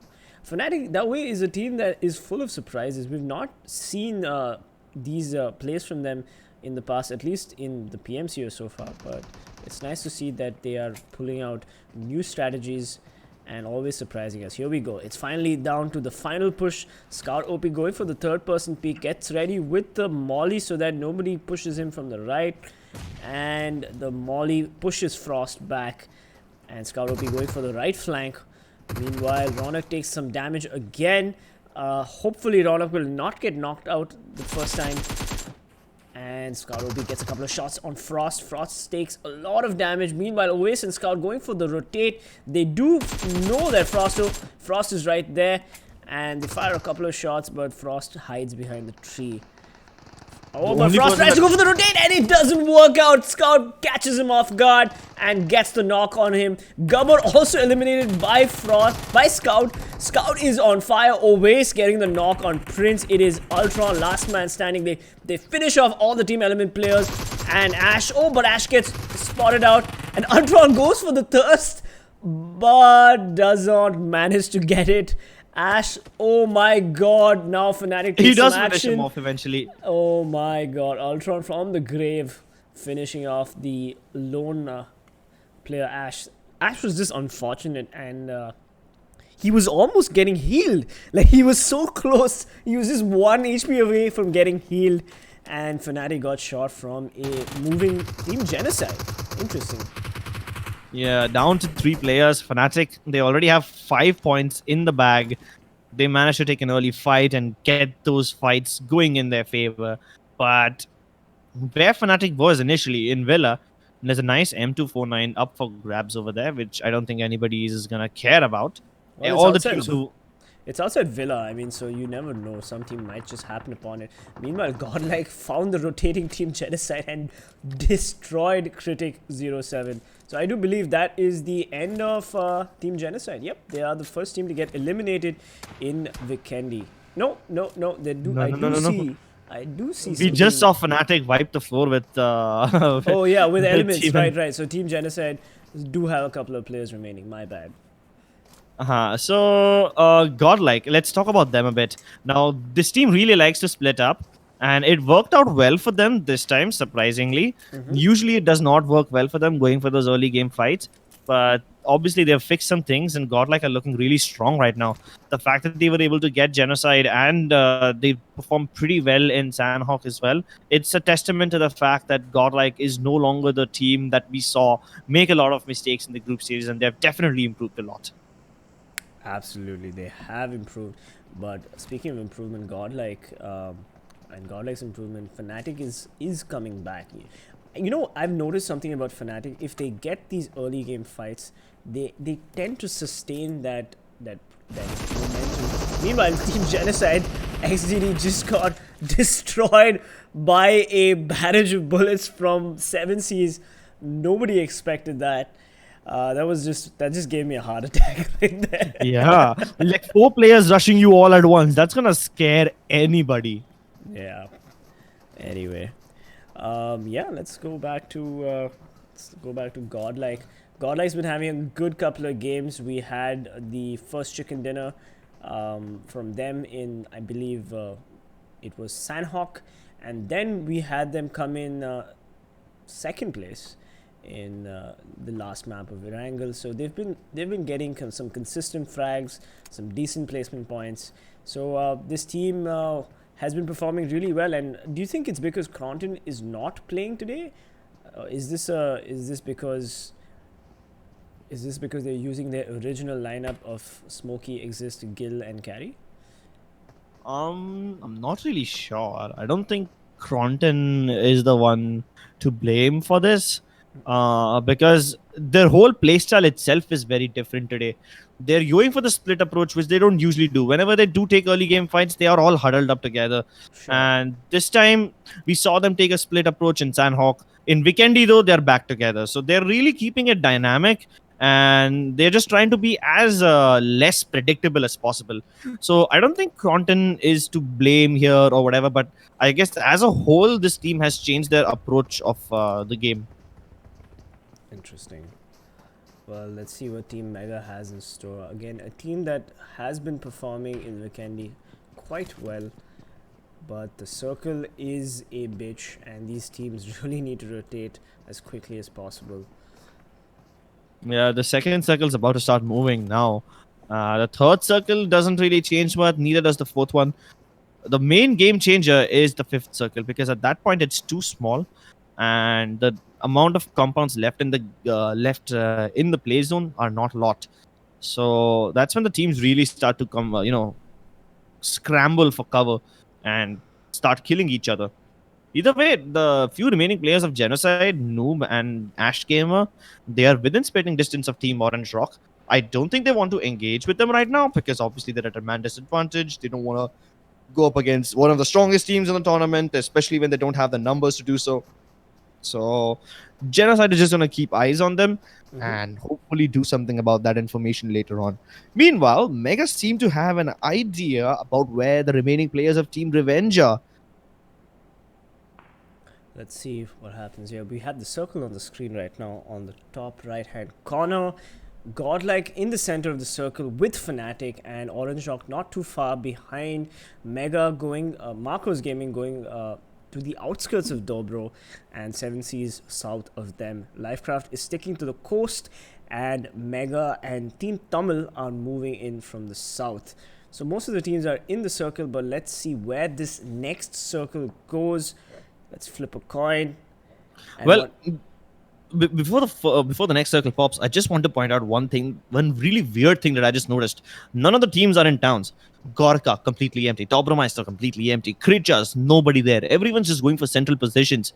And even the next circle, now that it pops, it doesn't change that much. Pretty much every team is in the circle except for Team Tamils, who are way down south. and VSG Crawlers who are in Villa. VSG Crawlers will have to fight Team Celtz on the way in. TeamTamilas will have to fight Revenge and Mega on the way in.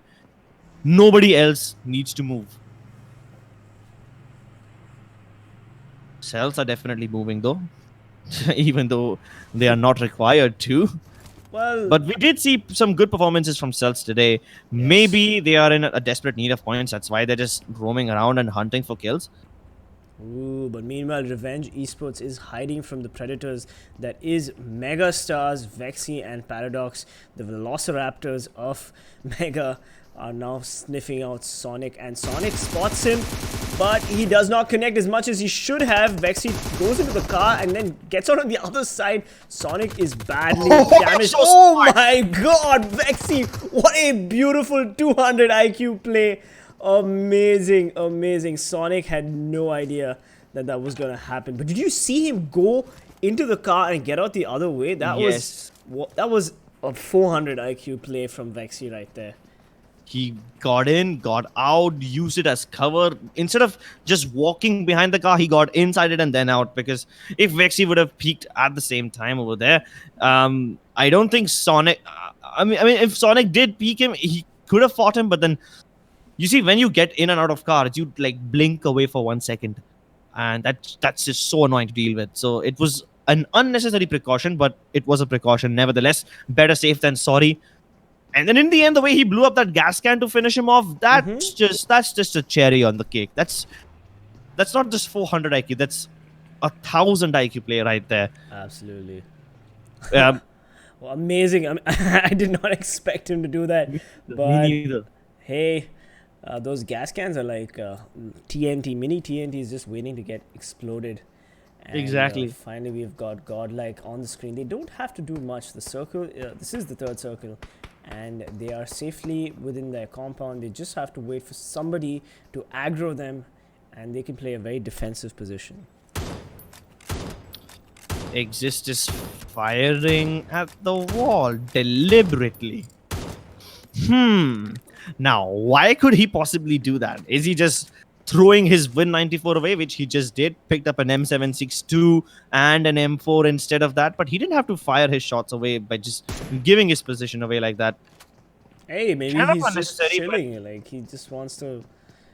Or maybe he's like open challenging all the other teams. Come on in, here I am, I'm making noise, come hunt me.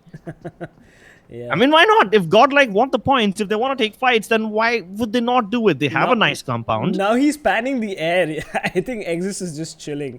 You know, he's just not taking the game too seriously. But he gets shot by Oasis, and that's why you don't screw around in PUBG Mobile. This is the PMCO finals, guys. Take it a little seriously. Oasis gets chunked, though, as he peeks. I did not see that team, but I believe it was...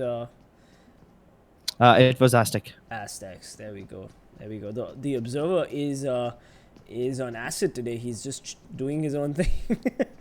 It's been difficult for me today to actually keep track of what's been happening. I don't know about you, Crips, but I don't generally. The struggle is real. I don't generally gripe about the observing, but it's just one of those days, I guess. Now we've got Team Insane and Team Genocide, of course, on the screen right now, and Ash Gamer going in for the push, looking for Legend. Legend is very hurt, and he spots him. They start spraying each other. Ash Gamer goes up.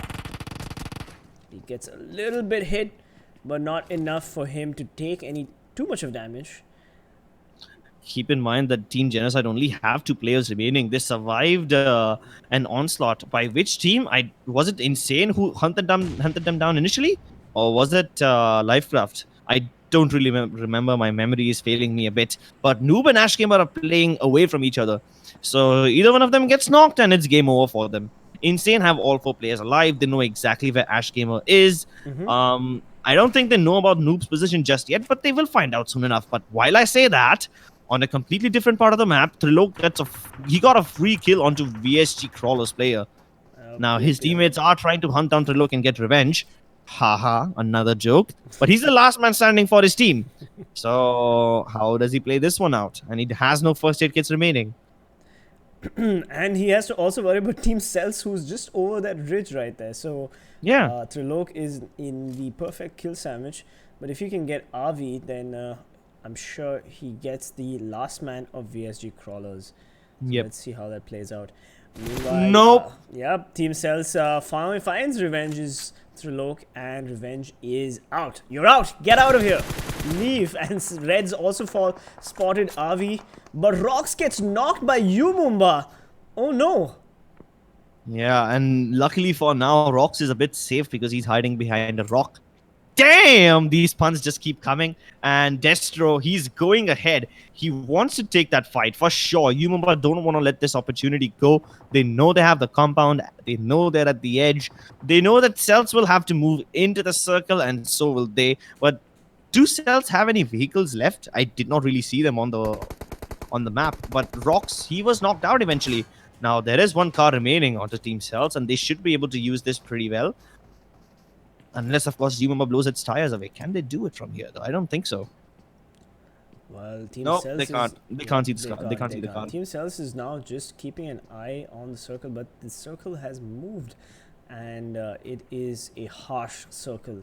So hopefully we'll see the map shortly, and we'll know exactly where all these teams will have to rotate. Meanwhile, Team Insane and Team Genocide are still playing a game of chicken.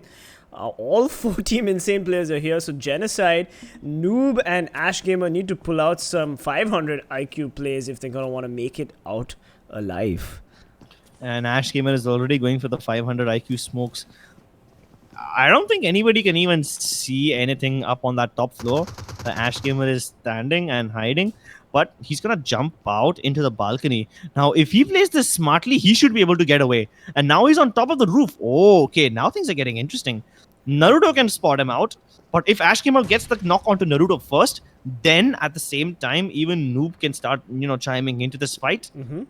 Naruto literally is the only man they need to worry about right now. Ash Gamer is not playing PUBG Mobile, he's playing Assassin's Creed. He is trying to get the angle on these players before they can, and verticality always benefits the PUBG Mobile players. Meanwhile, Umumba LifeCraft pushes in. Clowny, not sure what he wanted to do there, but gets destroyed by Umumba, and they've got Noob and Big Chill, but Destro gets knocked. Godlike goes for the knock as well. He gets the shot on him, and it's up to him, but he gets traded by Big Chill. Kiki, what are you doing? Oh my god, Goldblade, unnecessary push from the Umumba players, and now Kiki gets the knock. Does a lot of damage to Big Chill. Big Chill is getting peppered left, right, and center. He dies to the play zone. LifeCraft eliminated, but managing to take 2 Umumba players with them before they perished. Amazing. Well, Aztec and Fnatic are awfully close to each other in the compound. VSG Crawler's RV is still somehow alive. I'm actually surprised how he managed to stay alive when Celtz was shooting at him. But Celtz, they're safely in the zone. Insane. They are centrally located. And the circle just made a massive jump towards the west. Orange Rock has a compound. 7 Seas have the hills. TeamTamilas are at the edge.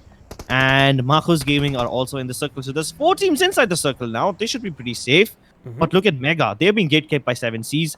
Godlike is trying to fight their way in, but I don't think 7 Seas will want to take that fight just yet. They don't need to. Unless they want the kills, unless they're desperate for it. But Team Tamils, now they start fighting with Team Marcos. And they've already knocked out one of the Marcos players. Team Tamils, though, they desperately need to make their way into the zone. They have the high ground over Marcos, but not a lot of cover. And in order to finally end this game of chicken, which has gone on for way too long now, there is an AUG up for grabs. Now, let's see if Insane get greedy and try to go for the AUG. And maybe at that point, Team Genocide punish them. Meanwhile, we've got Team Tamil and Mega trading each other. And Tamil also fighting 7C. So they're fighting 2 teams on multiple fronts here. We've got Mega also going for the res on Vexy. Godlike's carry BDC has been knocked, but Gil rushing in for the res. Can Onko get to him? But he doesn't. And Mega manages to get carry. I'm not sure. I'm not sure what happened right there. But I guess Gil jumped out of the car and the car finished off carry. And Mega got the kill, weirdly enough.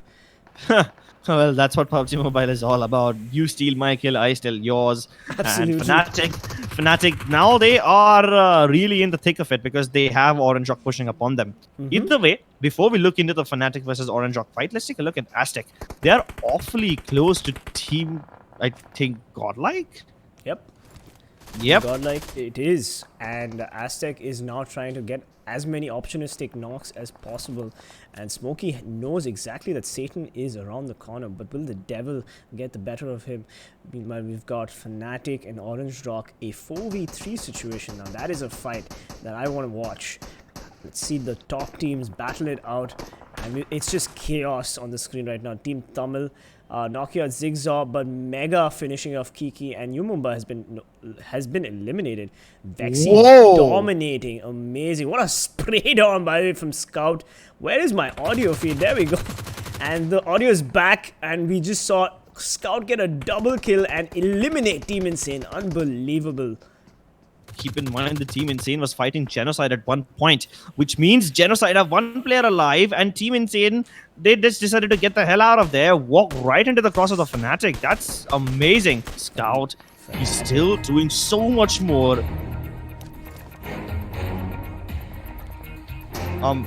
Yeah, okay. That soundtrack sounds very familiar.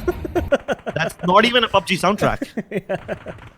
Anyway, somebody launching CS:GO in the background. But let's go back to the stream, shall we? Fnatic on fire, raining havoc on Team Celtz, and RV is now unfortunately not going to make it. He's got the blue on him, and he's got Scout OP on him as well. But that nade is going to definitely roast him. Oh, it just about misses him, but he gets sprayed on by an Oasis. VSG Crawlers eliminated at 9th position. We've got Orange Rock and Fnatic still in the same locations. Fnatic raining havoc on all these other teams. Meanwhile, Team Tamil are in the smoke. Vape Nation right there. So 7-7C is trying to get an angle on the Tamil players. But Team Tamil is not only dealing with 7Cs, but they're also going to have to deal with Marcos. What is Marcos doing? Marcos is playing it safe. They are not in the zone just yet, but they should be able to make it in. Orange Rock have a nice compound, and they're getting surrounded by Ronak and 7Cs on the same time. But 7Cs, they're busy dealing with Team Tamils for now, so at least that's one less problem that Orange Rock have to worry about. 7Cs, though, they see Raven, Team Tamils in their crosses, but there's way too many smokes trying to save each other. And they have a nice position as well. But on top of them is Team Mega, who are just about to peer downstairs a bit, and when they do, they're gonna spot Final Boss. I think they've seen him already. Final Boss is aware about them as well, and Final Boss, he does manage to do it, but no, it's Orange Rock. They start firing upon Team Mega, and Paradox has been killed already. Oh no, Mega were too concerned with 7Cs. They completely forgot that Orange Rock existed to the other side. And now what do? Mega are trapped in a very awkward spot. At least 7Cs has the cover of the ridge, and 7Cs only needs to worry about Team Tamils at this point. I don't think even Marcos Gaming will step in, but as soon as I say that, Pansing from Marcos knocks out Final Boss. Oh my god, the jinx is real. Absolutely. Now finally we're seeing the Marcos boys get into the action, getting the knocks on 7Cs. What is Viro going to do? Because he is currently in a position which is... Oh, but the dude gets a knock on Manti OP's Team Tamil as well. And Team Tamil's Manti OP, I meant. And Team Genocide, meanwhile, getting eliminated by Team Celtz. So this is like, we have a 4-way fight happening between 7Cs. Oh, no, what? Oh, but Team Celtz gets eliminated as Swag finishes out 420 OP. 7Cs do not have the height advantage here, and they're just getting peppered like fish in a barrel. Yeah, at one point, Mega was the one who was in danger, and 7Cs was safe. But now the tide have turned. Pansing, he's moving ahead, and I think he wants to get an angle onto Team Tamils. Meanwhile, 7Cs are hiding behind a rock, safe for the next few moments, but very soon the placement will start pushing in. Team Tamils are already on their screens right now, and Carry OP, he gets the kill onto 7Cs. Zigzaw, Viro's down as well. Team 7Cs is out of this game. Absolutely, and we have Orange Rock also still holding their position. They don't have to do much, but Fnatic having one of the best positions right now in the circle. Here we go. Marcos Gaming also pushing into the circle. Take it from here, Crips. Well, we need to worry about the background music a bit because the gunshots are about to blind and deafen everyone. Team Tamils, they're at the edges of the circle. They have to don't have to worry about Team Marcos right now, because Mega is dealing with Team Marcos. Dude has already been finished off. Surya's down as TeamTamilas decides to strike back, and they are getting peppered in every direction. Pan Singh and Max Cash, the last remaining players. Swag, he's desperately trying to get to cover, but TeamTamilas will knock him down eventually. And Mega has been finished off. TeamTamilas are on fire right now as they're getting kills left, right, and center. But Manti OP, he knocks out 2 people with that micro Uzi. What? How did he do that? I don't know, it's amazing, but Scout OP is going to get revived right now. We've got 5 teams remaining. Orange Rock, 4 players in the circle right now. TeamTamilas, 3 players. Fnatic, 3 players. Marcos, 2, and MegaStars, just 1. And we are back to the clean fade. Orange Rock, Mavi going for the push, and he's definitely telegraphed his footsteps all over the place. So Fnatic knows that Orange Rock is right below them. But Fnatic try to go for the knocks, and they don't survive it. Oh my god, Orange Rock eliminated Fnatic. Fnatic gets a couple of trades in, but that just doesn't happen. And Marcos Gaming, meanwhile, also eliminated MegaStars as well. It is Orange Rock versus TeamTamilas, a 3v2 situation. Do you remember me telling that this is a bad spot for all these teams near Quarry in Sanhok? Yeah, look at this place. Look at this circle. Doesn't it resemble Quarry a lot? There's high ground, there's water, there's cliffs, there's everything. And that's exactly why it can be a death trap. Manti OP with that micro Uzi connects a lot of shots, but as soon as he runs out of bullets, Vampire will get the knock onto him. Luckily, Mr. Spray is around to guard his fallen teammate, but now it's a 1v2, and Mr. Spray needs to heal. He will not be able to save Manti OP. It turns into a 1v2, potentially a 1v3 if they manage to get back Vampire online, and now he's back. They've rest up Vampire. Mr. Spray, he's pinned behind that little rock. And keep in mind, this is the 9th circle. There will be no circle. It will completely shrink down. He gets Anto. Amazing stuff. The Molotov, it forces him away from the left side. But I think Daljit knows where he's going to come from. And as the circle starts to shrink, Mr. Spray, he's trying to get the shots onto Orange Rock, but they're all safe behind that little rock. And Vampire gets the last kill, securing the chicken dinner for his team. Orange Rock, winner, chicken dinner. But TeamTamilas, amazing play from them, coming in 2nd place. We hope you enjoyed this amazing Vikendi match. It was full of 3rd parties, 4th parties. Amazing game for all around. Like, what beautiful PUBG Mobile. I did not expect that Fnatic trade between Orange Rock and Fnatic, but hey, Fnatic just about didn't make it. They were busy rezzing Scout OP, and it just didn't pan out eventually. Yeah, Fnatic were caught out in the open a bit, and they got the timing a little messed up. Going for the reses at unfortunate times, pushing in a bit too late.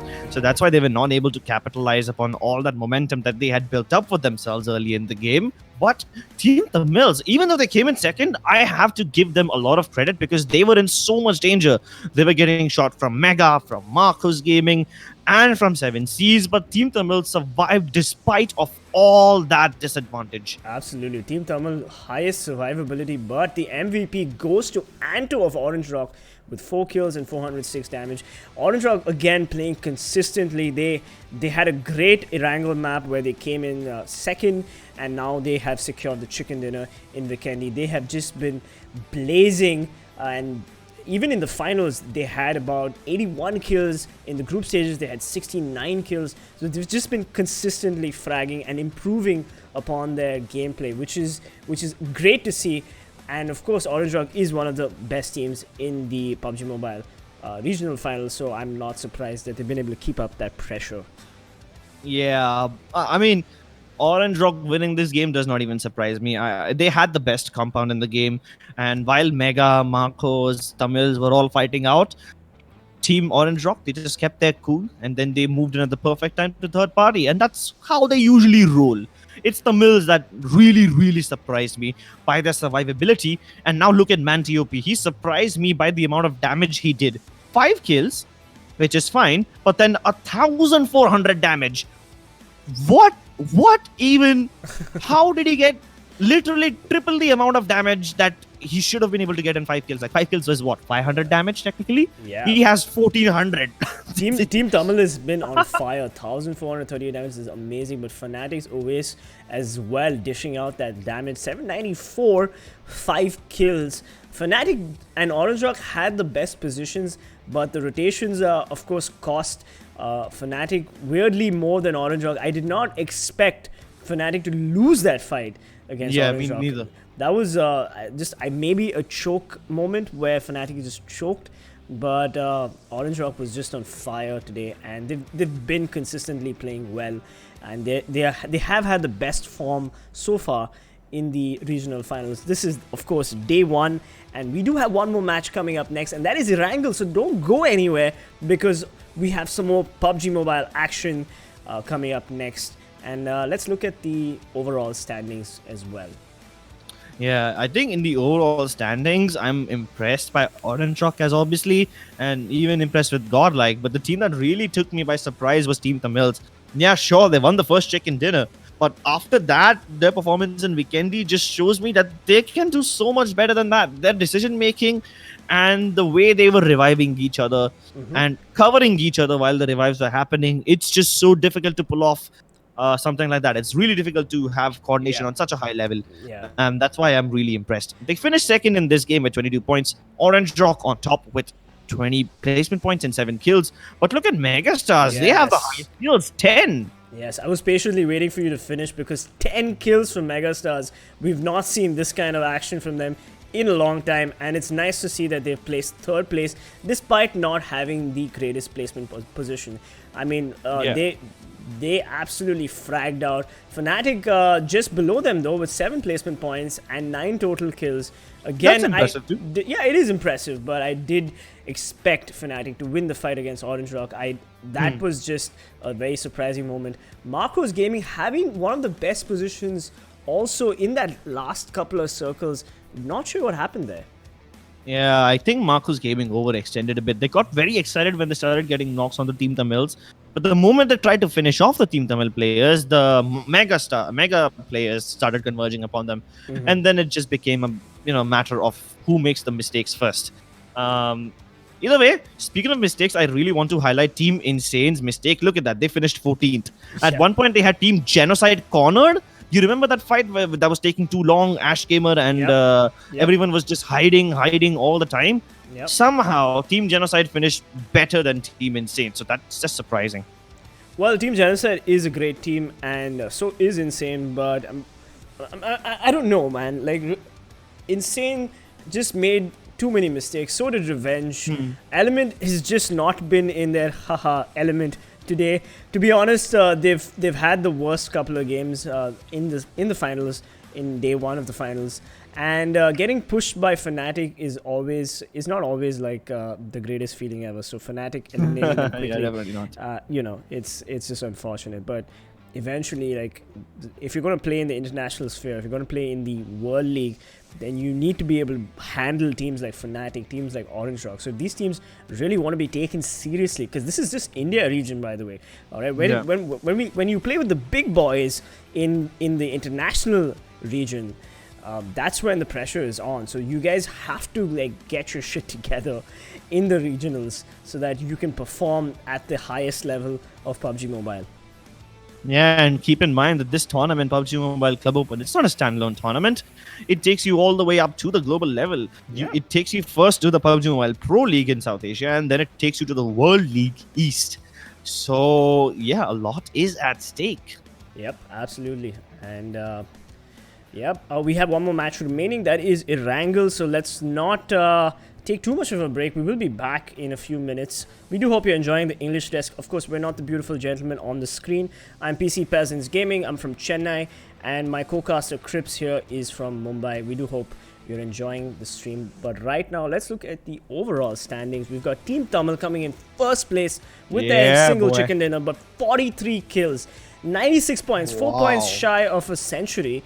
We've got Orange Rock moving up to second place with 1 chicken dinner, of course, 31 kills and 82 points. So they are closing the gap between themselves and Team Tamil. Godlike, of course, getting crossed by Orange Rock, coming in third place with 1 chicken dinner, which they won in Sanhok with 30 kills and 69 total points. But MegaStars, 7Seas Esports, both these teams moving up 4th and 5th place respectively, 20 kills and 18 kills respectively, but they are shared with 49 total points. VSG Crawlers, they have been performing consistently in all the games. They've been in the top 8, so they get a few placement points every time. Not that many kills, but it's still fine, because as long as they're in the top 9, it's okay for them. Absolutely. Fnatic not having the greatest of days, but they're still relatively safe with 22 kills and 46 points in total. Celtz, though, they have a chicken dinner. Wait. No, wait. I think this is wrong. I don't think Celtz have a chicken dinner. Do they? They do, didn't they? They won Erangel, didn't they? Celtz's Rocks was Oh, the last yeah. man standing for Erangel, because he yeah, had a little yeah. bit of help from Anto from Orange Rock. Yeah, And, okay. yeah, Short-term memory lost. My bad. there we go. So 11 kills from Team Celtz and 46 points. And Mumba, despite winning that first chicken dinner on Erangel, have 17 kills and 45 points. So they're still in the fight. I mean, Mumba unfortunately did not have the greatest Vikendi. We did have high expectations from them, but Erangel is the next match and we might see a comeback. Marcos Gaming, on the other hand, amazing semifinals, finishing up strong, but the finals have not been the greatest for them. Something is wrong with that team right now, and they haven't been able to sustain all those placement points, but they do have 18 kills, so they've got that going for them. Yeah, I'm actually really I don't know what's the word. I think melancholy is the word I'm looking for. I'm feeling that about Marcos Gaming because melancholy.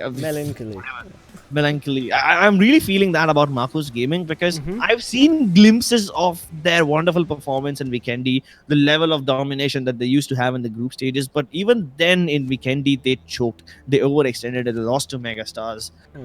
So I'm a little concerned about that. And they're at the 10th place now, which means they just need to move up one more place in order to qualify. But the games aren't over yet. We have one more game remaining today and many more tomorrow. So stay tuned as me, Crips, and PC Peasants will be back after a short break.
Alright gamers, we are back and we are now watching the last match of day 1 of the PMCO 2020 Spring Split Regional Finals. My name is PC Peasants Gaming and my co-caster here is Crips, and I don't know why they're touching each other. Why are they holding each other's hands?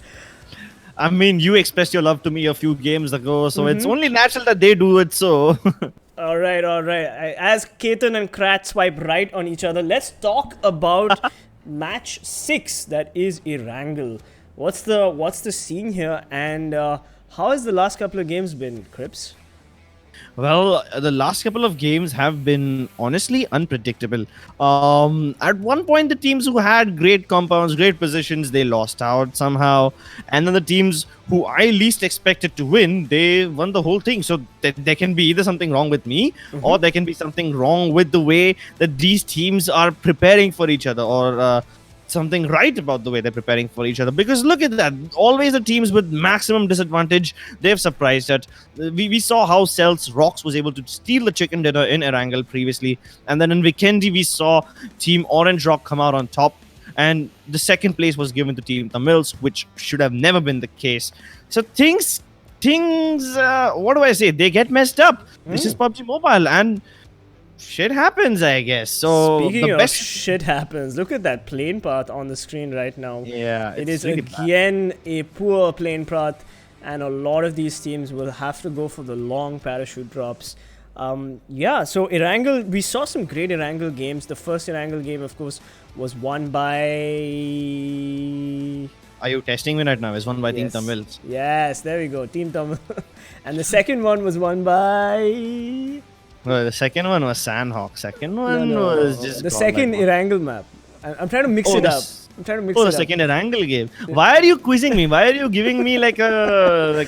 The second Erangel map was won by Celtz. Team Celtz, of course, Yeah. and now it is the final Erangel map. Here we go. So the drops are all on the screen right now. Crips, you're the man. Take it away.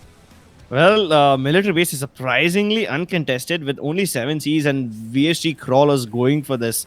7 Cs is dropping smack in the center of military base. Meanwhile, Celtz and Mega are heading towards Novo. Even Aztec is over there. Wow, okay then. We're gonna see some Novo fight, ladies and gentlemen. We have never seen a Novo fight at all. And this is going to be a nice change of pace. The circle is also nicely in the center, which means the teams who are dropping early in Primorsk, in Georgepol and everything, they're going to have to make their way in. Look at TeamTamilas. They're so spread out all across that western seaboard, gathering vehicles and trying to get to the zone. Umumba nicely split up across Gatka.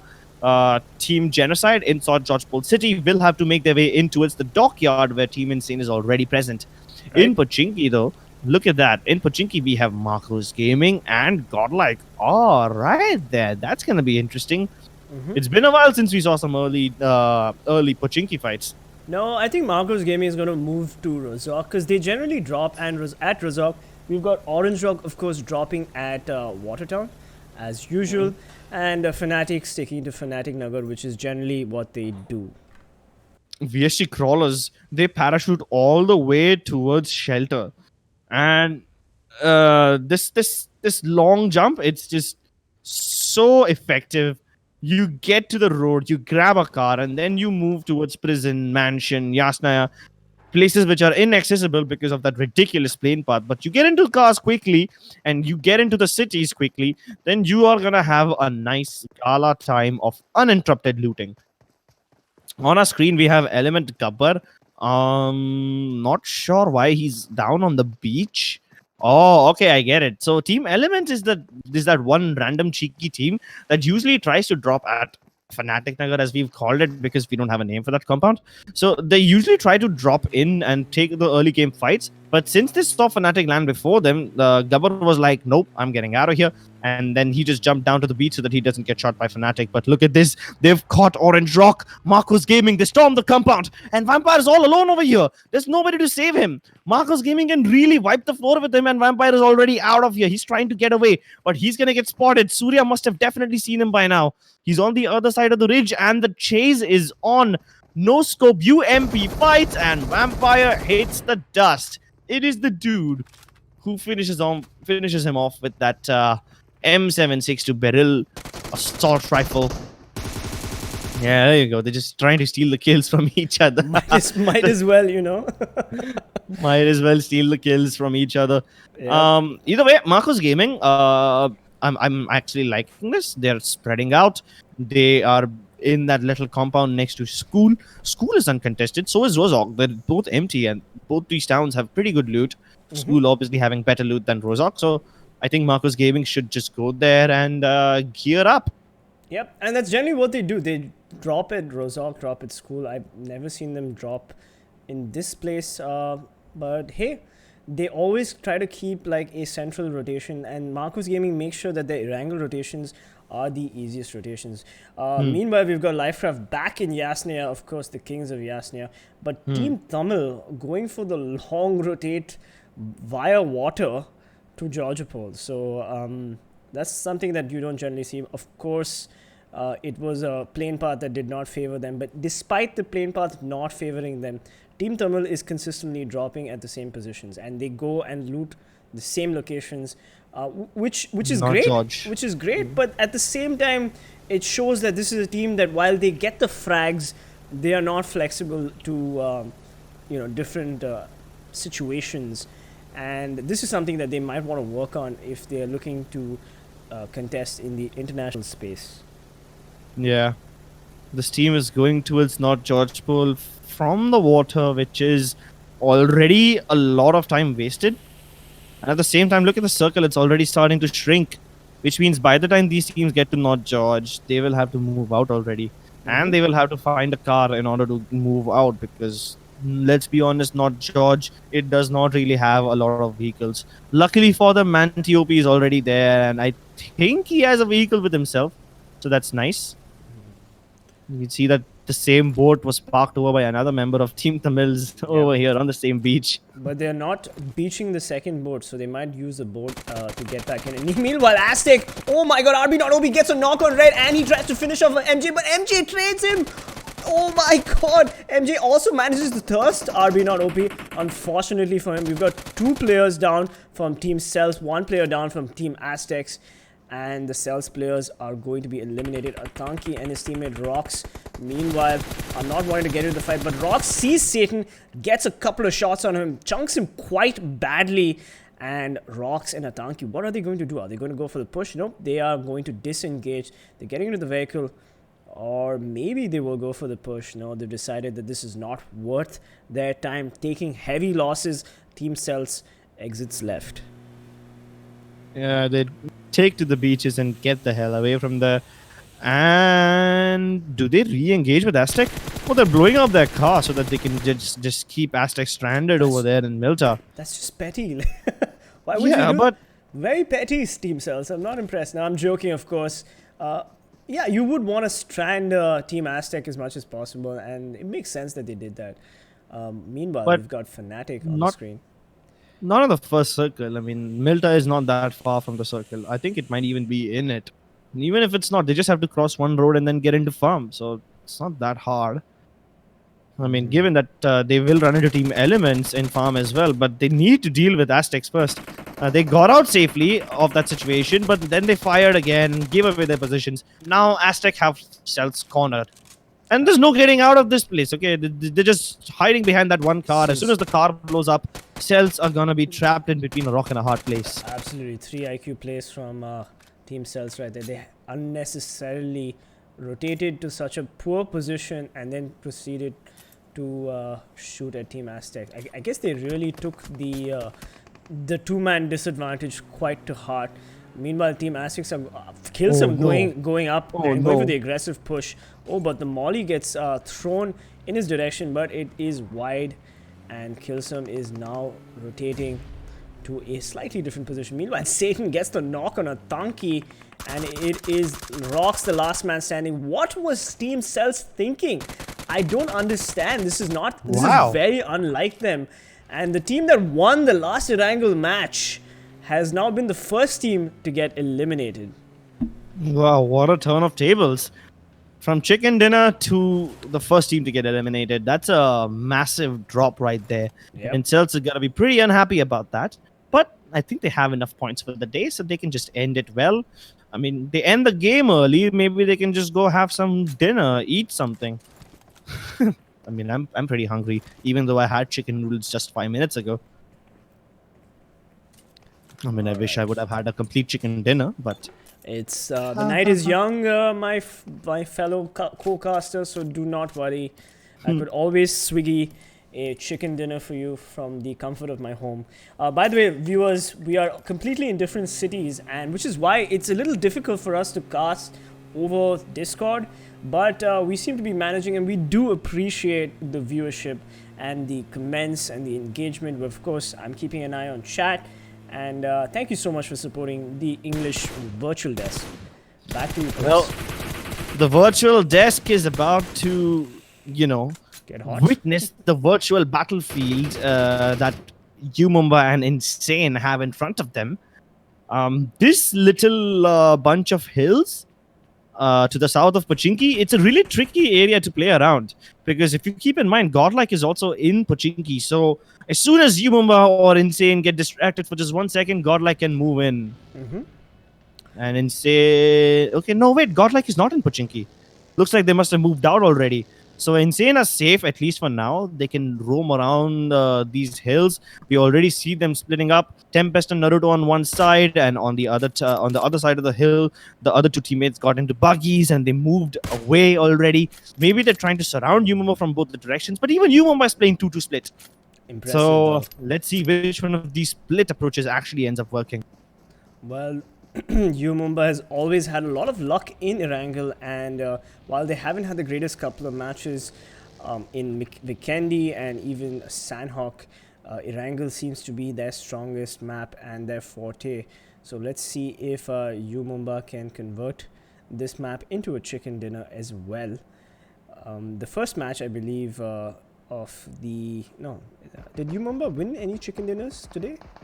Yeah, yes, they did. Yes, they did. Yes, they did. They won Miramar, I believe. Hmm. Yeah. Miramar after third partying on Team Fnatic and Team Celtz. So they do well in these open spaces and these maps which generally have a lot of rotations. So let's see how they play. Meanwhile, we've got Godlike on the screen right now, but we move to LifeCraft Villain. He is sandwiched between Avi and the Aztec players. So what will LifeCraft's Villain do as he heals up Avi with the DP28, not wanting to let him out of his sights? And the VSG Crawlers players are trying to move forward.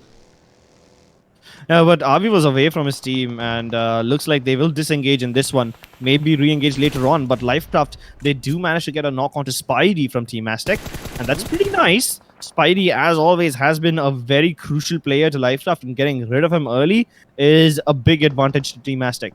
Big Chill, though, the new player for this team, seems like he wants to take advantage of his position. He's trying to avoid the shots that are being thrown at him from another direction. Meanwhile, his teammate beats him to the kill of Satan.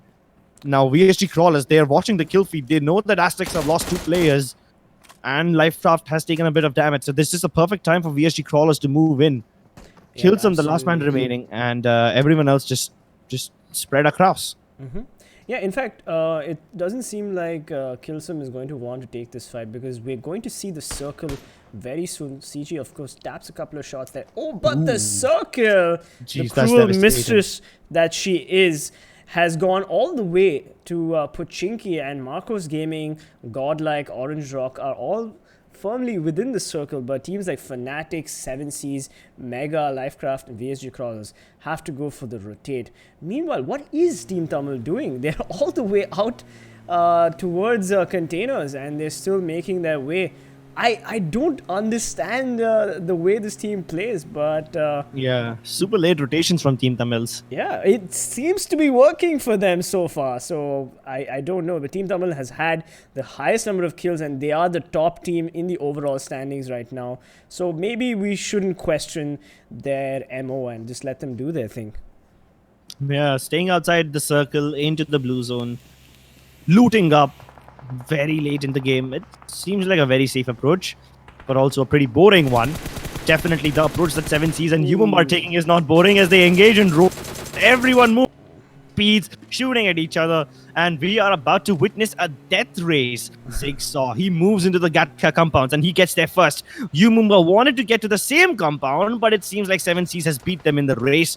Can UMUMBA beat them in the fights? Do they even continue taking the fights? No. UMUMBA is smart. They're not going to take this fight. Meanwhile, 420 OP, what a beautiful rifler. He manages to connect a couple of shots, and UMUMBA has parked their car. So I for a second I thought 420 OP got a knock at such a large distance. Yeah. But he did deal a decent amount of damage to the UMUMBA players.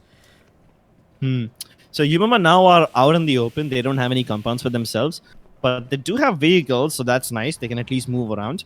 Now, if you remember what the circle looked like, you will notice that a lot of teams are towards the south of Pochinki. Yep. Meanwhile, the areas like School, the hill of Rozhok, Watertown, Ruins, the dunes near Ruins, all of those are unoccupied. That's completely empty territory. The northern half of the circle is completely up for the taking. So if any team just decides to go for a longer rotation towards the north side of the circle, they will be pretty safe. Alright, so we now have the western warehouses of Pochinki right outside, and we've got Revenge and Insane firmly in the circle. As you said correctly, LifeCraft is sort of edging in, but Fnatic is also outside Pochinki, but they have their little hidey hole in the edge of the circle. Now Mega needs to move in as well, and Team Elmnt is taking the western edge of Pochinki, with the church firmly under their command. Yeah, but Team Godlike is firmly positioned inside Pochinki. We don't see them on our screen right now, but they are in the circle. And the circle just moved. Oh, and it's a betrayal again. The teams who went north, they are safe. And every other team has to fight in from the southern edge. Fnatic. There's like just one garage house in Pochinki that's in the circle. That's it. Yep, Fnatic gonna have to do the long rotate again. I bet they're cursing the circle right now as the team rotates over. We've got Godlike also the north of Pochinki. They will also have to make the rotate. But what is Insane doing here? Will Insane take the fight to Revenge? Well, They yes, will have to. It looks like they will. And Revenge is a little bit in the circle. And Team Insane will take this fight because they will want that precious loot that Revenge has. Well, more than that, they need to get the position that Revenge is in. But it's a big jump to come from that warehouse inside over here. But maybe Tempest can make things a bit easier. He gets the knock onto Raid. Now that's nice. Trilok, he finishes off Sky. No, not finishes him off. He does get the knock onto him. Both the teams getting a knock each is a bit awkward, because then they now have to move in. And Sky is so close to Revenge. Yeah. Luckily, they can't thirst him just yet because his teammates are covering him. But on the other parts of the map, the fight between LifeCraft and Marcus Gaming is broken out. Yep, LifeCraft getting a knock on the Marcus Gaming players, but I'm not really sure why Sky did that buggy push, knowing that the Revenge Esports players had the angles. But looks like Legend's also going to be joining the front, and Tempest providing covering fire, so Trilok decides to back up. Using smokes again, they have effectively blocked out their line of sight to the Insane players. And Legend gets the revive. Oh, but what a beautiful return of spray by Legend. He traded him perfectly, but Sky gets knocked out again. And it's up to Tempest and Naruto to make sure that they can cover Legend and Sky as the reses go around. Meanwhile, Akshay gets a res on Raid, and these players are still pretty much in the game. We've got 7 Seas on the screen right now, and we are back to Revenge. Ooh, what a nice camera pan. There we go. The observers pulling out all their cinematography skills for all you viewers out there. Yeah, but as I say that, here's another team that is skillfully retreating. That's Revenge at the back of the warehouse, and Sonic lands that nade. He connects onto both Naruto and Sky. A double knock, and this is the perfect time for Revenge to move in. But they are also trying to battle Team 7 Seas and Insane at the same time. Nah. That shouldn't be happening. They move out of the warehouse into the open to finish off Team Insane. Naruto hiding. I don't think he's going to be able to hide for that long. His teammate is very far away. Tempest cannot do anything about this, and he's going to have to back away from that fight. Meanwhile, very close to the fight that we just saw, 7 Seas is engaging with Team Genocide, and 420 OP already knocks out Ash Gamer, finishes him off. He knocks Critic as well, and he is one hell of a damage dealer.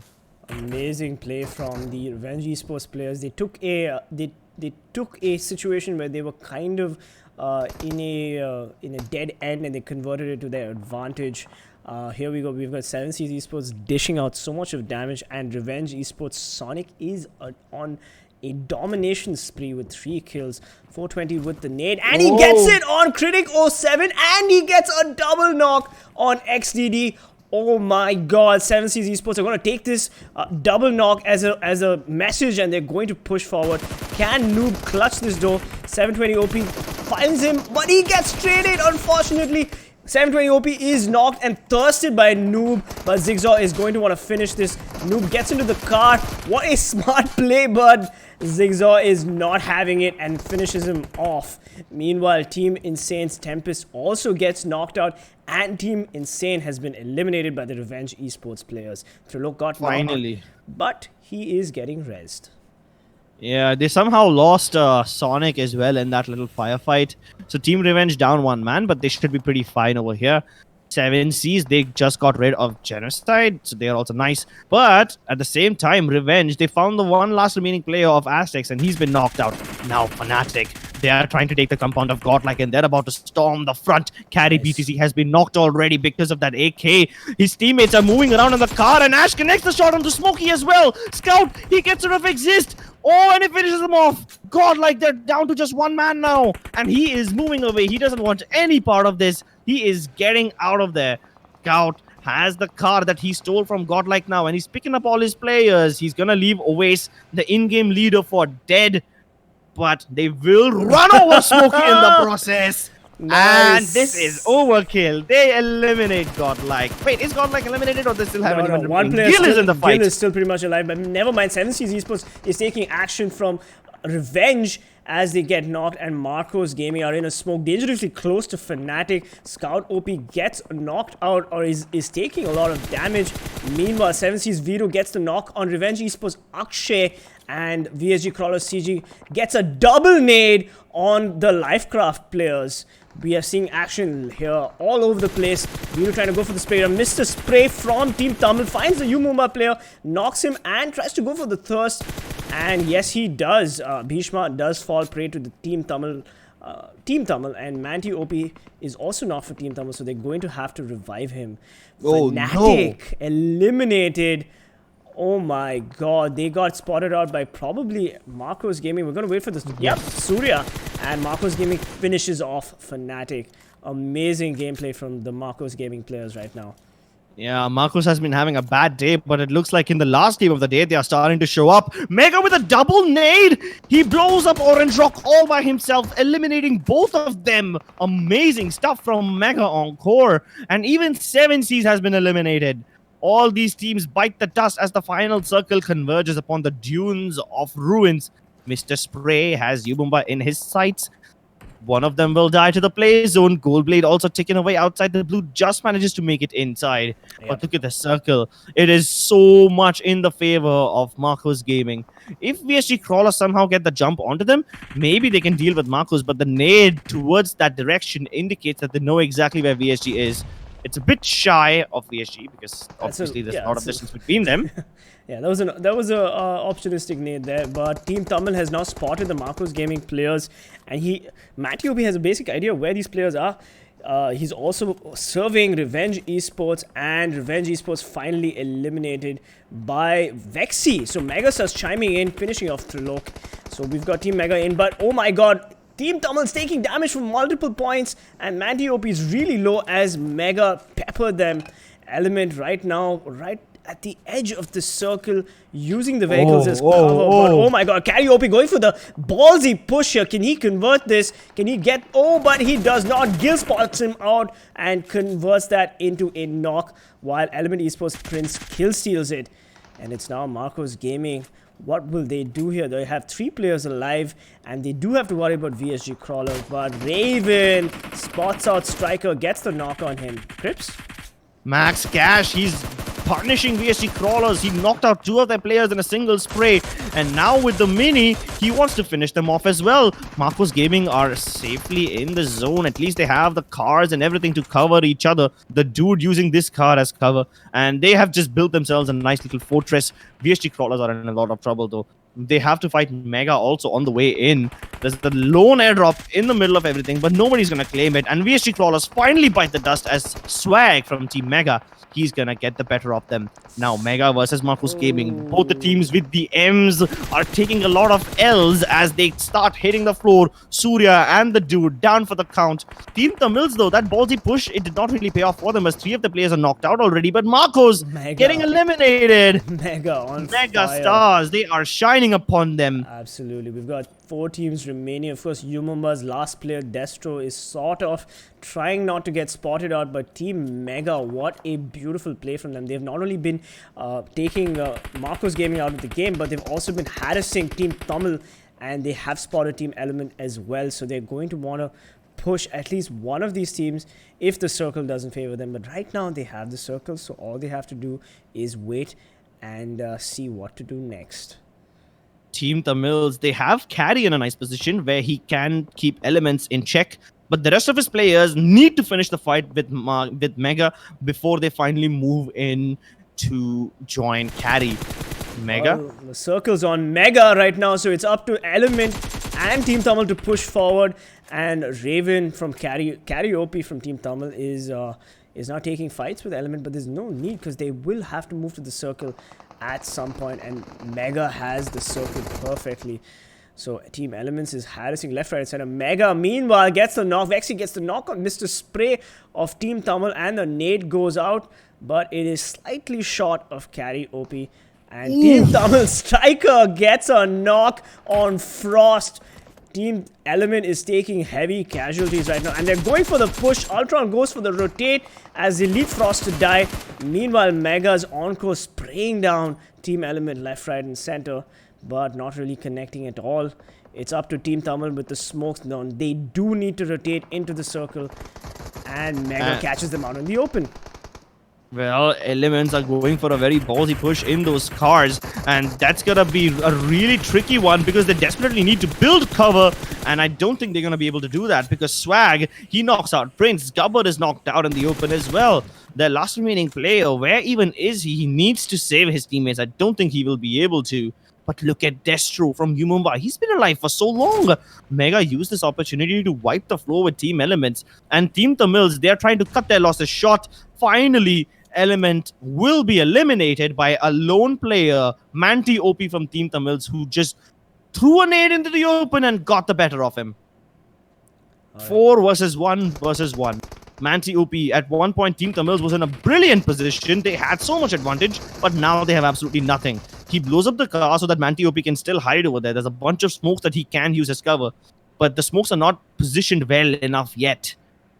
And luckily, they don't know exactly where he is. That's why the nades are being missed. But eventually, they will find him. And I think Umumba Destro will survive this because look at that. Everyone's focused on Manti OP.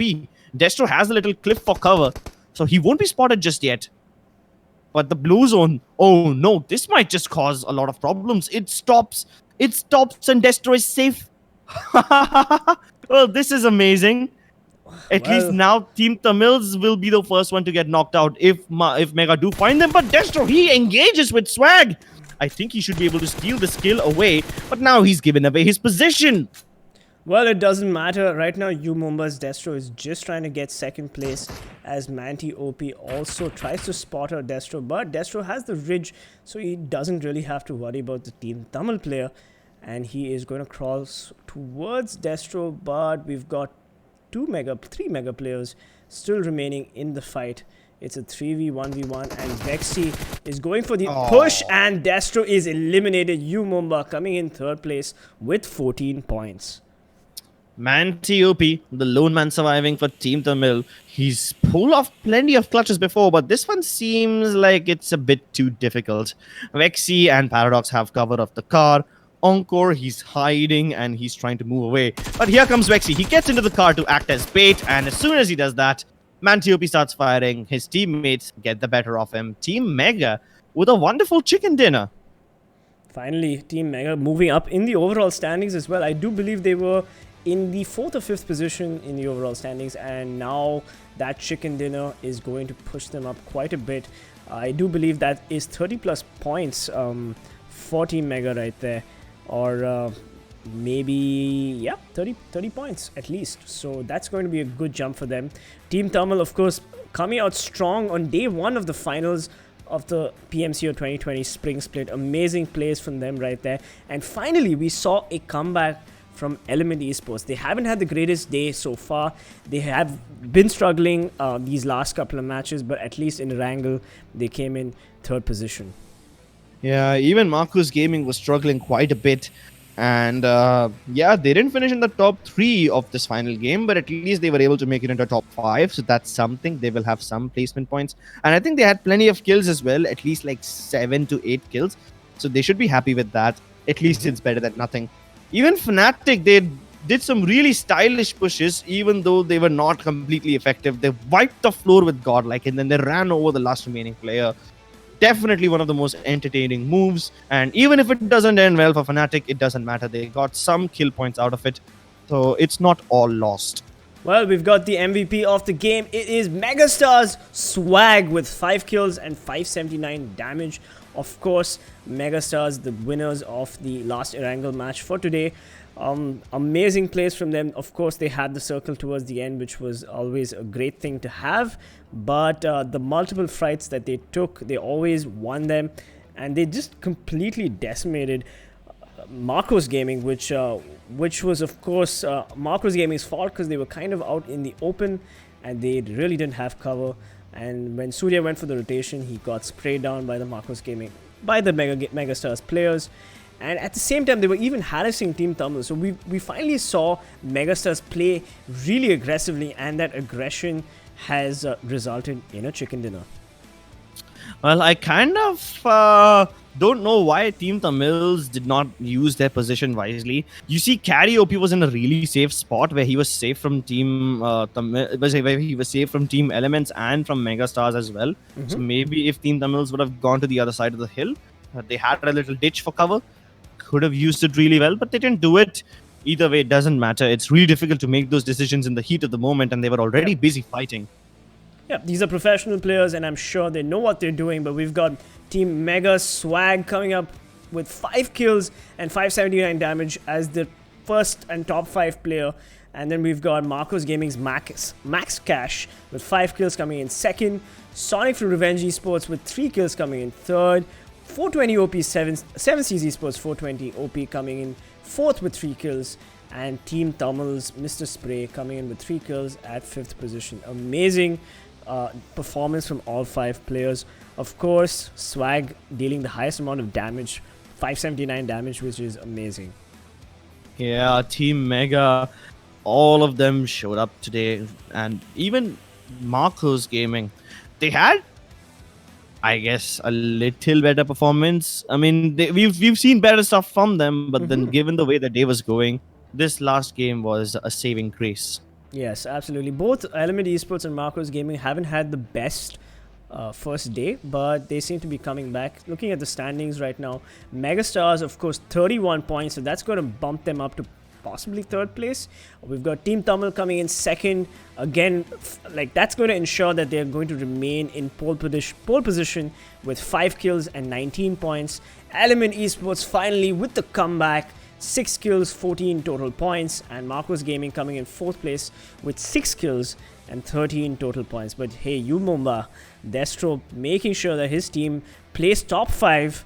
Of course, he didn't really have a choice there, but he survived the longest, and I'm sure Umumba is quite happy with those 10 placement points, so 12 points in total to Umumba. Yeah, meanwhile, for everyone else, the day continues to be disappointing. Team Orange Rock surprisingly did not really end up doing well in this one, but I can't even blame them because the circle on Erangel has always been a massive, annoying pain in the side. You know how frustrated I was by that way. I just tried to avoid abusing. Either way, Godlike, they have 5 placement points, which is nice. They managed to survive long enough, And somehow, even though Fnatic were the one who eliminated Godlike have more placement points than them. Huh. Yeah, that's it's not something that we would expect. But hey, Team Insane, Celtz, Team Genocide all the way at the bottom. And Orange Rock, surprisingly, of course, coming in 13th place. Yeah, it's not been the greatest day for actually the top teams. And only a few of them, except for Orange Rock, have performed consistently well. Of course, not counting the last match. I wonder why. I really do wonder what's happening between the players. Is it like an IGL miscommunication, or was it the circle? If anybody knows the players personally, please have them talk to the English commentators, because we would really like to know what's going on within these players' minds right now. Well, that's a big mystery, and I mean, we can't blame anyone because this circle has been more punishing than any other circles we've seen before in Erangel.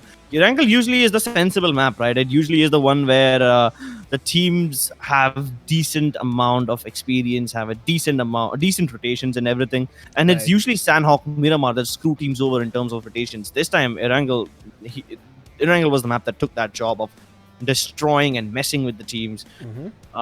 So which was the team that stood out for you today? I have to say TeamTamilas stood out, and I'm not saying that because I'm from Chennai and I'm not biased, so don't call me a biased caster. TeamTamilas consistently went to Georgie despite circles, despite plane paths, made sure that they got their loot, and weirdly made it to the last circle with 48 kills to their name. Look at the overall standings. They've got the one chicken dinner, but they finally crossed the 100-point threshold. They are at 115 points, followed by Orange Rock closely coming in second place with the chicken dinner as well. Actually, not close. You're right. 85 There's a points. 31 difference between them. Yeah. That's one chicken dinner away for Orange Rock. MegaStars, of course, moving in, as I said, to third place with the chicken dinner, which they just won with 31 total kills and 80 points. So it's much closer between Orange Rock and MegaStars. And VSG Crawlers also moving up to 5th place with 22 kills and 58 points. But Umumba, Godlike, both these teams got one chicken dinner each. Godlike moving down to 4th place with 31 kills and 75 points. Umumba in 7th place with 19 kills and 57 points. But Fnatic dropped down, so do Celtz. But at least Revenge Esports move up. And hey, Celtz got that one chicken dinner, which was, I would say, an achievement for them.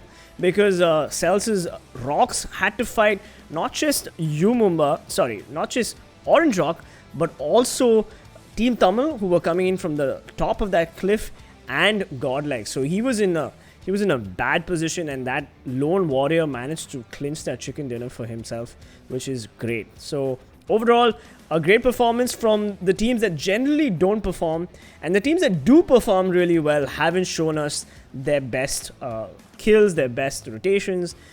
I do believe the circles were very hard today, and that could be a reason why the top tier teams did not perform. But yeah, that's my opinion. Yeah, and your opinion is completely on point, because a lot of teams, they did not perform the way they usually do. None of them were playing in top form. We saw Marcos Gaming struggle. We saw Celtz and Fnatic also struggle quite a bit. Even though Fnatic, at the end of the day, is sitting on the 9th spot, which is supposed to be safe, we still have one more day remaining. A lot of exciting games, 6 more exciting games to come tomorrow. And that will really determine which one of these teams get to go ahead to the PUBG Mobile Pro League, which is going to be happening later in March, and represent the country at an international level. That's right. So don't forget to come in tomorrow and tune in for these 6 matches. This is PC Peasants Gaming, and this is, of course, my co-caster, Crips. I almost said Krat. And we do hope you've enjoyed. That just goes to show how much you like me. Fine, I've seen your loyalty, Rohin. You are the love of my life. Shut up. Shh. And no, you. And it has been a difficult cast for us. We've had a lot of technical issues today, but thank you so much for staying loyal to the English desk. And we hope to entertain you tomorrow for the last day of the finals. Thank you for watching, and we'll see you in the next one.